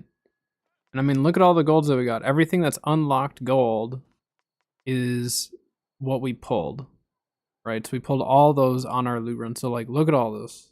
It's a lot of gold gear. Some of it's, you know, fairly low gear score. Some of it's a little higher, but overall, I mean, that's not a bad take, because just the one area was like 10 minutes and we pulled golds out of most of the chests. The next area is probably another, you know, 10 to 15 or so. So I mean, like you're all this loot was probably pulled within an hour. That's a lot of loot for an hour, you know. So it's chest runs, in my opinion, are still worth it. Some areas might not be worth it depending on what you're looking for, but overall, I think that the chest runs definitely can deliver some, you know, some decent gear for some people depending on what you're looking for. All right, let's take a look at the actual gear now. And we'll just lock stuff as it's worth it. And we're gonna keep that just temporarily. We don't really need that. It's a good bow. I don't really need it. Anything that's buying or bound to player, I probably won't keep. Unless I know it's a specific build that I want it for. Yeah, like all these weapons might just be trash. Then when you are exhausted, King Jagged. Yeah. I'm gonna equip, hold on to it for now. Yeah, so I mean, all these weapons were not good, right? So none of them were that good, but we can break them down.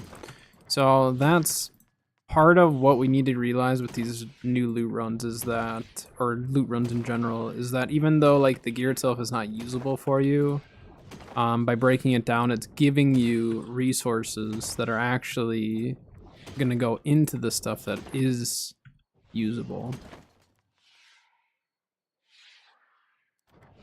Oh, this had some merc loot in it as well.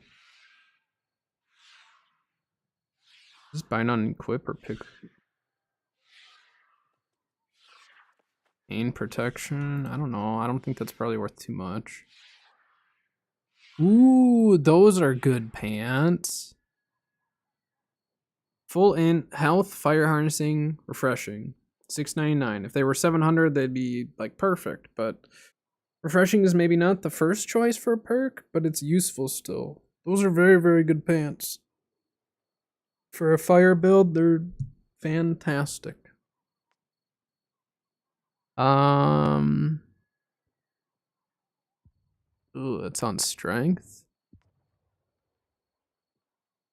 Ice protection. That might sell. Anything that has like frozen protection or fire protection, anything like that. Because of mutateds, it does help bring the price up. Freedom, refreshing health. Probably won't use those. Find and equip.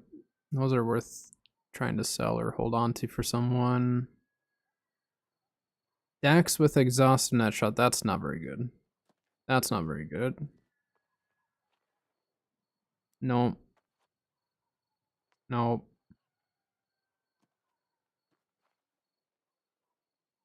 No, duplicating toast is not good.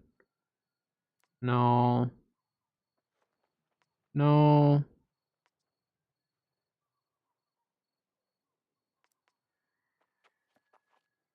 Flame protection. I mean, we got three. Did we get 3 different amulets with protection on it?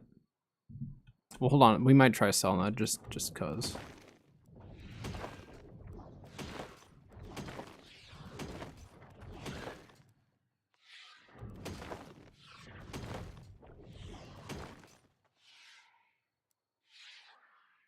How much dark matter do we have now? 455. They got us pretty darn close. So yeah, all in all, not a bad run. Not bad at all.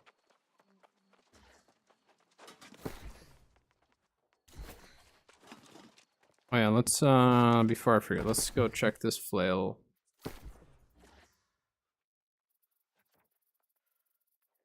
Was it a reinforcement? I don't even remember what it was now.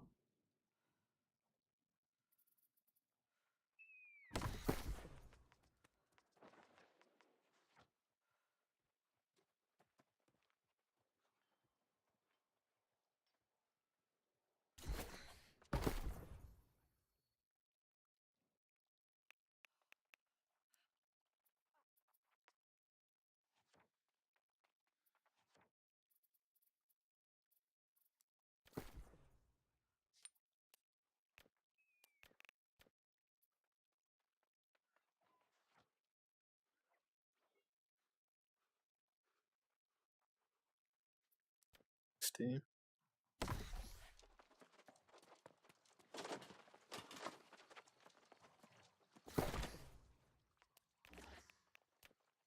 Okay, let's put that in there and that.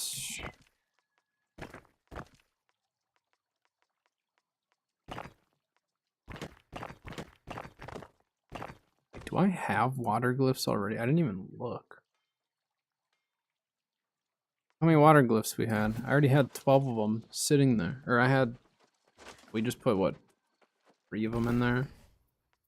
I had 9 of them. Oh yeah. I was sitting on money, didn't even know it.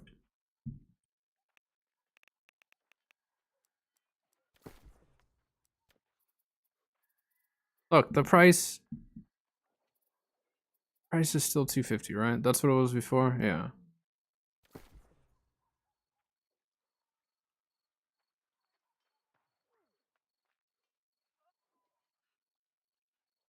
Working on one of the apartments or something. I'm hearing like tools. It's throwing me off.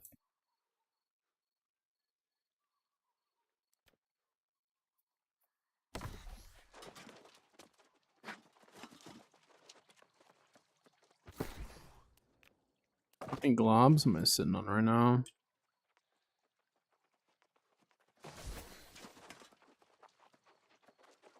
I don't know why I have that many globs either. I have no idea why I've been sitting on that many of them. I must have just farmed them a while back and didn't do anything with them.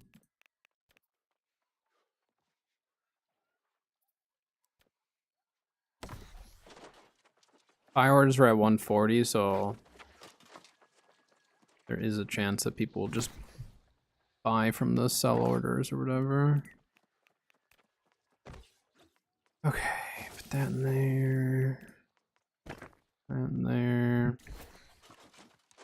I actually haven't done any of my skill level ups. I have any for this.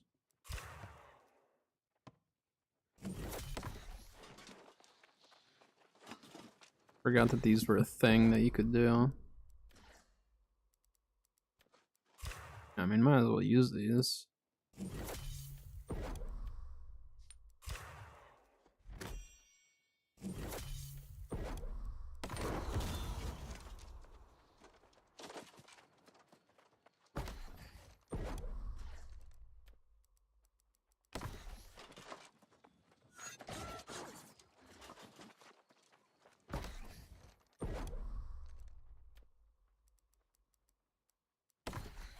How many aptitude chests do we get for mining? Just the 2?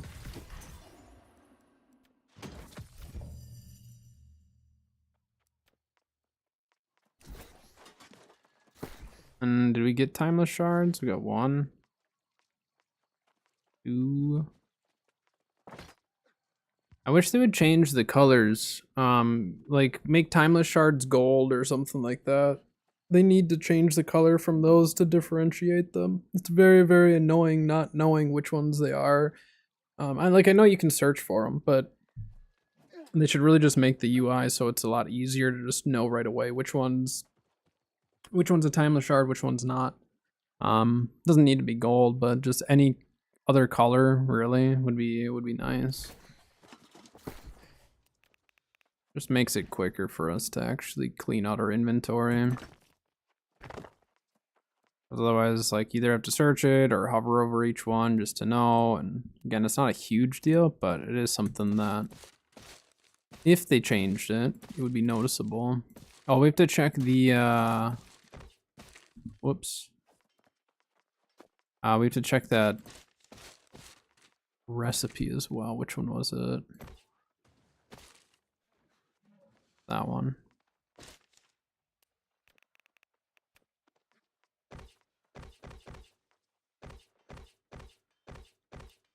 And we got a bunch of gems out of the deal too.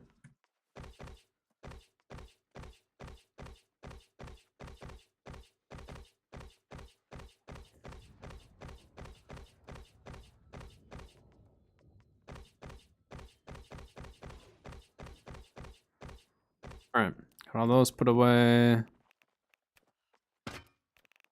That's that in there. Drop that off. Never mind, there's too much. That can go right there then.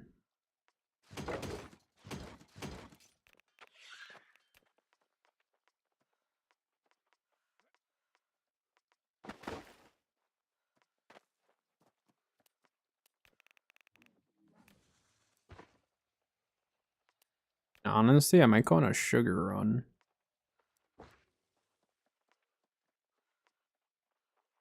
Feel like that would be a good idea.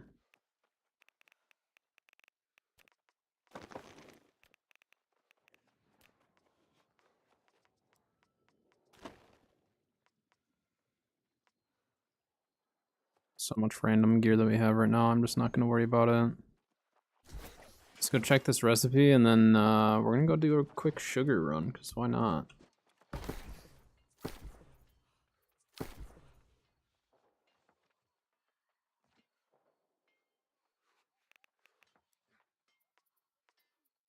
Oh dang, it's gone for 3K still? Heck yeah, we're gonna sell that.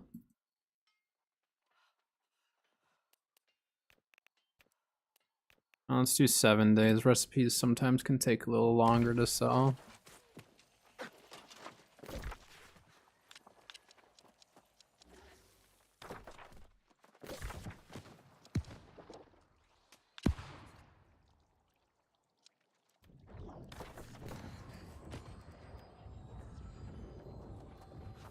Okay.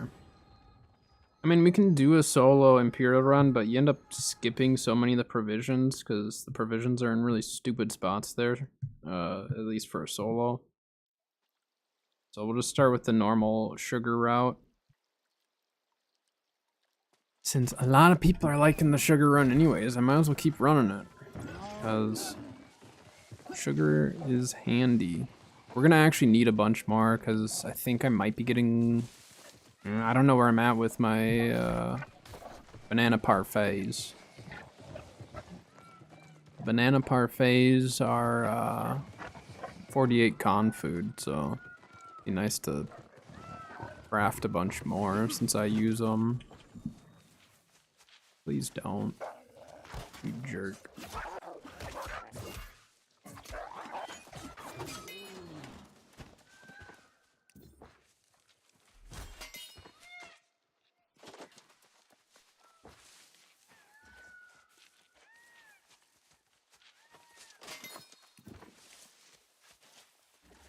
It's like the only wire fiber that I farm, like, on the whole map.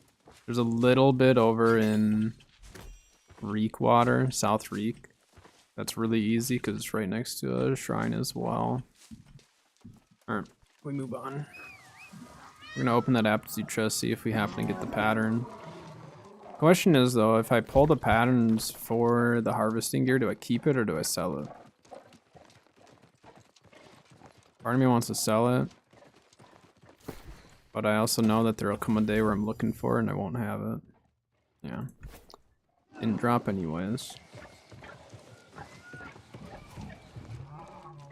And I guess that is one way of making money, is literally just like trying to farm up some of those patterns, but it's so random as to when you're actually gonna get it.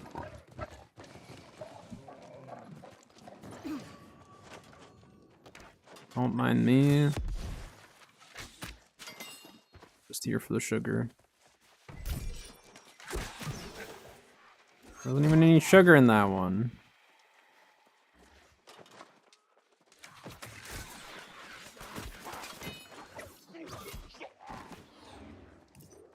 This place is a scam.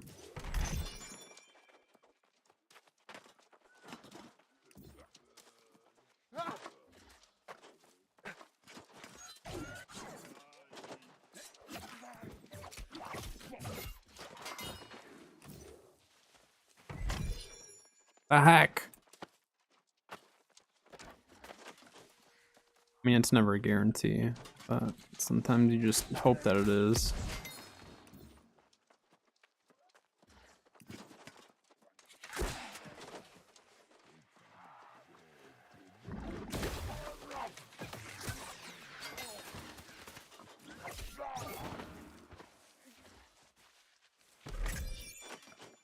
We're not getting any sugar. No. Come here with the intention of this being a sugar run.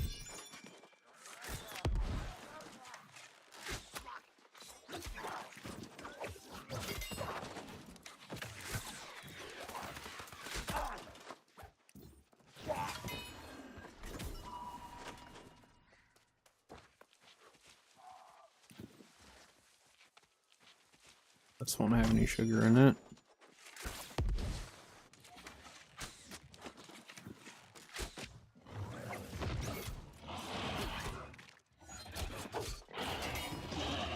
Actually, we do need to farm these trees. My logging is almost capped. It's the last trade skill I have to get up there for harvesting stuff.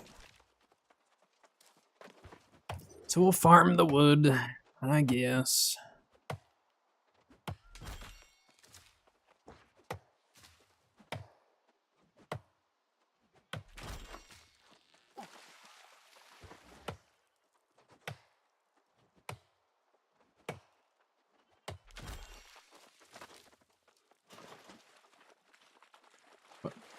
I'm stuck on.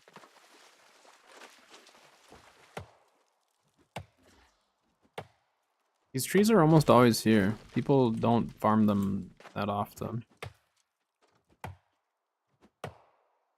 Should give me a bunch of XP.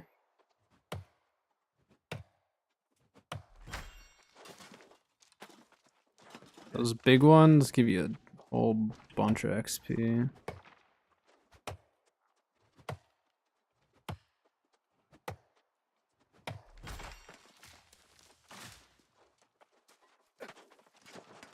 Getting closer.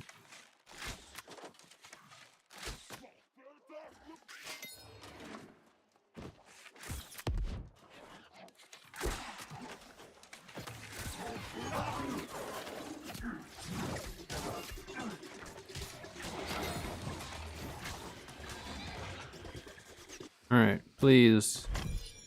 Please let us pull some sugar out of one of these supply, or one of these provisions crates. Please. That one give us some? Oh yeah. 3 sugar. We're rich. Actually, we're not even selling the sugar this time. Keeping it.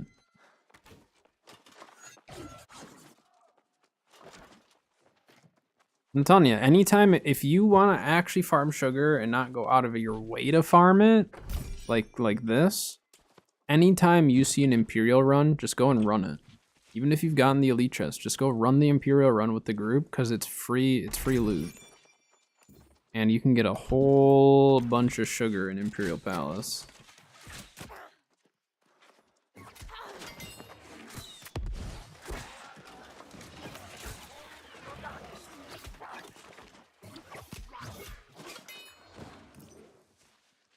Probably the easiest way of getting sugar where you don't really have to do anything, but just run with the group. This spot, you actually do have to still run around and get the ads taken care of, and then farm everything up.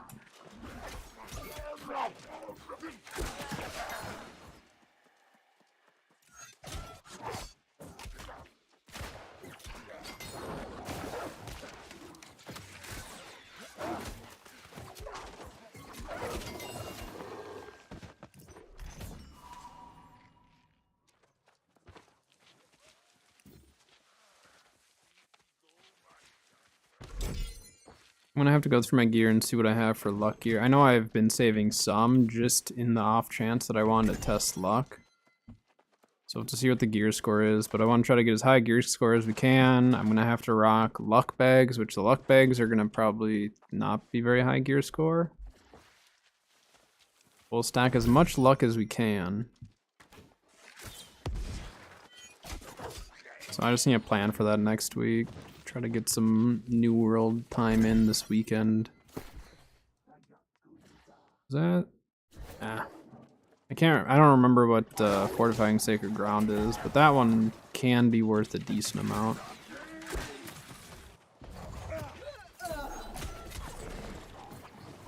There we go, we just made 1,700 off our globs that we had just stockpiled. See, like, I knew I was sitting on money, I just didn't do anything with it.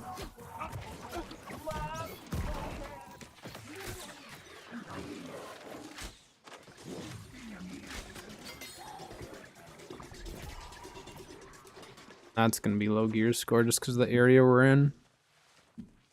But hey, anytime we pull a useless gold, it's more dark matter for us, so that's why I don't really mind pulling junk.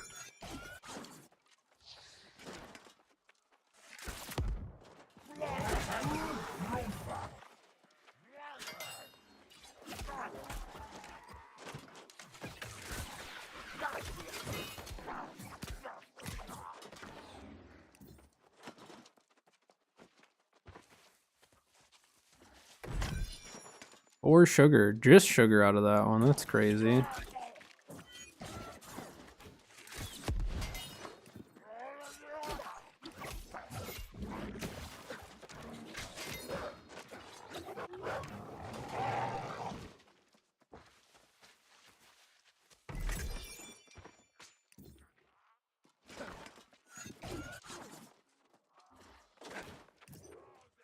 Definitely not a great sugar run, but we've gotten at least some. I don't feel like I'm leaving completely empty-handed.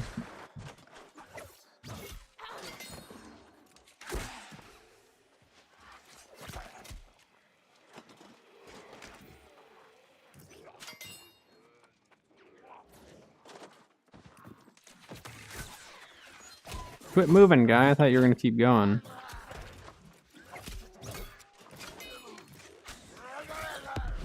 He dodged it.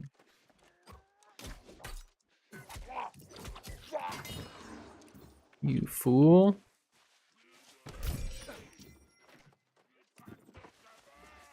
There's one more. Is there one more?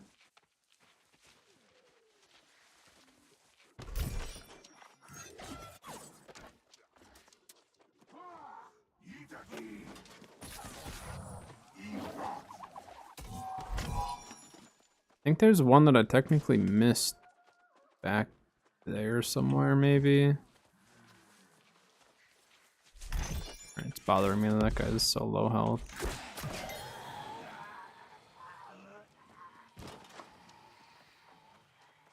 Double check now. Thought someone had told me that I missed one, but I don't remember. Pretty sure I looped all the way around here and didn't see any, but...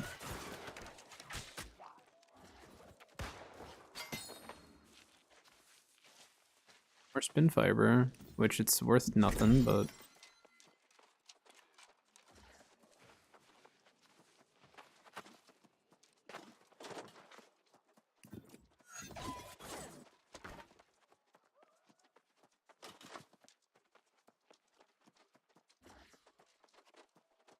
And there's an alchemy crate up there that we're just gonna skip. That was not a good sugar run. That's just how it goes sometimes. Sometimes you get lucky and get a whole bunch, other times you don't. So we started our day, and again, given we haven't gone out of our way to sell any gear or anything like that, just literally posting stuff that I've been stockpiling or that we got today, and started the day under 3K, and now we're gonna be very close to over 8K.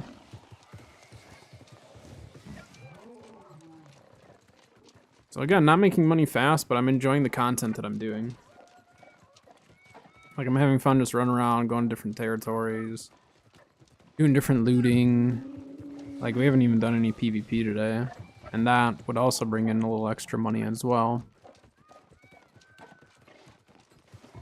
But today just feels like a PvE type of a day, you know?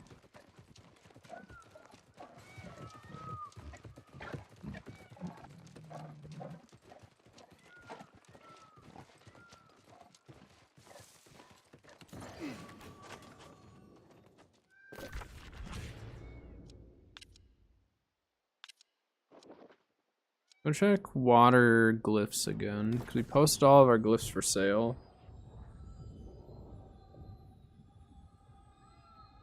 And stockpile some more.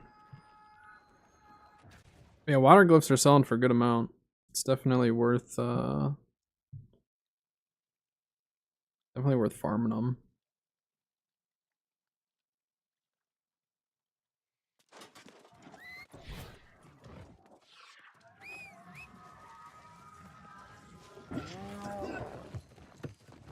Yeah, we still need to check aloe gel prices. If aloe gel is selling anywhere even like $1 or $2, it's worth it to farm it. If it's under $1, I don't think it's worth.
So just get the chest for now.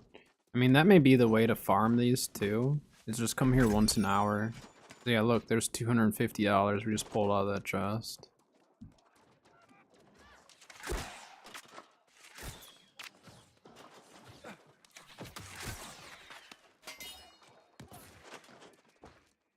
Oh, stupid guy. Stop farming that. Yeah, we'll just get all the chests for now.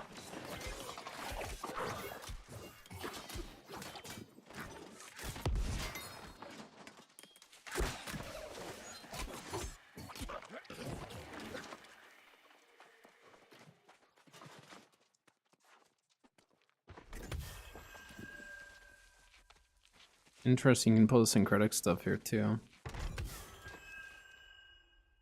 This actually isn't a bad spot to farm the syncretic, I suppose. There, we made $500 just for coming here. Obviously, we're not gonna for sure get 250, but we'll say 200. So we made $400 by coming here. 500 or 600. See what I mean? Easy money. Easy money. You just need to go out and try a few things. Trouble is like some prices on stuff will fluctuate so much that like it may be worth it one day and then the next day it's not at all. That is the market.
That was a good, quick little run.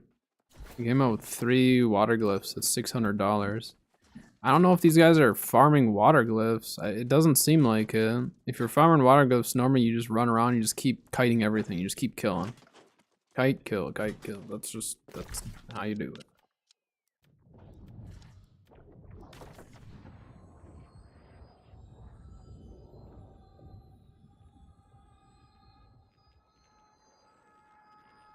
I do have an idea. Got some ideas for some other content and stuff. The New World content's really been like flowing a lot better than Arc content. Like I've been playing a lot of Arc, but actually coming up with content that I can put on YouTube and stuff has not been the best. I think I need to start doing a lot of shorts. So I've considered this before where I shift all of my Arc content outside of stream. Shift all that content into short form content. So do a lot of clips with Arc stuff. New World, I mean, there's definitely clippable stuff in New World, but outside of like OPRs and stuff, it's hard to like get a lot of clips consistently in New World. So I mean, I could just start doing OPRs and grabbing stuff like that. But Arc has a lot of clippable moments for me as opposed to like long form content, you know. But with the New World content, I definitely have more ideas coming. Yeah, I'm excited. Excited for a lot of that content to come to life eventually. Alright, let's dump all this stuff off. I need to run to the bathroom again, because again, the coffee's going right through me.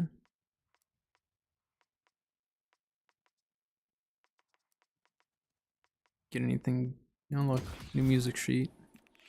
Take it.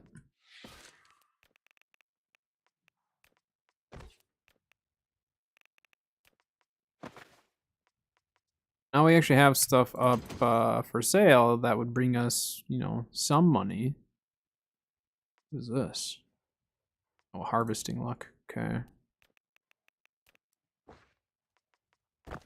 Then we'll start stockpiling the water glyphs again. How many mountain glyphs do I got? 20? Those are only going for 50 bucks right now. I'm gonna sit on them for a bit longer just because there's a chance that those actually go up in price. I've seen them go up to, you know, well, they used to be extremely expensive, but I've seen them go up to like the 100 something range, and if that's the case, then I'll sell. At 50 bucks, I could sell 20 of them, make 1,000. But let's take a look really quick. Yeah, so see how many are for sale for 50, 60, stuff like that. So chances are these won't go up in price anytime soon. Let's see. Water glyphs we know are selling for a lot. Gift glyphs have dropped. Those used to be more expensive.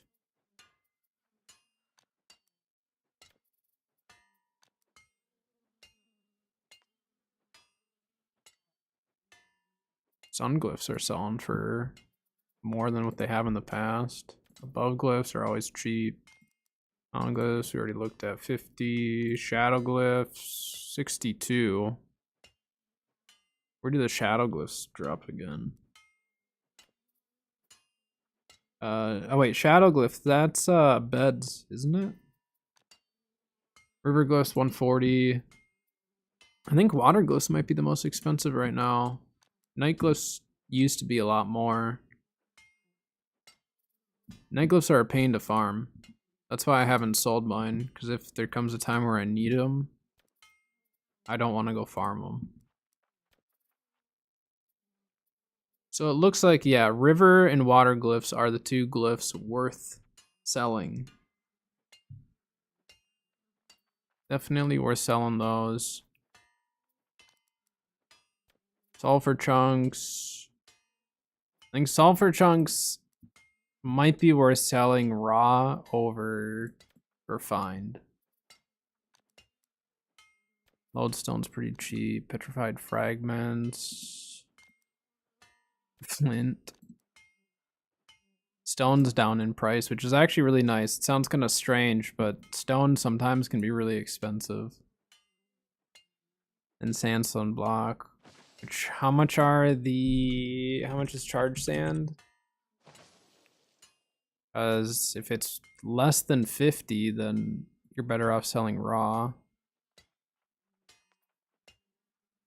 Yeah, wait, sandstone block is like crazy expensive because it's 10 per, isn't it? Or am I thinking something else?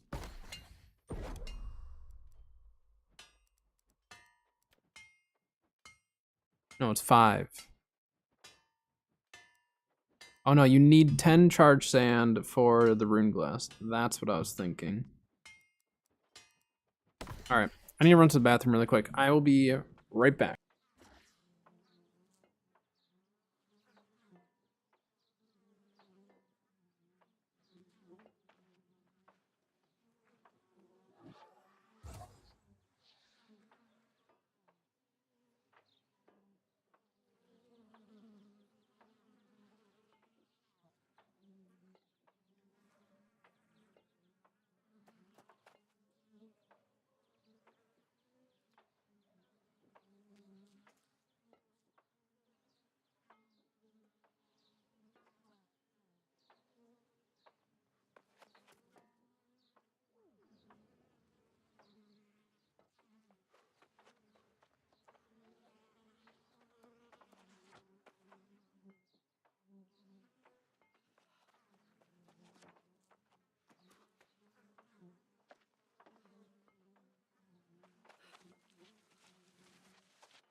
All right.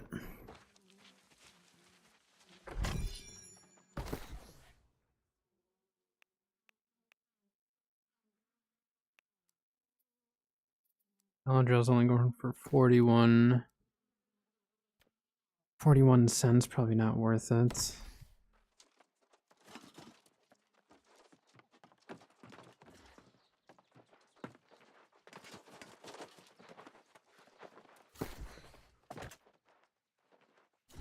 Oh, we should probably go do these armor scraps.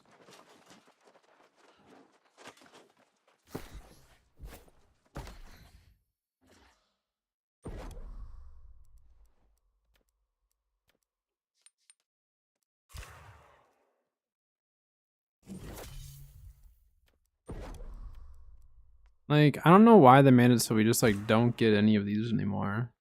They left them in the game, but they made it so it's just, like, near impossible for them to drop. And then this still just makes Asmodium, right? Or, like, whatever that tier is. The fragments don't really have much use. I don't know. They need to rework a few things that had use before and no longer are really useful at all. Yeah, because like all these scraps are just kind of like wasted at this point.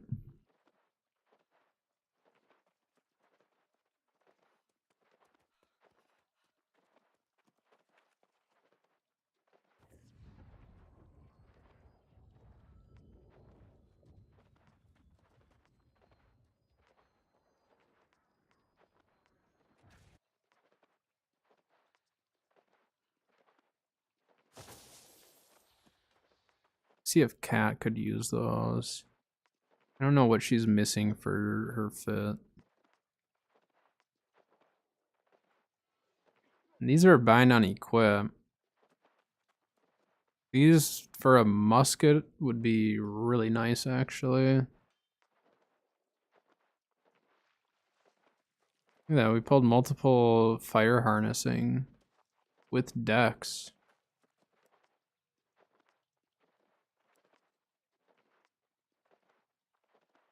Someone has in, which for a mage build with fire staff, this is gonna be sweet. We'll for sure be saving those.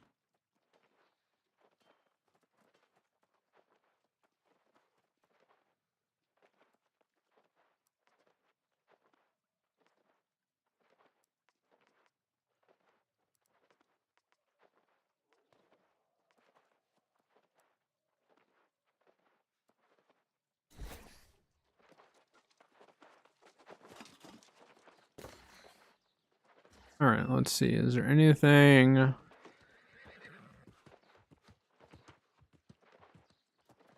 Missing the wall run. Kind of forgot we didn't do wall earlier, but I don't really care too much. Oh, they were doing like a small group for wall or what? I mean, we could try running a dynasty. Dynasty's pretty easy. I don't know what role I'd run. Let's just see what's available right now. I don't know if I want to do them too. Spam M1, probably not. And Eagle Garrett's looking for a DPS. I don't have the greatest DPS build at the moment for that. What's the mutation? That actually also dictates it. Overgrown? I will get smoked in my current build in Overgrown. If I get rooted, I'm dead. The build that I don't have the greatest DPS builds for the current dungeons. I think for Tempest, I'd probably be okay though. Tempest I could probably run as a DPS.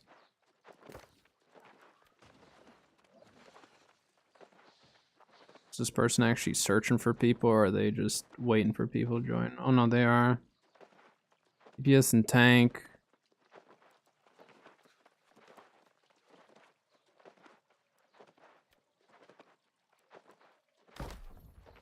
Does Tempest have an artifact drop? I don't remember now. Let me look really quick. Can't remember.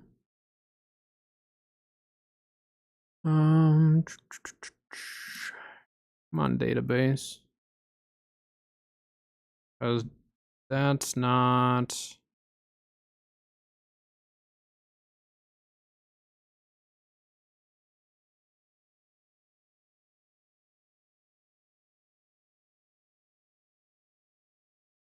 Is it the magnetic gloves? Because those are trash. At least on paper, they don't seem great. There's a reason why I didn't want to farm it. There's a good reason why I did not choose to go after that one. Yeah, because you get crit chance increased by 50%, but your crit damage is reduced by up to 50%. Wait, what? What does that mean? Up to 50%. What dictates that? Is it because... Is it like if you have vicious, then it's a 43%?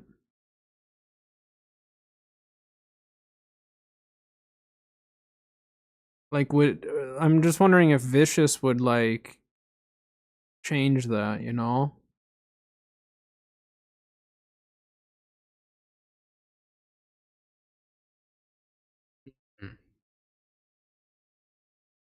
That is interesting. Yeah, the butcher seems pretty good. Bo actually has that one. I think he liked it pretty well.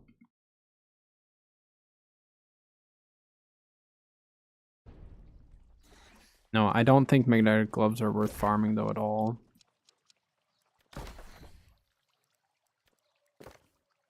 Can you technically pull it from an M1? Yeah, you can. They're spamming for an artifact. I mean, I could tank it. Would I tank it? I mean, I've tanked it before. It's just... It can be really hectic if I don't get a circle, because I'm a really aggressive tank on this, on that dungeon. I like to just keep pressing W. I may or may not have gotten our group killed a couple times because of it.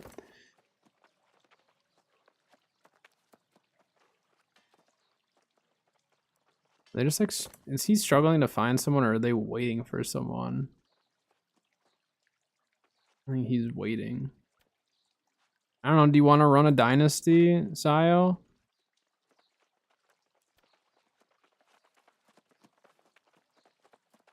I'm gonna put my tanking stuff on.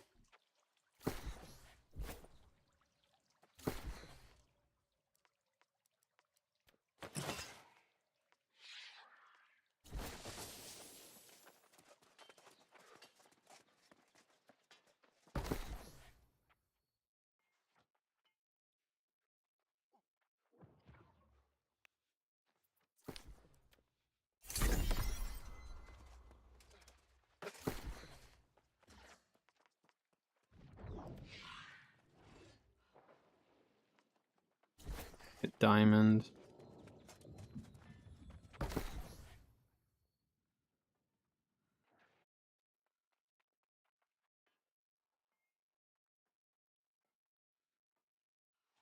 On the park of their dog. Okay, sounds good.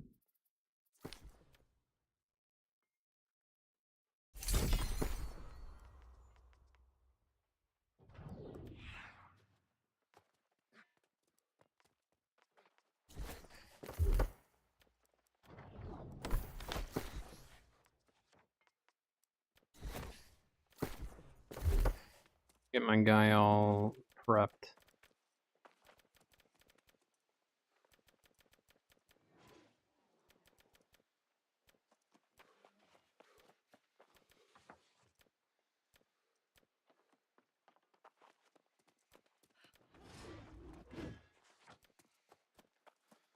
How do I do this again? I have a certain way that I could lay this out that allowed me to get what I needed.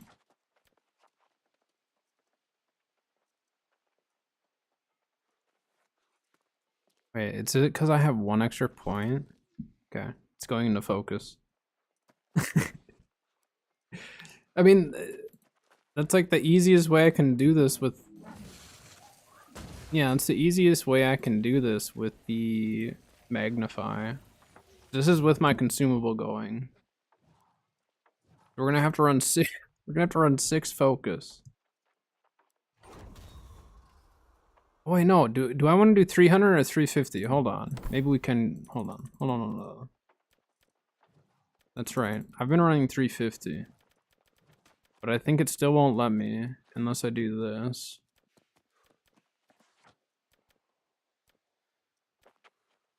There. Magnify. How many pieces of magnify do I have on right now? I think I only have a couple, and just it messes with it that bad. 1, 2, 3. So we have 3 stacks of magnify, and it makes it so hard to decide where to put some of those points. I need to respec my flail. I want to do all this before I try joining a group, because I want to make sure I get this. I'll do that, that.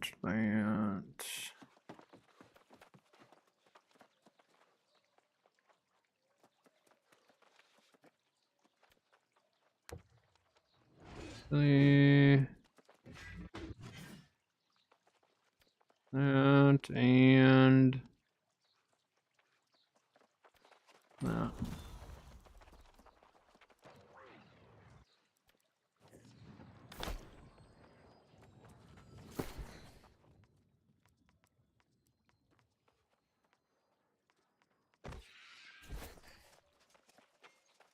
For safety reasons, we're bringing storm or stone form with.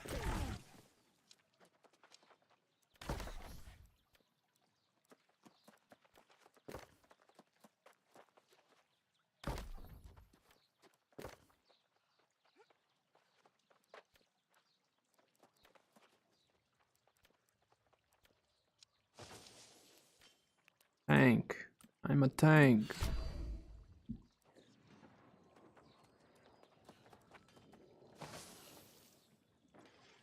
I don't feel like running an M2 right now. I feel like running on a nice, easy M1 Dynasty.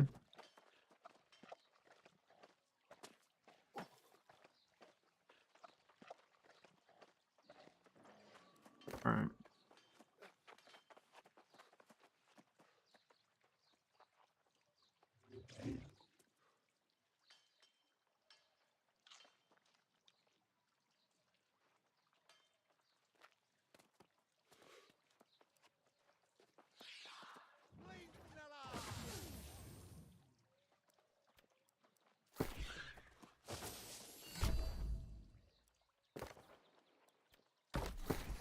I don't even think we're gonna bother taking our ward potion. I don't think it's needed.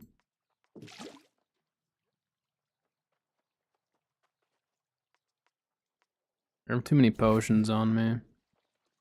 I have way too many potions on me. I saw someone was joining, but look how many health pots I have.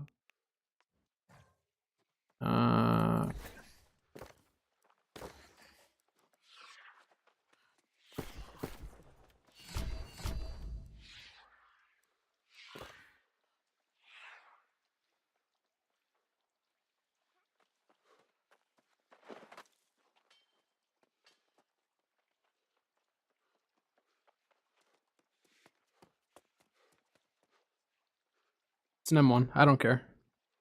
People control all they want. The thing that you have to realize with groups is some people will request the group before they're kitted for that dungeon. And so the game just pulls whatever they happen to have on at that moment. On top of that, I don't care. People can take whatever they want to take if they have fun with it. If they're trolling, the whole group will know it and be upset with them anyways. I don't care. It's an M1. If people want to troll M1s, go for it. We 3-man M1 Genesis and got gold just casually, so I don't care.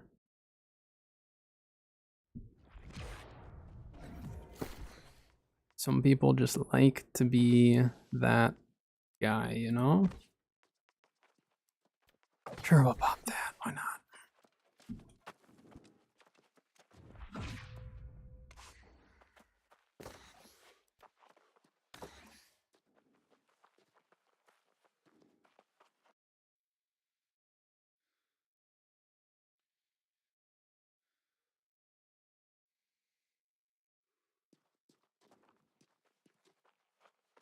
Waiting on one more.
See if we pulled it. I wouldn't mind. Would not mind one bit.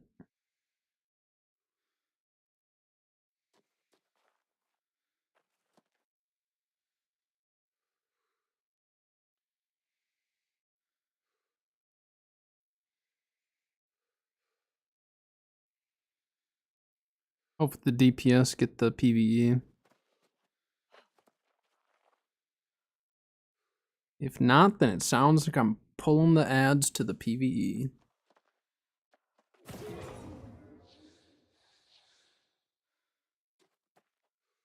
But no, I never gear check anyone. The lower the gear score is, the more fun I have. Unless it's a mutated where they're below gear score, then like, it can be a little dicey. But we've taken like below gear score people and been fine.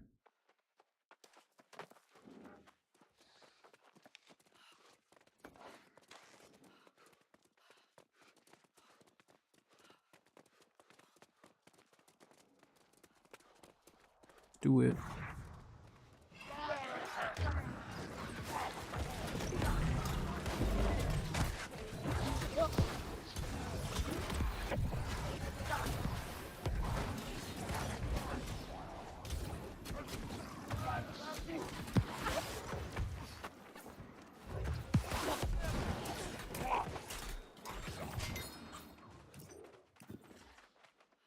Going for it. Yeah, he's getting it. Perfect. Perfect. This is where if our team's gonna die, it's gonna be right here. I'm just calling it now. This is usually where I get our team killed because I like to be very aggressive running up here.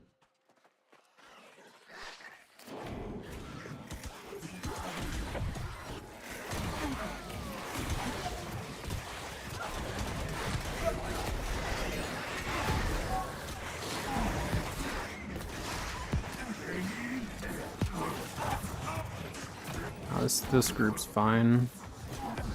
Except for that guy's real close to death. Let our healer, let's try not to let our healer die.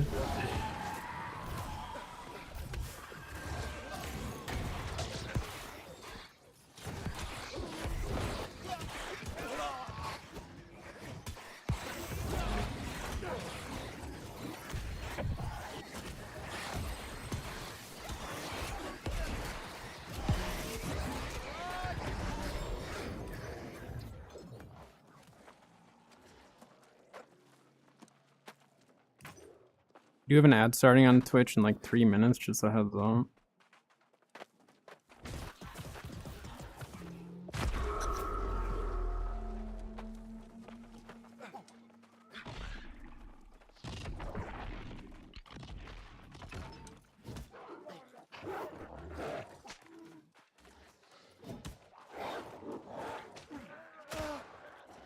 Is he dragging them all? Bring them this way, guy.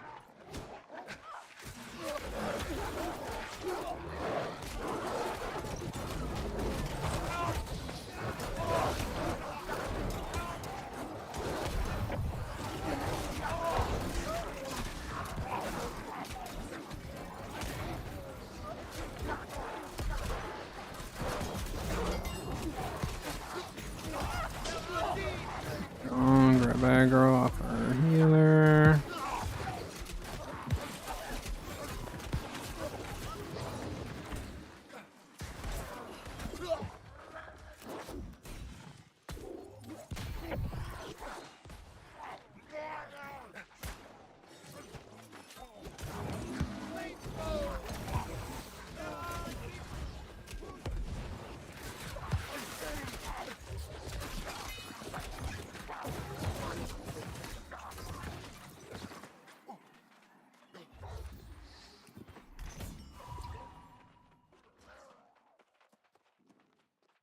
No one get the one back there.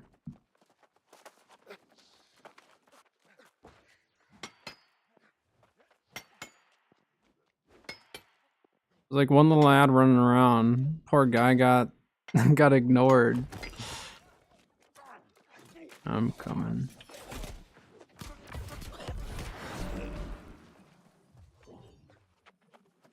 Someone's gotta go up top, get that one.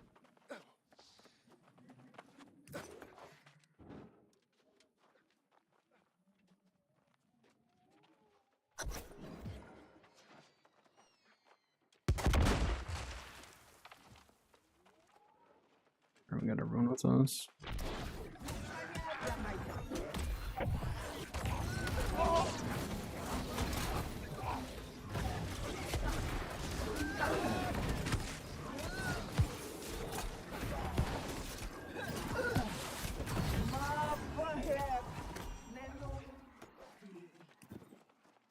I mean, M1s definitely don't get as good a loot, but I don't care too much. Alright, yeah, just aggro the big guy. He's coming into the corner with me.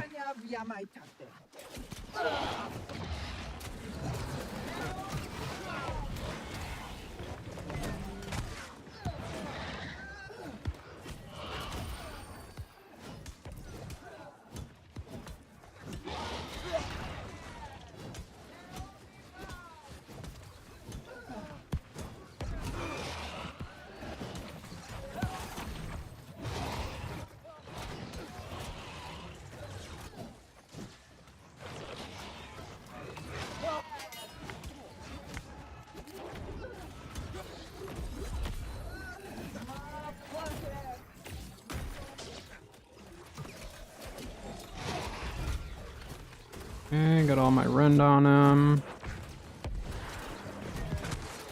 Except for my trench and rend might have been on cooldown.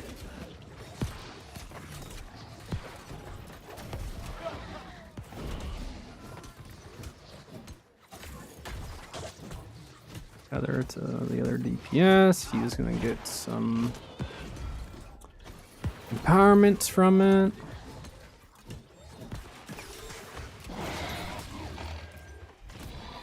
I'm just getting a bunch of junk.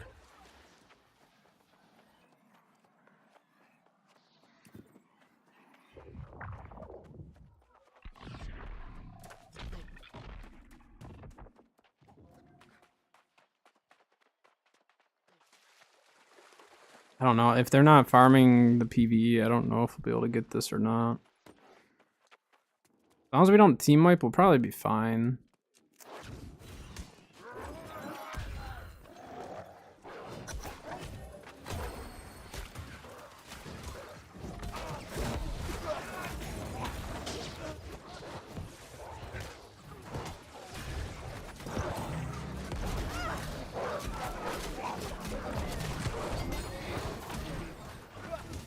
Gonna work up some cooldowns here.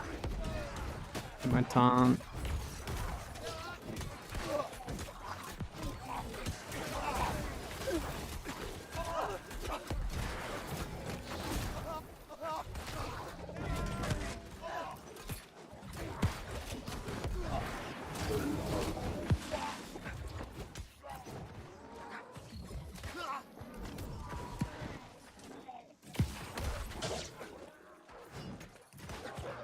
Where the heck are they going?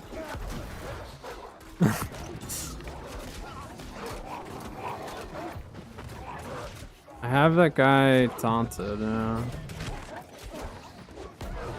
I can't go near their barrel, and that's kind of the part of the issue.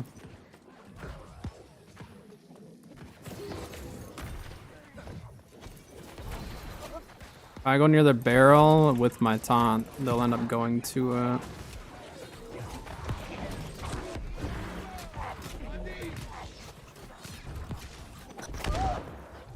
Very nice.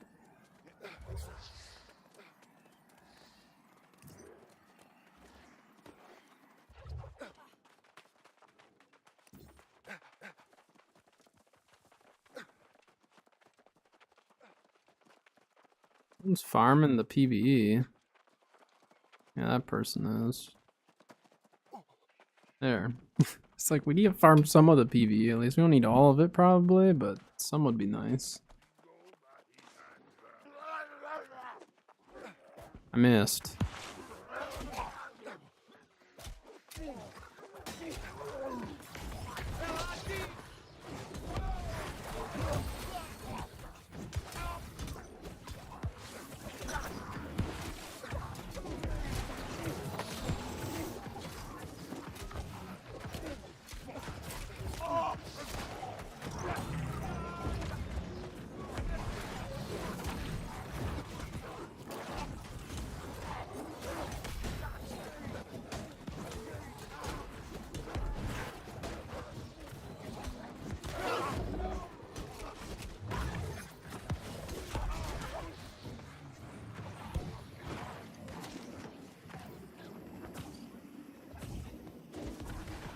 Not running down there with my heavy. I'll let the light armors handle it.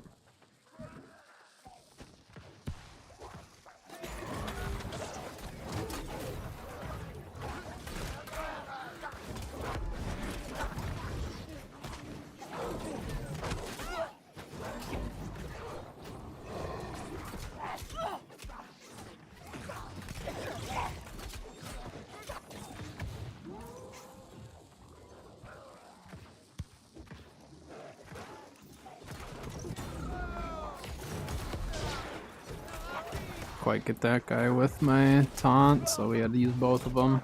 That's where it's really nice having both AoE taunts. Even if you're not necessarily going to use them back to back. Still, where the heck was this guy at? What?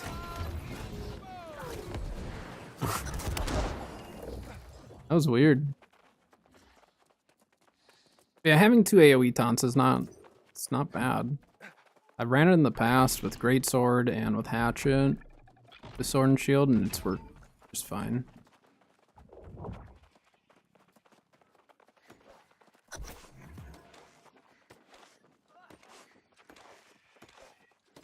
You should have known better than to. Shut up, lady. Fortunately, I have minions to deal with whatever flotsam washes in.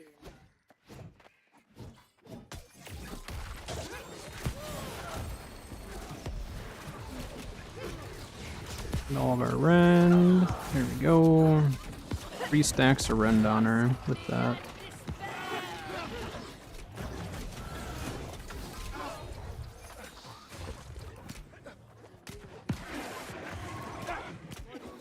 Oh yeah, she didn't spawn those things in right away.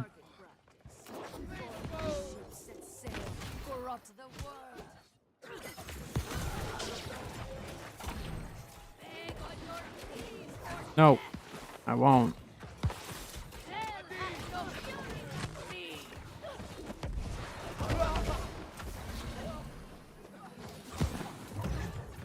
We're like burning through her way faster, and those things didn't spawn over there. Something's weird.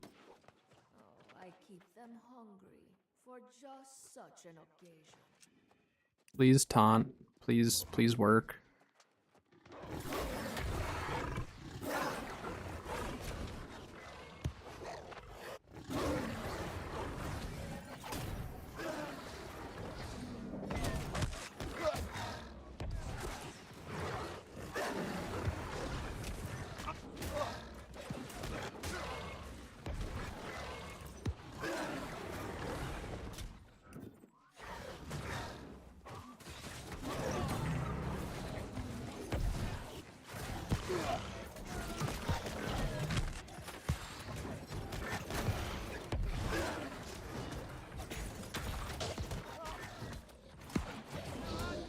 Yeah, we have a lot of DPS in this group, and M1s just are not that difficult.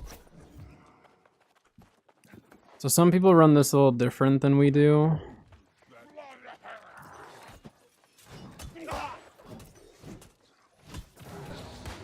Yeah, that guy's just going for it. And he's potentially gonna die, because that's not the route that I'm going. But okay.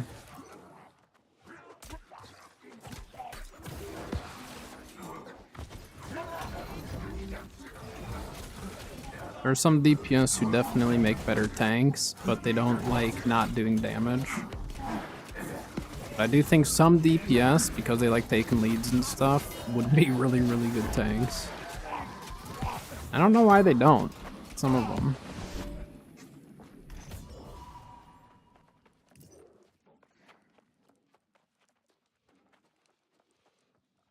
What are we doing here? I don't know what they're doing. I don't know why. Like, okay.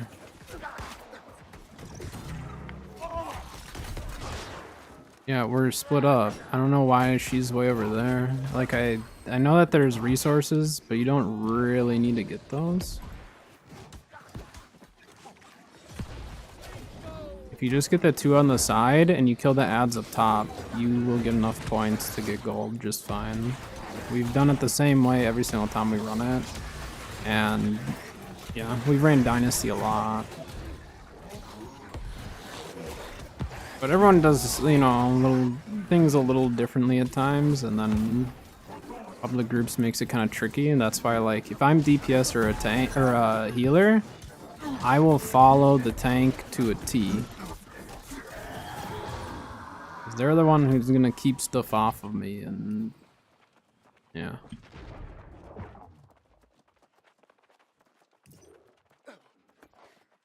This has been a pretty smooth run. I think we had 1 full death because we were super split up back there. Side of that, not too shabby.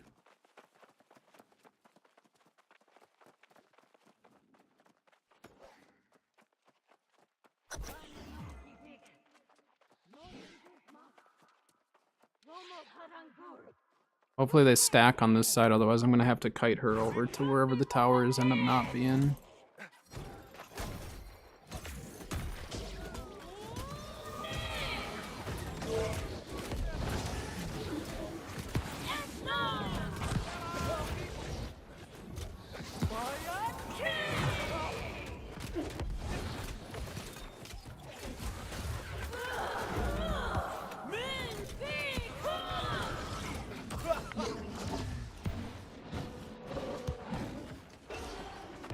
What?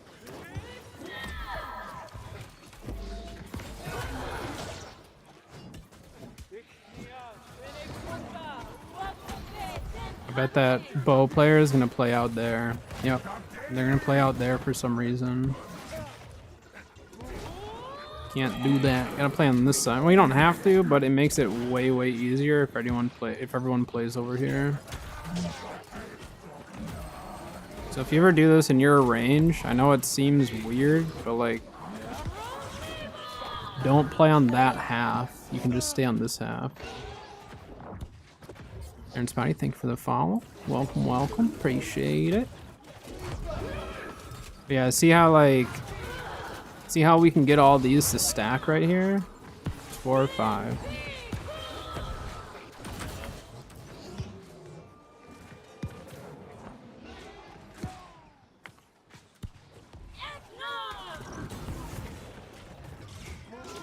See, now we don't have to worry about those.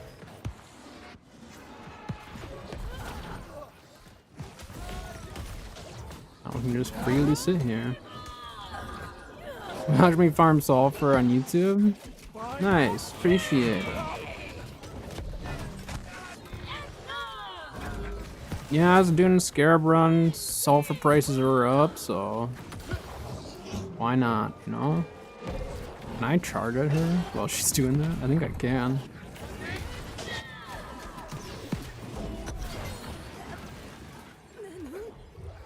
No artifact. Got a pants shard.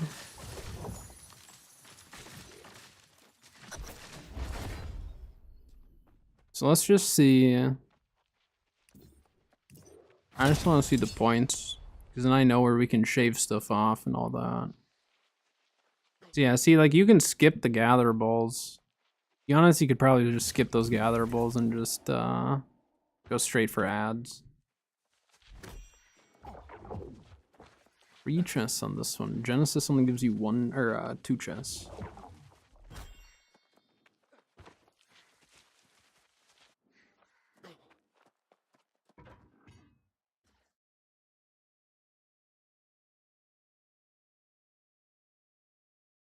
I'll just do the 1 run for now.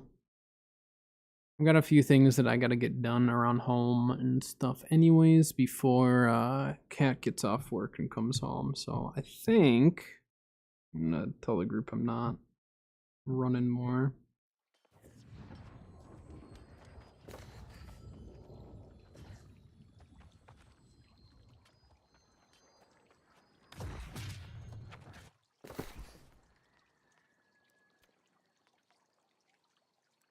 Alright. Let's just see what we got. We didn't get a whole lot out of that, but we'll just see what we did end up getting. That's not bad. Heavy strength. That's not overly useful to us, is it? And those boots. That's not bad. We'll hold on to it. Exhaustive net shots, a nice perk to have. Break all this down.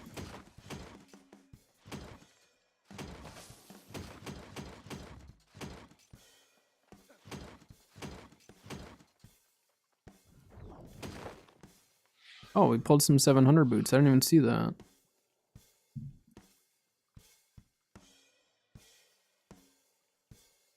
Actually, those are really, really good for nature mutation. You get the freedom since the nature can root you. So the freedom's actually not terrible. I'd rather have elemental aversion or something, but freedom's not bad. Health obviously is good. Arboreal conditioning for specifically that mutation. Those are very, very good boots, and they're 700. So all around, that was a great pull. And we got 24 dark matter, meaning we are that much closer. Oh my gosh, why is this stuck?